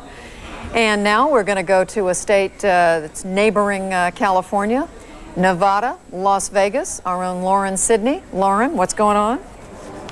Well, Judy, we don't have a sign here in Vegas, but boy, do we have a strip. We are having our own party here at the Sky at the beautiful Four Seasons Hotel. That's 35 floors below me. One of the hottest tickets in town is the divine Miss Midler's Millennium New Year's Eve concert. Concert goers are now inside the Mandalay Bay Hotel below us, celebrating with her. I caught up with the diva Las Vegas last night as she rehearsed for tonight's big gig. But at CNN, of course, we do not believe in rumors. We've come to you for the truth. Oh, I have no truth. I have nothing to offer. I'm terrified. But it's okay. I'm going forward. I had a great life. I hope everybody that's listening had a good one, too. Goodbye. Hello. Hello. Because the rumors that are going around about you is that come the millennium... The rumors about me. Oh, I see. But they're clean ones. Come the millennium, Bette Midler will no longer do a raunchy show. True or false? That is absolutely true. That's absolutely true. I'm changing. I'm just going to sing ballads, and I'm going to only work with one piano player, and maybe I'll open up a club of my own. That's what I'm thinking. But that's the future. This children. That's then, this is now, so how raunchy are you going to get? Well, it's going to be pretty silly. I'm not so sure it's going to be so raunchy, but it's going to be a lot of fun. We have all sorts of things planned for this event. We have stuff. We have lots and lots of stuff and lots of really silly jokes. And I think the crowd's going to be great. I think they're going to be sloshed, and I think they're going to be out for a really good time. And I'm really looking forward to it. This is a beautiful arena, the Mandalay Bay Arena, just a beautiful arena. And the sound is going to be fantastic. And I'm just going to have a ball. Now, I'm looking forward to it. We've been on the road for 3 months. We've been preparing for this night, so we're like, we're keyed.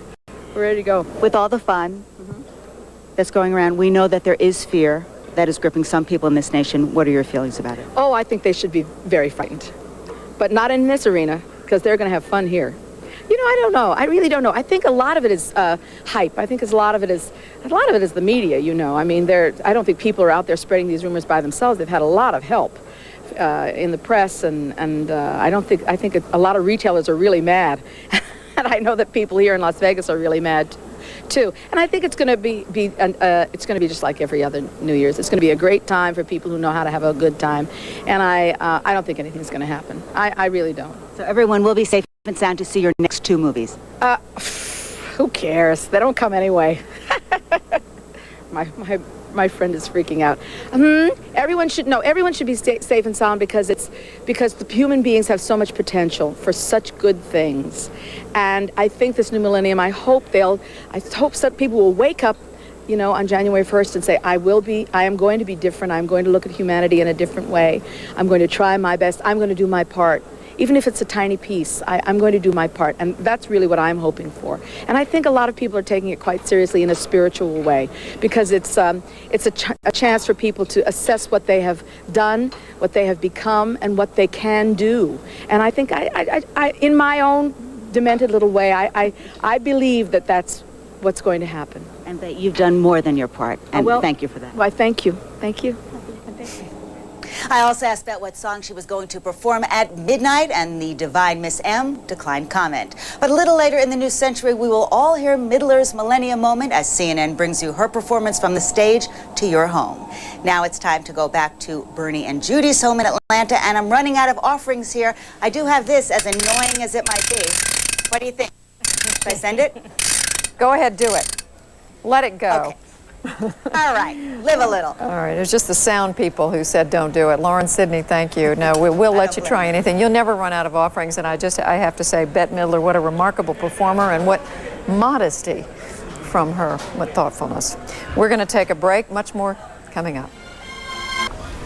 I wonder what's happening in Granbury, Texas, where Candy Crowley has been all through the night. Candy, what does it look like? Bernie, it looks pretty empty. I tell you, they got out of Dodge, in this case Granbury Square, pretty quickly after the bell tolled midnight. When you get right down to it, Bernie, Granbury celebrated this new millennium much like Rome did, much like Paris did, much like New York and Washington did. It was just smaller. There was a parade to kick things off. There was the countdown at midnight. And then, of course, there were the fireworks. Lots of enthusiasm, as there was all over the world. Not a glitch that we could see. Haven't checked with their ATM machines or any of their computers, but so far we haven't heard anyone complaining about not being able to get to their money. They had country western music. They had blues music. They had gospel music, and they had families. That's what they said they wanted this to be about, that this was a small town, and that they wanted it to be a family affair. The question we got most often was, why Granbury? Well, the fact of the matter is, small town America is where everyone in some way or another has their roots, and we knew that there should be a small town celebration. Granbury was having one, and so we came, and that they accepted that explanation, and they threw quite a little party here. I'd say 2,000 to 3,000 people. Started off around 5 o'clock and really hit its peak at midnight when their country western singer helped them count down. They watched the fireworks. They had one more round of songs, a little Auld Lang Syne, and then they all went home. So we promised we'd be back in the next millennium. I don't know if it'll be me, but I just wanted CNN to know that we have made that commitment for the next millennium celebration. Bernie, Happy New Year to you and Judy. Thank you, and to you. I'm curious, how did they come by having the world's largest mini golf course? I mean, you know, Bernie, you read up on your material. You know, everybody's got to have something. They have the world's largest mini golf course. We didn't get a chance to do a round. We basically, what they are proudest of here is the restoration of this square, which dates back to the late 1800s and into the early 1900s. We did see the golf course as we came into town. Maybe on our way out, we'll go around and I'll let you know how it is. Candy Crowley, Granbury, Texas. Thanks very much. When we come back, the toddling town of Chicago, the Windy City. Jeff Flock, he's there to bring us up to date on what's happening in the Middle West.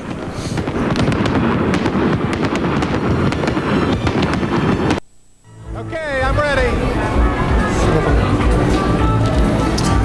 The song Chicago has a lyric. One of the lines goes, "You'll have the time of your life. I saw a man who danced with his wife." Is that so at this hour, Jeff Flock, where you are? Well, Bernie Shaw, I'm so glad that you said that, because tonight I did get to dance with my wife. She is here, and we did it right at midnight, too. We are, as you can see, perhaps now, right in the middle of a conga line here in Chicago. This is an extraordinary night, because the people that you see perhaps now dancing around me on this floor at the International Millennium Dance Party, these people are from 205 countries in this world. I love you! And really, it's amazing how well all of these people have mixed with the native Chicagoans to really turn this into quite a special night. Many of these people, if you can see, are in native dress that they have come here with, some of it not particularly suitable for the Chicago winter. But everyone who has come here tonight, I think, has said, what a great way to spend the beginning of this new millennium. In fact, you look at it that way, with all of the people of the world. And as we said earlier, maybe we wasted some money. Happy New Year! Trying to unite the world electronically. We did it in the flesh here. It was great both ways. A very special night in Chicago. I'm not sure when it's going to end, because of course these people are all on different time zones, although I guess it's fair to say that for all of them in their home countries, they have already seen the new millennium. Special night in Chicago. Bernie, back to you. Jeff Flock has covered tornadoes for CNN. He's covered hurricanes. He's covered wars. Nice to see him covering fun. It is, and I'm also glad that he and his wife had a chance to have a little spin around the dance floor. Bernie, one little tidbit I wanted to get in at some point tonight. There was a survey done by a man named Howard Rubin, who heads the computer science department at Hunter College.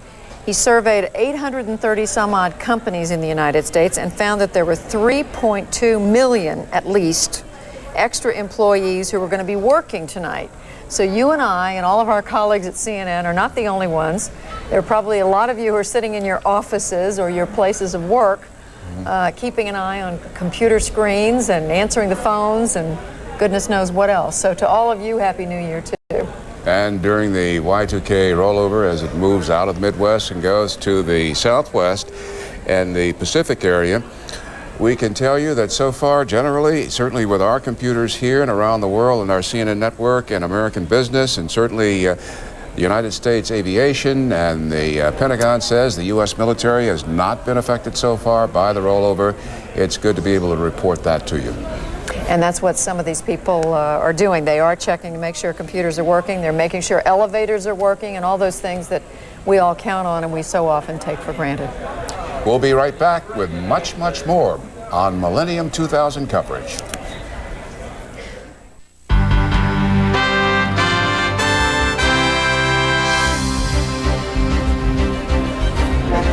It is a little over 2 minutes to midnight Mountain Standard Time for Olympic cities past and future in North America. The new millennium is about to arrive. And at this hour, another Olympic city, Berlin, marks its first sunrise of the millennium. Calgary hosted the '98 Winter Games. Denver had them, but let them go. And scandal-tainted Salt Lake City is prepping for 2002. But in those Rocky Mountain cities and others, it's now a time for fun, not games. CNN's coverage of Millennium 2000 rocks on right now.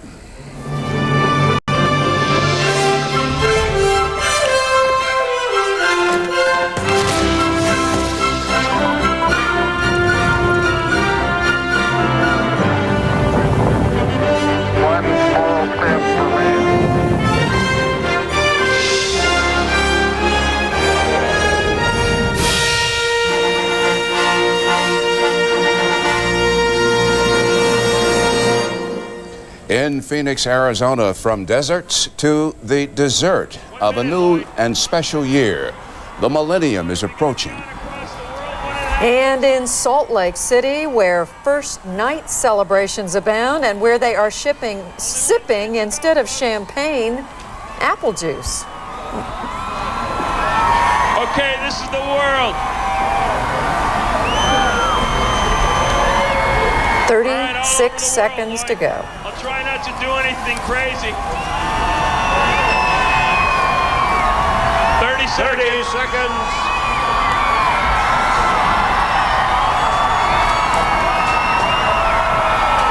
20 seconds.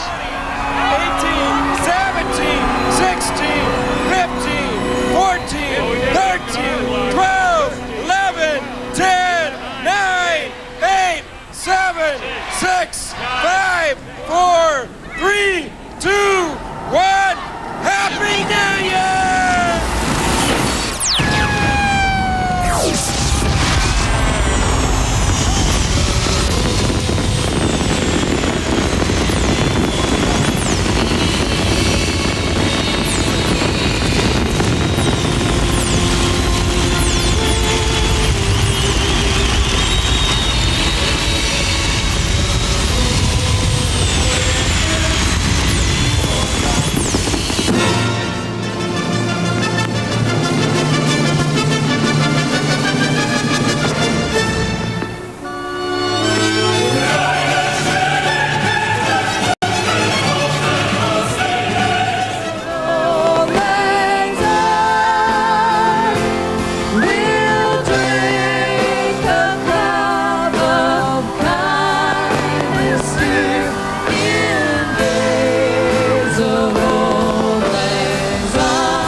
Wherever you are in the world, thanks very much for joining still another hour of CNN's special live unprecedented coverage of the celebration of life as the world's humanity embraces the year 2000. For some, a new millennium.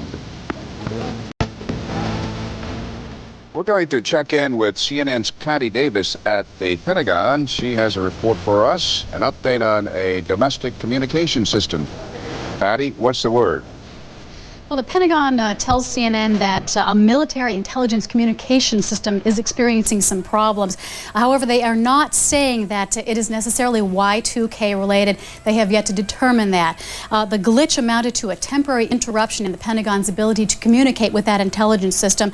That problem has now had a temporary fix put in place. They are now working on a more permanent one. The Pentagon had been anticipating a problem with this system going into Y2K, as it had with many other systems. It had put a patch in place. Apparently that patch may have not taken. Otherwise, however, the Pentagon says it has had a pretty good rollover into the new year. No major problems, no minor problems. There was one problem going into the Middle East with a communication system there, and they're saying that was not Y2K related. One senior military official does tell CNN that the Pentagon has had fewer problems going into the new year than it does on any typical day. Patty Davis, CNN Live at the Pentagon. Patty, I'm just fascinated, if not bordering on being flabbergasted, that the United States military would tell us that one of its communication systems is not working in a minor way. Don't you find that interesting? It is interesting, and in fact, they are being pretty close-lipped about it, pretty tight-lipped. We don't know very much about what it is. We do know, in fact, that it is a military intelligence communication system, and that is about all that they're saying at this point, Bernie. Okay, thank you. Patty Davis at the Pentagon. And Bernie, now we want to go, while we're on the subject of the military, to Colorado Springs, Colorado, which, by the way, has just observed the year 2000, about 8.5 minutes ago. Our own Martin Savage is there at the NORAD, North American Aerospace Defense Command. Martin. Judy, we are located right next door to that at Peterson Air Force Base, where they have been enjoying a fireworks display coming from Pikes Peak, elevation 14,000 feet. It has been watched by the people here at Peterson. It is also, as you mentioned, the headquarters to NORAD, the North American Aerospace Defense Command. These are the only fireworks that they had hoped to see today, and in reality, that was exactly the case. Peterson is also the temporary home, though, to the Center for Strategic Stability, an unprecedented, historic, cooperative effort between the United States and Russia that saw Russian officers and American officers seated side by side in the same 20 by 40-foot room, monitoring the two nations' nuclear missile arsenals during the critical rollover periods. It was designed so that there would never be any miscommunication, no misstep, no problem that could accidentally trigger a nuclear confrontation. As it turns out, there was no such event. However, their work is not done here. It will continue for another 2 weeks to make sure that there are no latent Y2K problems that show up. None here expect any. The real legacy is not so much what happened here today, but what could come about as a result in the future. The cooperation and the facility itself here is looked upon as a role model for a permanent facility to be located in Moscow, to be manned 365 days a year, 24 hours a day by Americans and Russians, with the prospect and hope that the possibility of any accidental nuclear confrontation, like the Cold War itself, will be relegated to the past. For now, here they enjoy the fireworks at the end of a remarkable day, a routine day, a day that when you're dealing with the world's two most powerful nuclear arsenals is just the sort of day you would hope to have. Happy New Year from Colorado Springs. Bernie and Judy.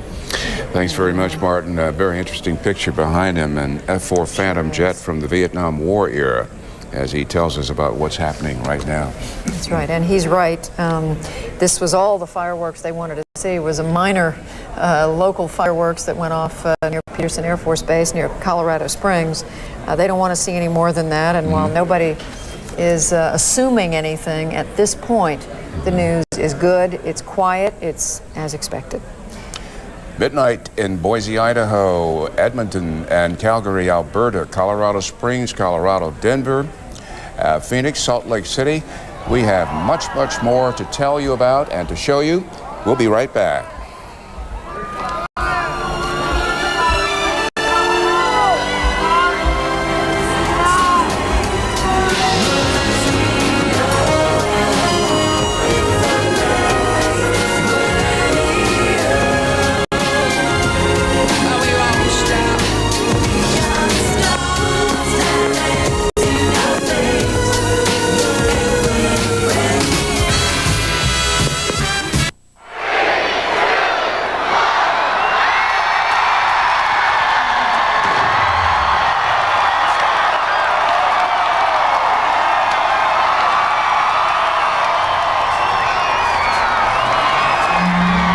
So this is the way it looked in Boise, Idaho about 14 minutes ago when the clock struck 12.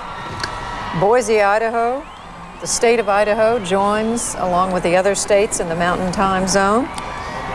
The year 2000. Right there in the Olympic Plaza. And it's just one part of the Rocky Mountain part of the United States, celebrating and making a big night of a night that, a day that started at 5 o'clock this morning Eastern Time out in the middle of the Pacific Ocean. As midnight has worked its way around the globe, it's not quite back to where it started. It's going to be 25 hours before it's all over. It started at 5 o'clock, won't end until 6 o'clock Eastern tomorrow. And we still have the west coast of the United States. Today now, that's right. And then we're going to pop out into the Pacific, the Hawaiian Islands, a lot coming up. But before we get too carried away with moving west, we're going to look back east, or in our case, since we're sitting in Atlanta, we're going to look up north to Times Square in New York. Our own Fred Hickman. Fred, we were told the crowd was thinning out, but this still looks like an awful lot of people.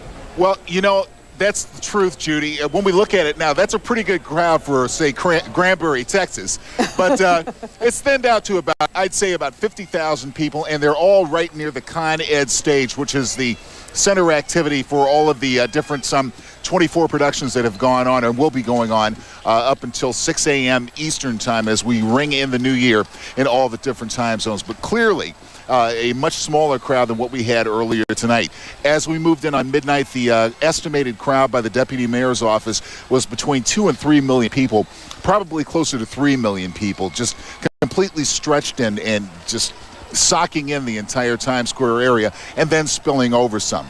The good news is everything here was incident-free. There was a lot of love here as New Year's came in. We have some numbers now from the NYPD. There were 14 arrests affected as of now. All of those for very minor offenses. But there were some 48 bomb threats called in. And that is a relatively high number. However, none of those have developed into anything serious. They were more or less threats. So all in all, the evening went very, very well. I'm sure that Mayor Giuliani and everybody at the New York Police Department has to be very happy. No Y2K-related incidents that we know of at this point. In fact, we understand that all of the elevators here in Manhattan were stopped on the ground floors at 11:30 just in case anything were to happen. But no power outages to report and no major glitches whatsoever. It was just a great time here bringing in the new millennium.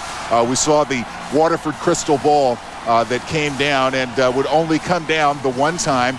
It will not be back again next year. We're not sure what they're going to do with it. The estimated cost of that particular piece of crystal, by the way, $1 million plus to produce, but priceless in that it was a one-shot deal. So we're looking at it now. I still can't believe all the humanity that we had out here at midnight, but it was quite a spectacle and quite a spectacular evening all the way around, and it's starting to wind down now. But you know what? This is New York. It never closes. And Fred Hickman, I have one personal question. If you hadn't had to work tonight, would you have waded into Times Square? You want my honest answer? My honest answer would be I would be at home in Atlanta with my wife and my 2 kids and sitting up and watching you guys on television. But having said that, I would not have traded this experience for the world. It has been truly wonderful all the way around. Well, we wouldn't have traded anything to have you there. Thanks a lot, Fred Thank you. Hickman. Happy New Year, both of you. And to you. And to you and your wife and your kids have enjoyed watching you as you watch the people in Times Square, where he indicates they're winding down, but not on the West Coast, not in Hollywood. Let's go to Kira Phillips. That's right, Bernie and Judy. We are less than an hour away from the Hollywood sign lighting spectacular. You're looking at a close-up right now, actually at the stage where a performer is going to perform. Now, I wish I could tell you who it is, but we're told we have to keep it a secret. He's one of LA's hottest musical producers. Matter of fact, he's called the Quirky King of Cool. How's that for a title?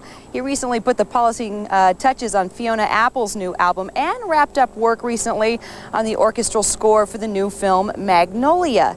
Now, as a popular session musician, he's worked with a wide range of artists from Melissa Etheridge to 9 Inch Nails. Now, in regard to the lights, I was talking to the crew over their dinner break. 400 lights they set up there, 16 lighting experts, and it's going to be a laser show, everything done by computer. It's not like the old days where you flipped it up manually. It's going to all be done by computer. And right over here to my left, I'm going to have Greg pan over so you can see what's happening on the stage here.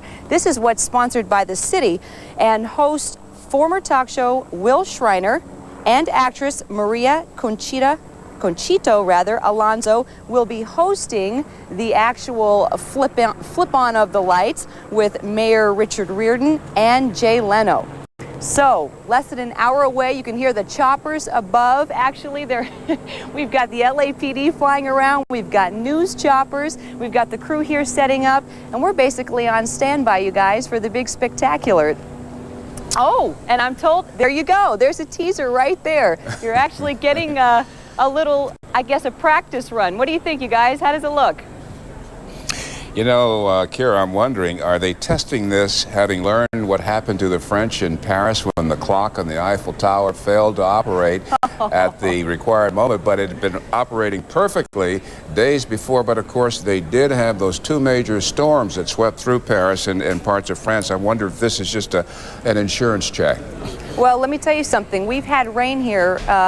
It was beautiful all week, 70 degrees. Today, we wake up, there's rain. Matter of fact, the fog, you couldn't even see the sign. So God has blessed us today, and it's looking pretty good right now. So let's hope it doesn't happen and everything goes off without a hitch. Okay, Kara Phillips in Hollywood. In Las Vegas, they're doing more than gambling. When we come back, we're going to look and see what they're doing.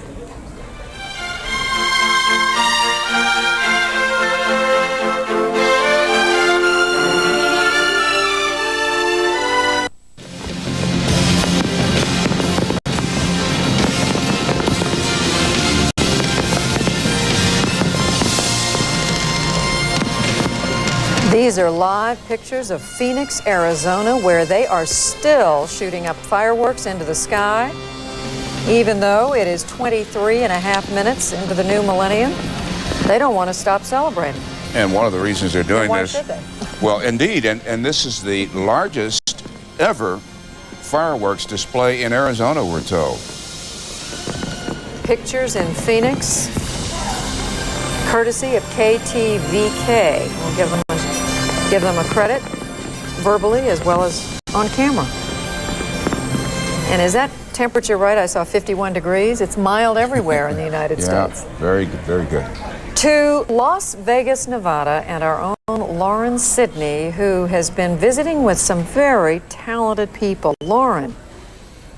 That's right, Bernie and Judy. They might have fireworks, but we have Barbra Streisand. The Las Vegas Strip below our vantage point here at the Four Seasons Hotel is buzzing with activity and revelry. Gamblers are starting to stroll out into the streets, ready to celebrate the Millennium New Year's. Meanwhile, thousands of music fans are enjoying concerts here. Bette Midler next to us at the Mandalay Bay, Santana at the Hard Rock Casino. But the biggest ticket in town is, of course, Barbra Streisand at the MGM Grand.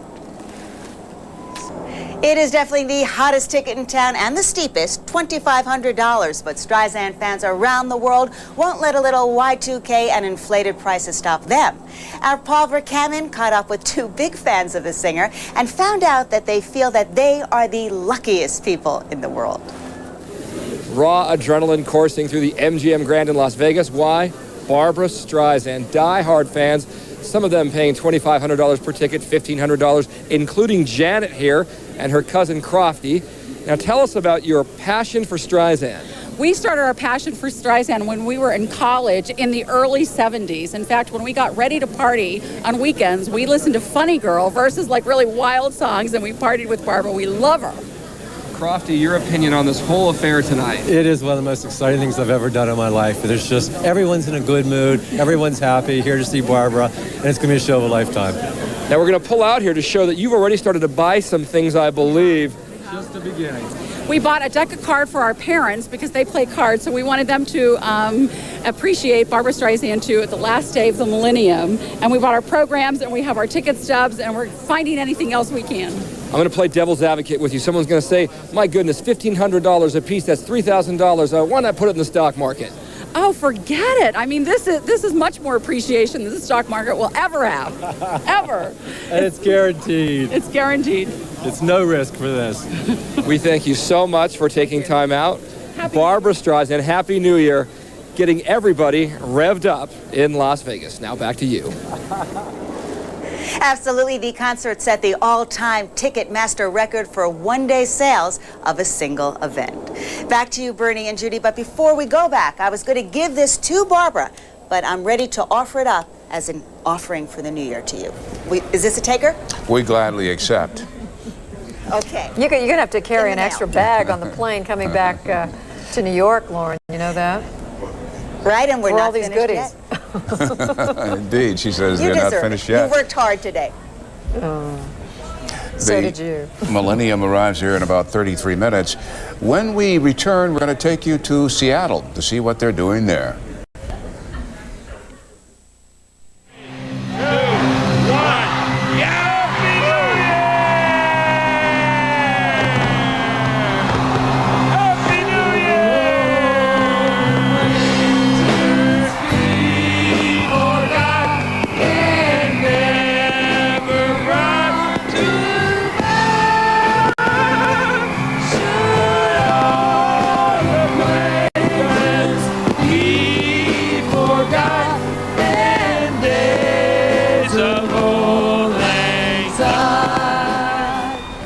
Olympic Plaza there, the 2000 Millennium Party there in Calgary as we followed the Y2K rollover across Canada's time zones.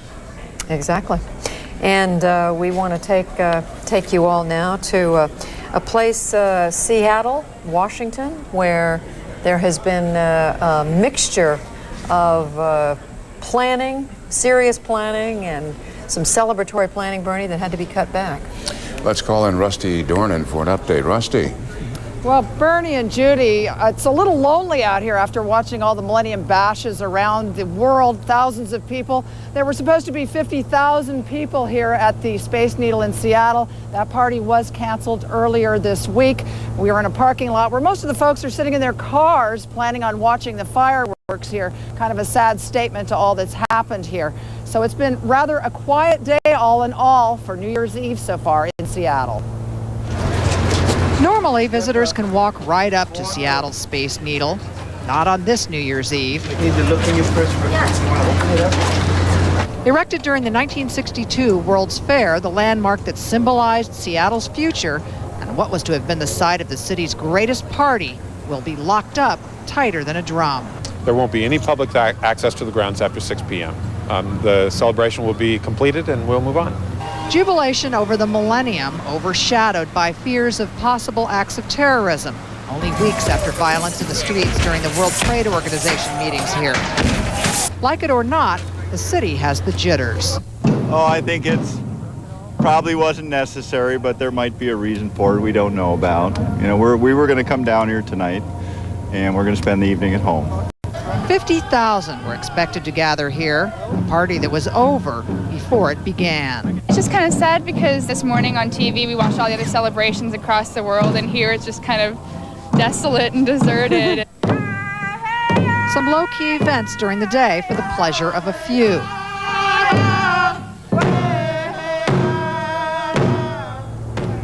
Now the show will go on atop the Space Needle as it does every year. There will be a pyrotechnic display. They're planning on spelling out the year 2000, and we'll do that at 11:59 tonight. There will be a display of about 5 minutes. As I say, people have been gathering in areas around here.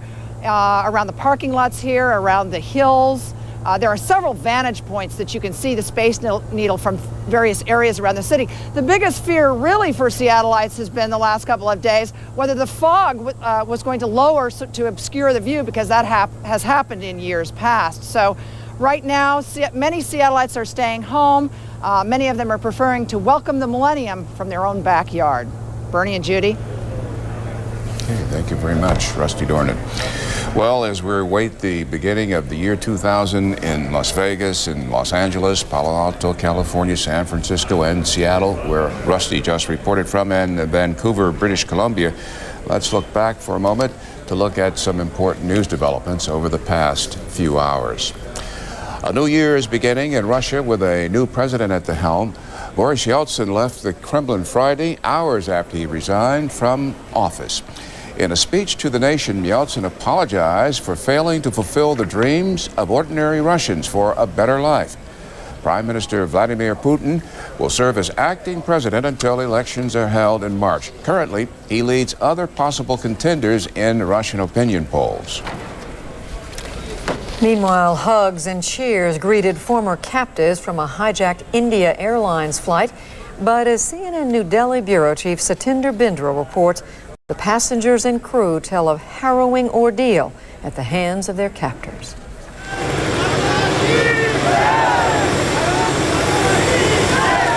Out of a plane, into freedom, and the waiting embrace of their families. 155 passengers arrived home New Year's Eve after 8 days in captivity. Some couldn't walk. Others were too traumatized to talk.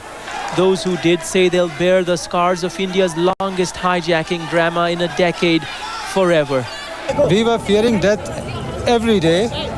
There was intense pressure on the last day where we really thought we'll blow ourselves up. They will kill us.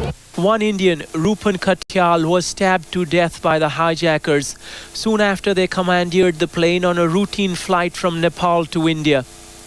Passengers say the hijackers gave them little food and kept many of them blindfolded. They had revolvers, they had hand grenades, though they don't have AK-47. They had time bombs also. Fearing the hijackers would blow up the plane, India on Friday agreed to release 3 jailed Muslim rebels in exchange for the prisoners. We feel it's worth it because no 3 terrorists are worth the lives of 165 passengers. Soon after releasing the passengers into the care of Indian officials in Kandahar, the hijackers left the airport in a motorcade. India says it'll try to find them and appeal to the international community for help. The time has come for the world to confront this evil, to act in concert and crush it. The battle against terrorism can be won by all nations acting together. At New Delhi's international airport, few were thinking about the hijackers. Passengers said the real hero was the Indian Airlines pilot, Captain Devi Sharan, for keeping calm as the hijackers forced the plane to hopscotch from India to Pakistan, to the United Arab Emirates, and finally to Afghanistan. The passengers and their relatives carried Sharan out of their terminal on their shoulders. For tearful relatives, the release of their loved ones was, they said, the best millennium gift they could ever hope for. Satinder Bindra, CNN, New Delhi. And we'll be right back with more coverage.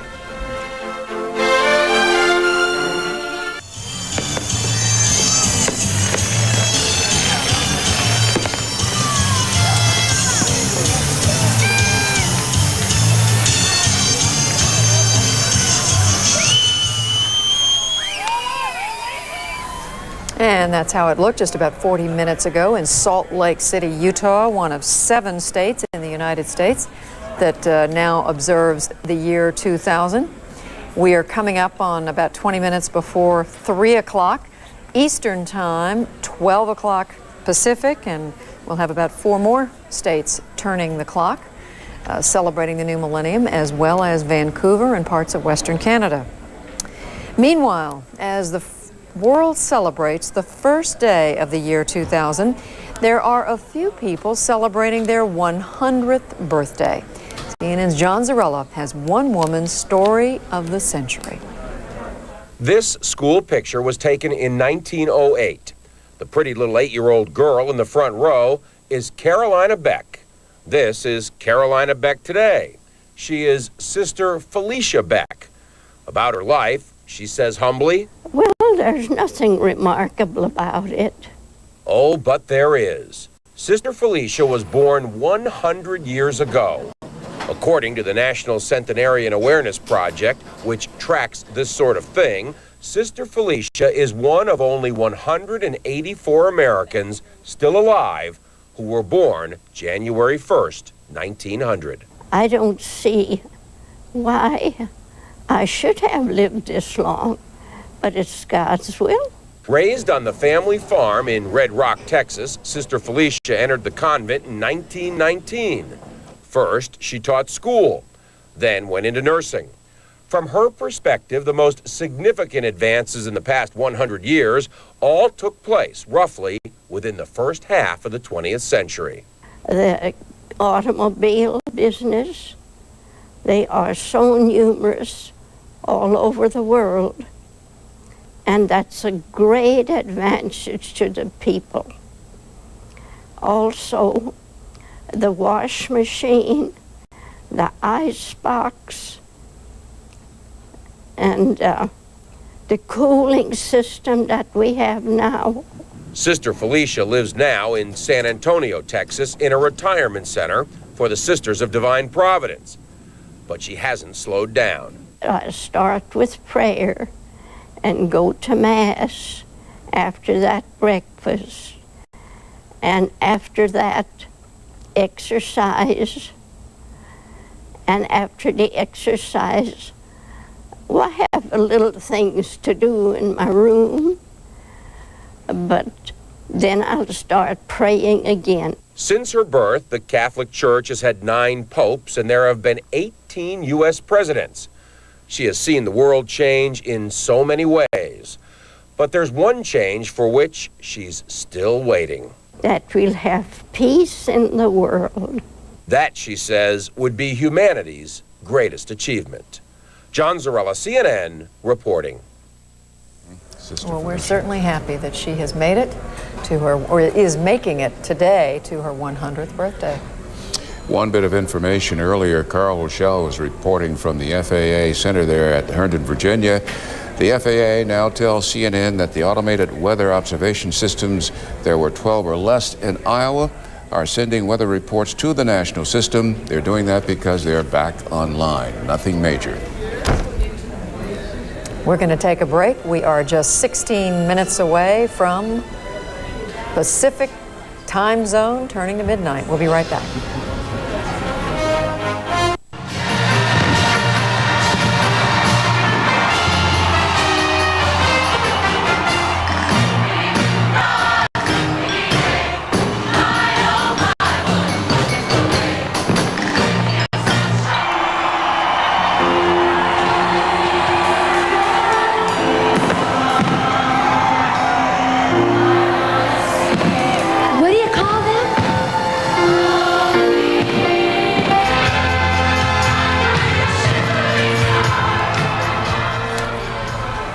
So much more to come. California, Nevada, Washington State, Vancouver, British Columbia, as our coverage continues.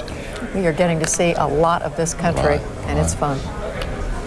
Now, let's take a look at what the weather looks like on the West Coast, starting on the West Coast. Here's Video K. What does it look like at the CNN Weather Center? Well, we have the complete global weather picture here for you. We have the entire world's weather. In fact, here we have Y2K weather up to around the west coast of America. They're still in old 1999 weather. Let me take a close look at that west coast and see how it's looking here. Here we have our temperatures, not too bad, fairly mild for Los Angeles, coming up for the next half hour or so. San Francisco there, 46 Fahrenheit, 7 Celsius, getting cooler as we head up to Vancouver. I'll put some cloud cover on there, and you can see that some of the pyrotechnics might be a little bit difficult to see. A little bit of that cloud just moving in to that northwest Pacific coastline. Elsewhere around the world, though, we are looking at weather coming up for the first day of the new year and the new century. Certainly for Japan, we're seeing clear weather, a sunny start for Tokyo, snow pushing into Beijing, possibly so some cooler temperatures there, but India looking rather warm and hot and hazy, very pleasant for January the 1st, 2000. Let's look at those forecast temperatures then coming up, both in Fahrenheit and in centigrade, as we are marking an international celebration. Mumbai there, 32. Tokyo 9 Celsius, Seoul 12 Celsius or 54 Fahrenheit. Moving on into Australia, fairly quiet picture, apart from the west coast, some possible showers there, and also a little bit of rain moving in here. That may develop into something a little bit more serious. We'll certainly be keeping you in touch with that. And then elsewhere for New Zealand, things aren't too bad for both the North Island and the South Island, just off there to the edge of your screen. How are those forecast temperatures looking like for January the 1st? Again, we're looking at Perth, very warm there, 35 Celsius, Alice Springs 96 Fahrenheit or 35 Celsius, and Darwin there at 32 Celsius or 90 Fahrenheit. Moving on into the UK and into Europe, they have seen some very strong storms over the last week. A bit of a respite and mild weather for the Millennium celebrations, but we are seeing some wet, windy weather moving into the UK, into Scandinavia as well, and fairly fair weather certainly for Paris and over to Berlin. That's your weather for now. The World Weather Look. Back to you, Bernard and Judy. Thank you, Femi. Christiane Amanpour was reporting rain in London as we saw the Millennium arrive there. And she was, and as you looked at that map, as Femi was pointing out, it looks like half of Great Britain is in experiencing inclement weather.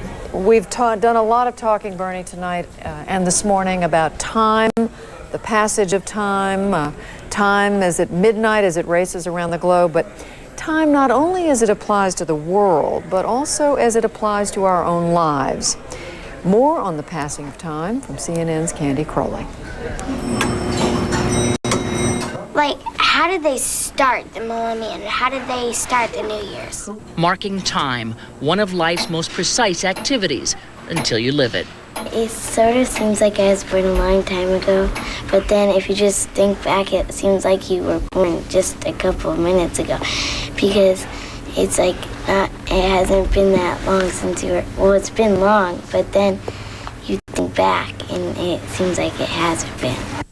Truth is, 8 years is a long time, if that's the oldest you've ever been. When I was born, World War I was only 9 months old. And there's been a lot of history ever since then. And it's just a great life. Just keep living. That's my point. Don't stop. A funny thing about the clock, just when you learn to tell time, you start to understand that it doesn't tell you much. When you're having fun, it goes slow because you're having, wait a minute.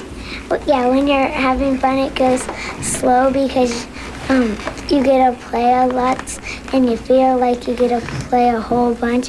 But when you're not having fun, no, wait a minute. When you're not having fun, it goes slow, and when you're having fun, it goes quick. Trains run by the clock. People run on something more forgiving, something that defies the tick-tock of an hour, a day, a year. People run on lifetime, and it is ever out of sync with clock time. It seems just like yesterday you were just like in first grade. I can't believe I've been here already 61 years, going on 62, and I'm ready for retirement. Clock time never changes, 60 seconds to a minute, 60 minutes to an hour, 24 hours to a day. Lifetime can stand still. Oh, a couple hours seems real long to me. And at the other end of lifetime, it flies. When we go into the Smithsonian and places like that, and you see things that have happened in 1931 and 34 and things, and I realize that 35 was my birthday, you know. And when my daughter tells me that I can't throw anything away because it might be an antique. Clock time is measured by the sweep of a hand. Lifetime is measured by the feel of the soul. Oh, yes, because I think I'm still 25. Yes, very hard to realize age in relation to what you really think about. Lifetime is measured by the face of a child. I'll tell you when it dawns on you, when you're young, when you're married, you have babies, and one day you look up and they're all gone. The father in Fiddler on the Roof sang about lifetime at his daughter's wedding. I don't remember growing older. When did they? When you have 50-year-old children, why, you have a little more realization of time that's gone by. Lifetime connects us to the ages for the time when clock time runs down. I feel like a bridge. My grandmother was born in 1884. My granddaughter was born in 1984. And I think it's wonderful that I'm in between there, and I knew my grandmother and my granddaughter. I think it's great. Clock time tells us when to wake up, when to go to work, when to celebrate. I can't believe that. I just can't believe it's actually 2000. I just can't. It's just such a, something that we never look like it's gonna happen. And they have these little clocks that do countdowns. And if I had one in my room, I would try to speed it or just want to make it go quicker because it takes so long. How late are you going to stay up? 12 o'clock, 1 o'clock in the morning. I would stay up all night. Clock time is something you mark. 40 seconds. Lifetime is something you experience. Life is a lot of fun, and this is an order to you. Live it. Candy Crowley, CNN, Washington. Absolutely fascinating. Just fascinating. It really is. If I can read just quickly, if you'll indulge me, from the end of a poem written by Robert Pinsky, the poet laureate, a toast for 2000. He says, as the centuries pass, past, present, and future, victims, villains, and heroes, each crosses the calendar border and disappears or lives in memory that numbers all the years. And my apologies for reading only a portion of this magnificent poem that deserves apologies accepted. Very, very uplifting. A new millennium is approaching Western Canada and the United States. When we come back.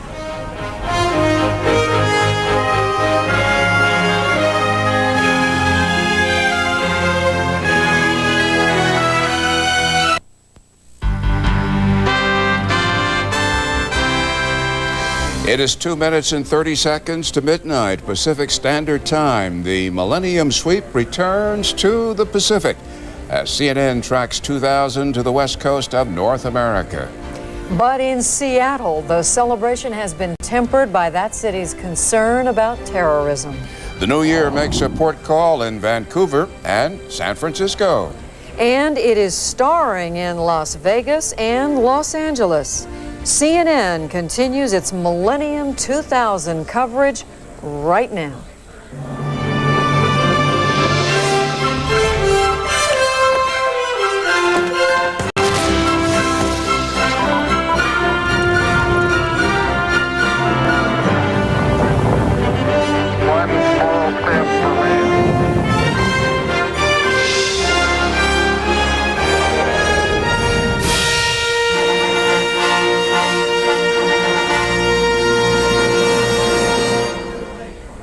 In the upper left-hand corner of your screen, in the City of Angels, Los Angeles is counting down.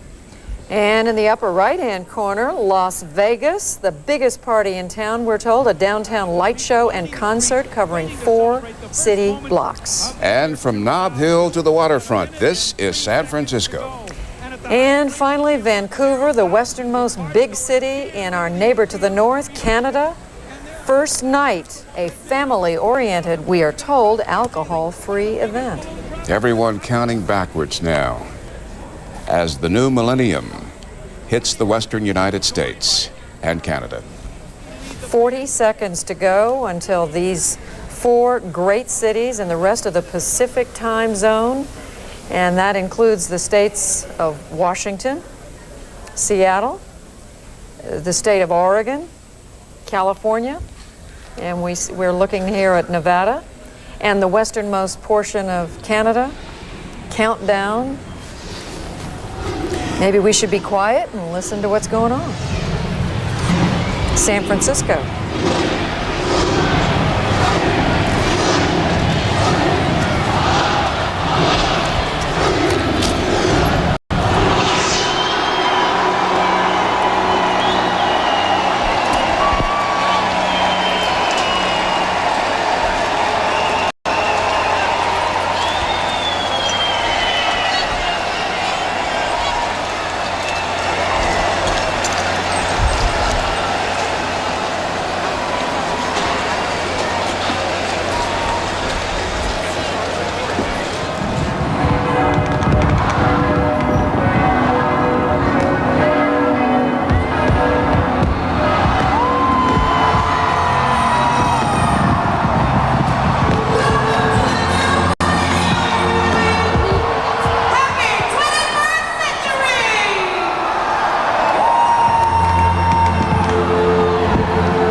Vegas watching these pictures and listening to the same sound that we're watching.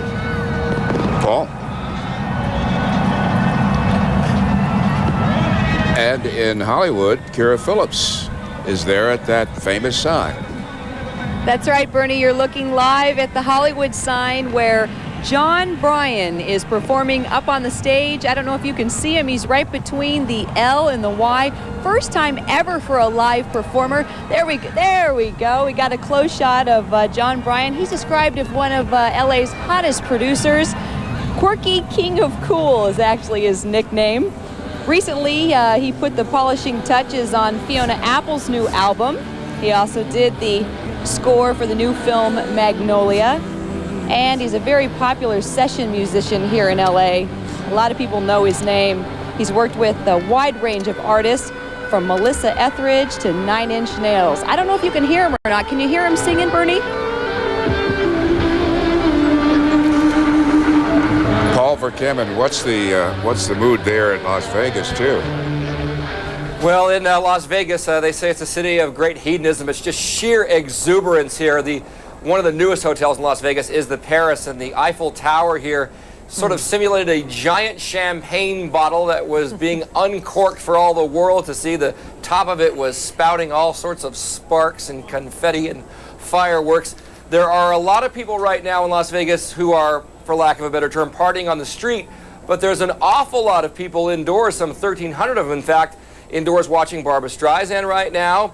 And I'm at the Four Seasons, very close to the Mandalay Bay. Next door, you've got Bette Midler performing and a myriad of other concerts. So it's sort of a dual-pronged party here with a lot of the revelers out there having a good time and many other people taking in their favorite artist, not the least of which, of course, is Barbra Streisand, with some of those tickets going for up to $2,500 a pop. And I have to tell you, I was in the Barbra Streisand show briefly, and I watched some of it. And when she appeared, it had the feeling of not so much a music concert, but a football game. When she stepped onto that stage, the MGM just exploded, and there was this roar. She went into her routine. She looked fit as a fiddle, and everybody inside that concert hall, I'll tell you, was telling me that they got their money's worth. A lot of A-list stars there, including Rod Steiger and Paul Rodriguez, some big movers and shakers from Hollywood.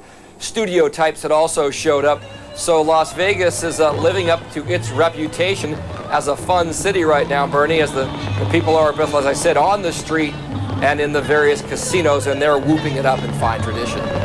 Okay, Paul Verkaman, as we look at San Francisco. And in San Francisco, we're hearing maybe you could call it more ethereal music.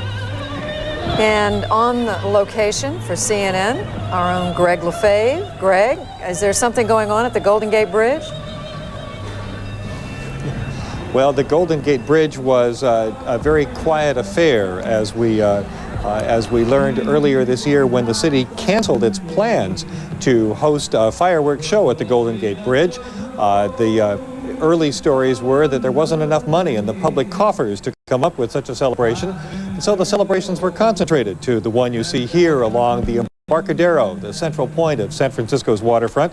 There you see the clock tower at the Ferry Building, a very famous landmark on the waterfront at San Francisco. A beautiful night in San Francisco. Fog was threatening the skies, and a very potent and familiar weather condition there in the Bay Area. But as you can see, the fog certainly hasn't affected the folks down there along the Embarcadero, enjoying themselves as the fireworks and the music play on. Judy? Well, Greg, I don't know whether to trust the information I have. I'm sorry about that, about the Golden Gate reference.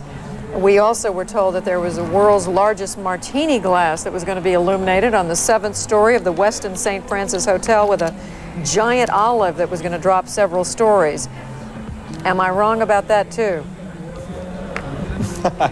You're right. The rumors were true, and there were plans indeed. But then in the plaza below at Union Square, it clashed with a theme. Down in Union Square, below the St. Francis Hotel, was to be an alcohol-free peace rally. And the folks at the St. Francis Hotel, an historic old place in San Francisco, decided that perhaps it was not necessarily appropriate to have both of those events at the same time, and so they canceled the Martini. Greg, I'm wondering how much of this reticence to really open up the city coffers had to do with the fact that you had a runoff in the elections, and then you had the second election for the mayor's race. You know, I think it distracted an awful lot of people. There was a lot of money that went into both of those campaigns. There perhaps might have been a question about who would be the leader of the city while all this was going on. But the bottom line is the bottom line, and you can only afford so many parties in a city like San Francisco. Remember, the whole town is only 7 miles by 7 miles. But two large events are going on in the city. Of course, the one you see here along the Embarcadero, and then the other event at Union Square.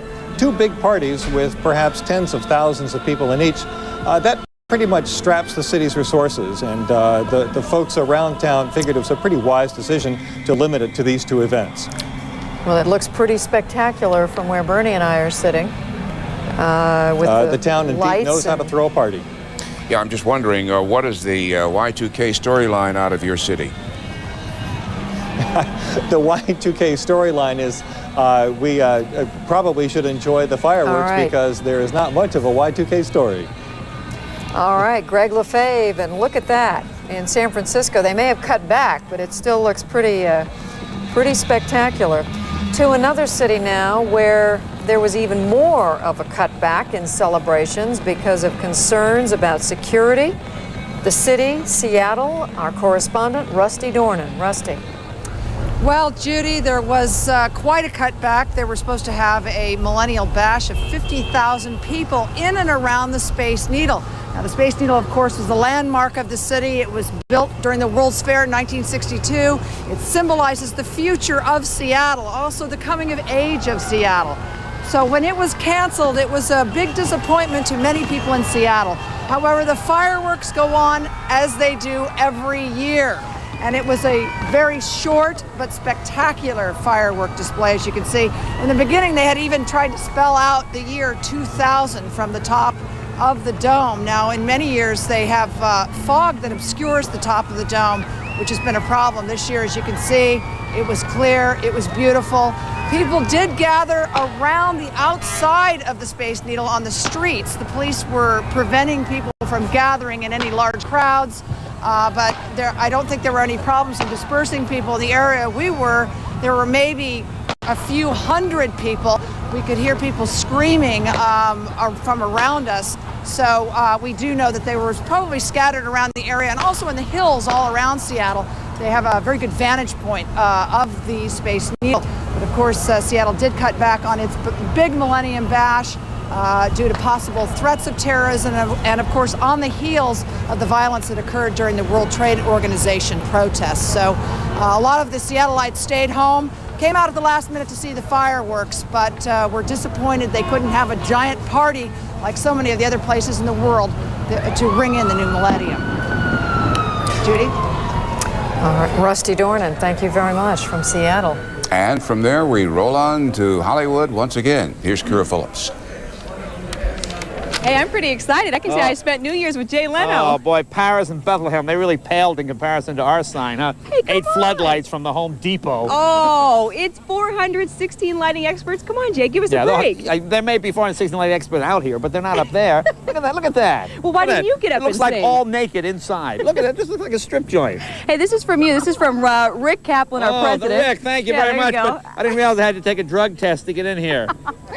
Hey, listen, what have you done all night besides cause trouble? Oh, it's just been fun. New Year's Eve, you're just in Seattle, which is looked.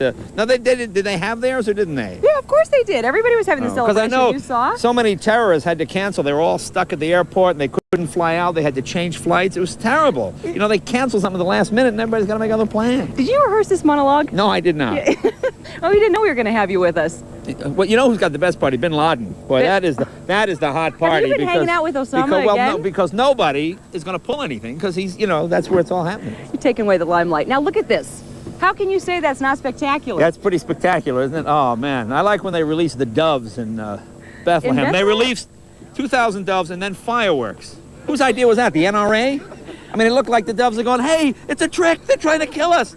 I mean, the doves are getting blown up in midair. I need some help here. Anybody? You Help? see Vatican City? The Pope lit an M80. I couldn't believe Here, it. I'm going to give you the mic. You just kind of take here over. you go. No, thank you, thank you. Oh, you're not drinking? Oh, look at the time. I've got to run. Oh. What are you doing next? Next, I'm going to go home and watch the Dukes of Hazzard marathon on TBS. Wait a minute.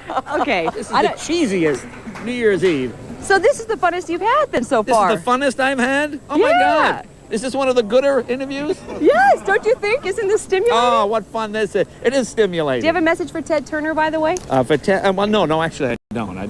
Oh, now he gets serious. No, I don't have a message for Ted, actually. I've been trying to get Ted on the Tonight Show. Ted, come on. Come on, I did your cheesy network. Come on ours. All right, give us a break. How are your ratings, by the way? Very good. That's why I can afford to say this stuff. Now, Bernie and Judy have a lot better ratings. You know my is what favorite I thing hear. about CNN? You know what I love about CNN? What do you my love favorite about thing? CNN? Whenever there's a hurricane or a disaster, they send out their fattest and baldest reporters. You ever notice that? When there's like a glamorous story, it's always Wolf Blitzer, and then when there's like a Don't you rip on Wolf? No, but then when there's like then when there's like some kind of rainstorm, there's one of those poor guys I never heard of chained to a pole in Miami. It's hysterical. Judy, Bernie, can I have some help here, please? No, tell them the person changed the pole was at another network. Wait a minute, Bernie, what was that message? Crowley out there. No, I said the person need some changed to help. the pole was at another network. Oh, I got to go. It was Make Sure Go on Mention. Hey, thanks for joining us, Jay. You sure you don't want the champagne? All right. I think the mayor would have been a lot easier to interview, you guys. Woo, I'm sweating right now. Well, you know, he is a big fan of CNN. Well, evidently so. A big fan of Kira's. You think he was auditioning for a job as a correspondent? I've had a very good time. Maybe we should ask him, hey, you guys want to host his show? I'd love to get you on there. Kira Phillips. Oh, I think he was a little too strong about that. I think that's a very nice sign behind you. So I would take exception with what Mr. Leno said. Well, Leno is a marvelous host. You know that. Yes. We'll be back. Don't go away.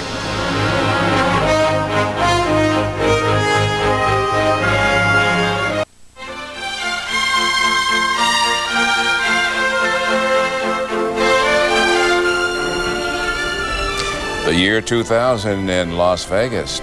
In San Francisco, Greg Lefebvre has been at the Hewlett-Packard's Y2K Center. Let's check in with him. Well, welcome to Y2 Not. It's been a marvelously, perilously fun, slow night here in Palo Alto, California, where the folks at Hewlett-Packard are running their Y2K command center. They are coordinating something like 100 offices in 50 different countries out of this room, checking to make sure that their systems and the systems of their customers roll over into the new year. We are now something like into 20 time zones already, and so far, not a glitch. With me is Brad Whitworth, who's been the honcho here since it was dark this morning. Brad, you guys have been taking some calls here. What are the kinds of calls you get? When we've been tracking our customer calls, and there haven't been that many, we're finding that only about 3% of our total call volume is dealing with Y2K issues. A lot are just routine support calls that we might get from some of our biggest customers. And when you look at the consumer kinds of customers, the PCs in the home, it's an even smaller percentage. Less than 1% of our calls really deal with Y2K. Now, I was hearing a story earlier today that in Singapore, the folks were calling you because they were bored because there wasn't enough call activity to begin with. Is that typical, or? I think it's been a little bit of a slow day, and we've been looking for things to do as we've been monitoring websites, we've been talking to customers, we've been talking a lot to HP people all over the globe, trying to ascertain what, if any, Y2K issues really are emerging. Now, your own company has something like 13,000 servers, 150,000 computers of your own. Over the 4 or 5 years you've been doing this, you're also trying to satisfy your customers and yourself. Doesn't that put a strain on things? I would say if things got really hectic, it probably would have been a bit of an issue of allocating resources, but we made the decision early on that customers come first, and we were going to do everything we could, even on our internal systems, to make sure the ones we supported first were the ones that supported customers. We didn't have to make that choice, though, today because it's been pretty quiet. Okay, Brad Whitworth, thank you very much. We are told also that this command center will stay on what they call high alert through Monday, which of course is the first big business day in the U.S., and then we'll pick up steam a little bit later on in February as we go into the new leap year calculations and possibly into the first week of March. But so far, it's been actually a fairly quiet night here, and for the folks in this company anyway, and the 100,000 or so that work here, a pretty thankful day as well. Bernie and Judy, back to you in Atlanta. All right, Greg Lefebvre, thanks very much for that look from Palo Alto. Now to back to New York City, to Times Square, to Fred Hickman. Fred, any Y2K problems with sweeping the streets of New York? Well, you know what, Judy? Interestingly enough, they have not come up with any sort of technical breakthrough that'll substitute for a good push broom and a bucket out here. And there's plenty of debris to get up. 4 tons of confetti was dumped off of these buildings, or shot out actually, by some 150 confetti cannons. And now this massive cleanup is beginning. But you'll notice there's still quite a good crowd right around the Con Ed stage in the middle of Times Square as the celebrations do continue right through 6 a.m. Eastern time as we celebrate every time zone. It started early this morning, and the people have just not stopped. They're still here. They're still having a good time. Many are making their way home now, but we've also noticed that in addition to the cleanup crews here, the NYPD generator trucks that were out here just in case, they had some special things set up had there been some sort of an emergency to get the people cleared out, a loudspeaker system and a whole evacuation system in place. None of that was necessary, so some of those guys are starting to pull out now. So indeed, it is winding down, but it has been just an incredible evening here, from the Waterford Crystal Ball coming down to, you know, just all of the many, many people out here. They estimate somewhere around 2.5 million people were in Times Square tonight, all the way from 34th Street down to 59th Street, between 6th and 8th Avenues, just wall-to-wall people. And the great news, once again, I need to reiterate this, it was a police operation as well as, you know, just good planning. But the people here, the New Yorkers and the visitors, were so well behaved and so full of love. We only had 14 arrests on the evening, and those were for minor offenses. So all in all, I think this has probably been one of the most raving successes, along with it being the largest party ever thrown in this particular part of New York ever. I don't know how they're going to top it quite, but it's been a lot of fun to watch. Maybe not quite as much fun to clean up, but a lot of fun to watch. Well, I have to tell you, though, you know, I'm a little bit envious because Lauren Sidney, I think, has been getting both of your attention. She's been giving you stuff all night, so I got you these. A couple of nice hats. I'll bring those back with me. You better deliver on all this stuff, Fred. Oh, I'll take care of you. Don't worry about it. Glasses, the whole bit. Fred Hickman, and then he rested. When we come back, more of our continuing live coverage, and this is how it looked in Las Vegas at the stroke of midnight and the year 2000.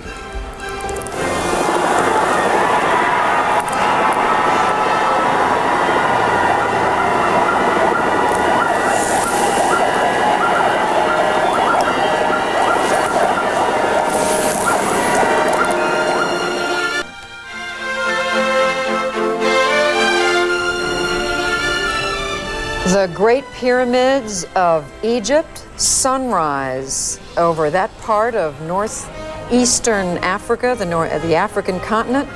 The pyramids built 2,000 years, 2,500 years before the birth of Christ.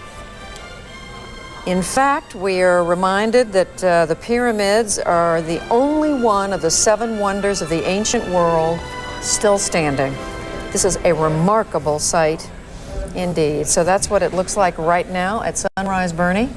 For a look back at what it felt like and looked like when midnight hit that part of the world, let's go to CNN's own Ben Wiedemann. Ben.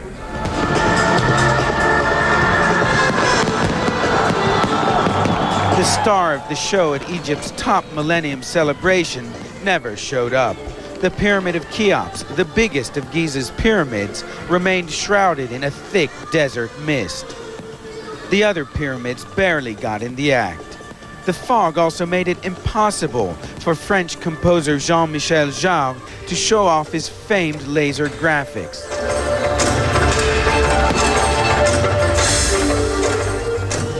He compensated by firing off a steady stream of fireworks. Security was rushed, and it appeared the emphasis was on keeping the festivities dry. I'm not allowed to bring in my whiskey again. No whiskey. You're what? With most Egyptians observing the holy month of Ramadan, the government banned the consumption of alcohol at the concert. But the ban and the bad weather did little to dampen the enthusiasm of a very international and predominantly young crowd, each celebrating the beginning of the new millennium in their own unique way. There are parties around the world, says this man from Milan, but the best is here at the pyramids. The music, there's life. Everybody's happy, and it's obviously a very difficult area, a lot of conflict in the region, but you have a feeling that this one night you're going to have 60,000 people from around the world all here to celebrate and have a good time. And for one Egyptian, a chance to see a national monument. To see the pyramids, and I didn't see the pyramids just 1 or 2 times. While 2 Israelis just savored a special night out in what was once enemy territory. I always want to be in Egypt. You know, Israel, we have 2 wars with Egypt. And for me, it's like the fruit of peace to come here, to sit here with a big smile. For a few brief hours here in the desert, Egypt was able to bring together a kaleidoscope of colors and cultures, a fitting way to begin a new millennium. Ben Wiedemann, CNN, Giza, Egypt. The celebration of celebrations around the world, and our live coverage continues. One of the other concerns, of course, was the possibility of a Y2K disruption. So far, minimal, virtually non-existent, but of course you have people going back to work on Monday. We'll see what that brings. Bernie, you know, there are just so many things that you and I have known for some time that we were going to be here tonight, and we both made it a point to collect little bits of information that might be interesting as we think back. We're not only observing the end of a millennium, we're observing the end of a century, and I just thought I'd share 2 or 3 predictions that didn't quite turn out. One was a man named Charles Dewell. He was the U.S. Commissioner of Patents in 1899, 100 years ago in a day, and he said at one point, everything that can be invented has been invented. He was a Commissioner of Patents. Nikita Khrushchev, we all remember this one. Whether you like it or not, history is on our side. We will bury you. Yes. And my favorite prediction from Daryl Zanuck, the film producer, in 1946 on the future of television, he said, people will soon get tired of staring at a plywood box every night. Well, I don't think anyone is tired if you've been watching CNN around the world for the last 23, 24 hours, and our coverage will not end. We still have more time zones to go through as they get ready to go out to the Pacific. One thing about this Y2K, just to keep in perspective, as our coverage unfolds over coming days and coming weeks, as some people are indicating that there might be problems down the road. Talk about things that could go wrong. Teller machines. 1% to 2% of the 227,000 ATM machines in the United States are down or out of cash at any given moment. Railroads, just over 4 rail accidents a year on New Year's Day. And this one, things that go wrong with 911 systems. Public telephone network connections to 911 emergency centers fail somewhere in the United States nearly every week. And we leave you as we go to a break with one other interesting thing that I think you need to remember, that it is 24,902 miles around the Earth at the center of the equator. So that's how far the Earth has had to turn in order for the world to get from 1999, all the world will have to have gotten from 1999 to the year 2000. We're not there yet. We've still got, what, Bernie, a little less than, what, 2.5 hours before Samoa, the last place in this 25-hour marathon, gets it. And we also found that if you're at the middle of the planet, the Earth travels at 1,038 miles an hour. We're going to get a quiz on this in just a minute. When we come back, Santana, Champagne, right here. Don't go away.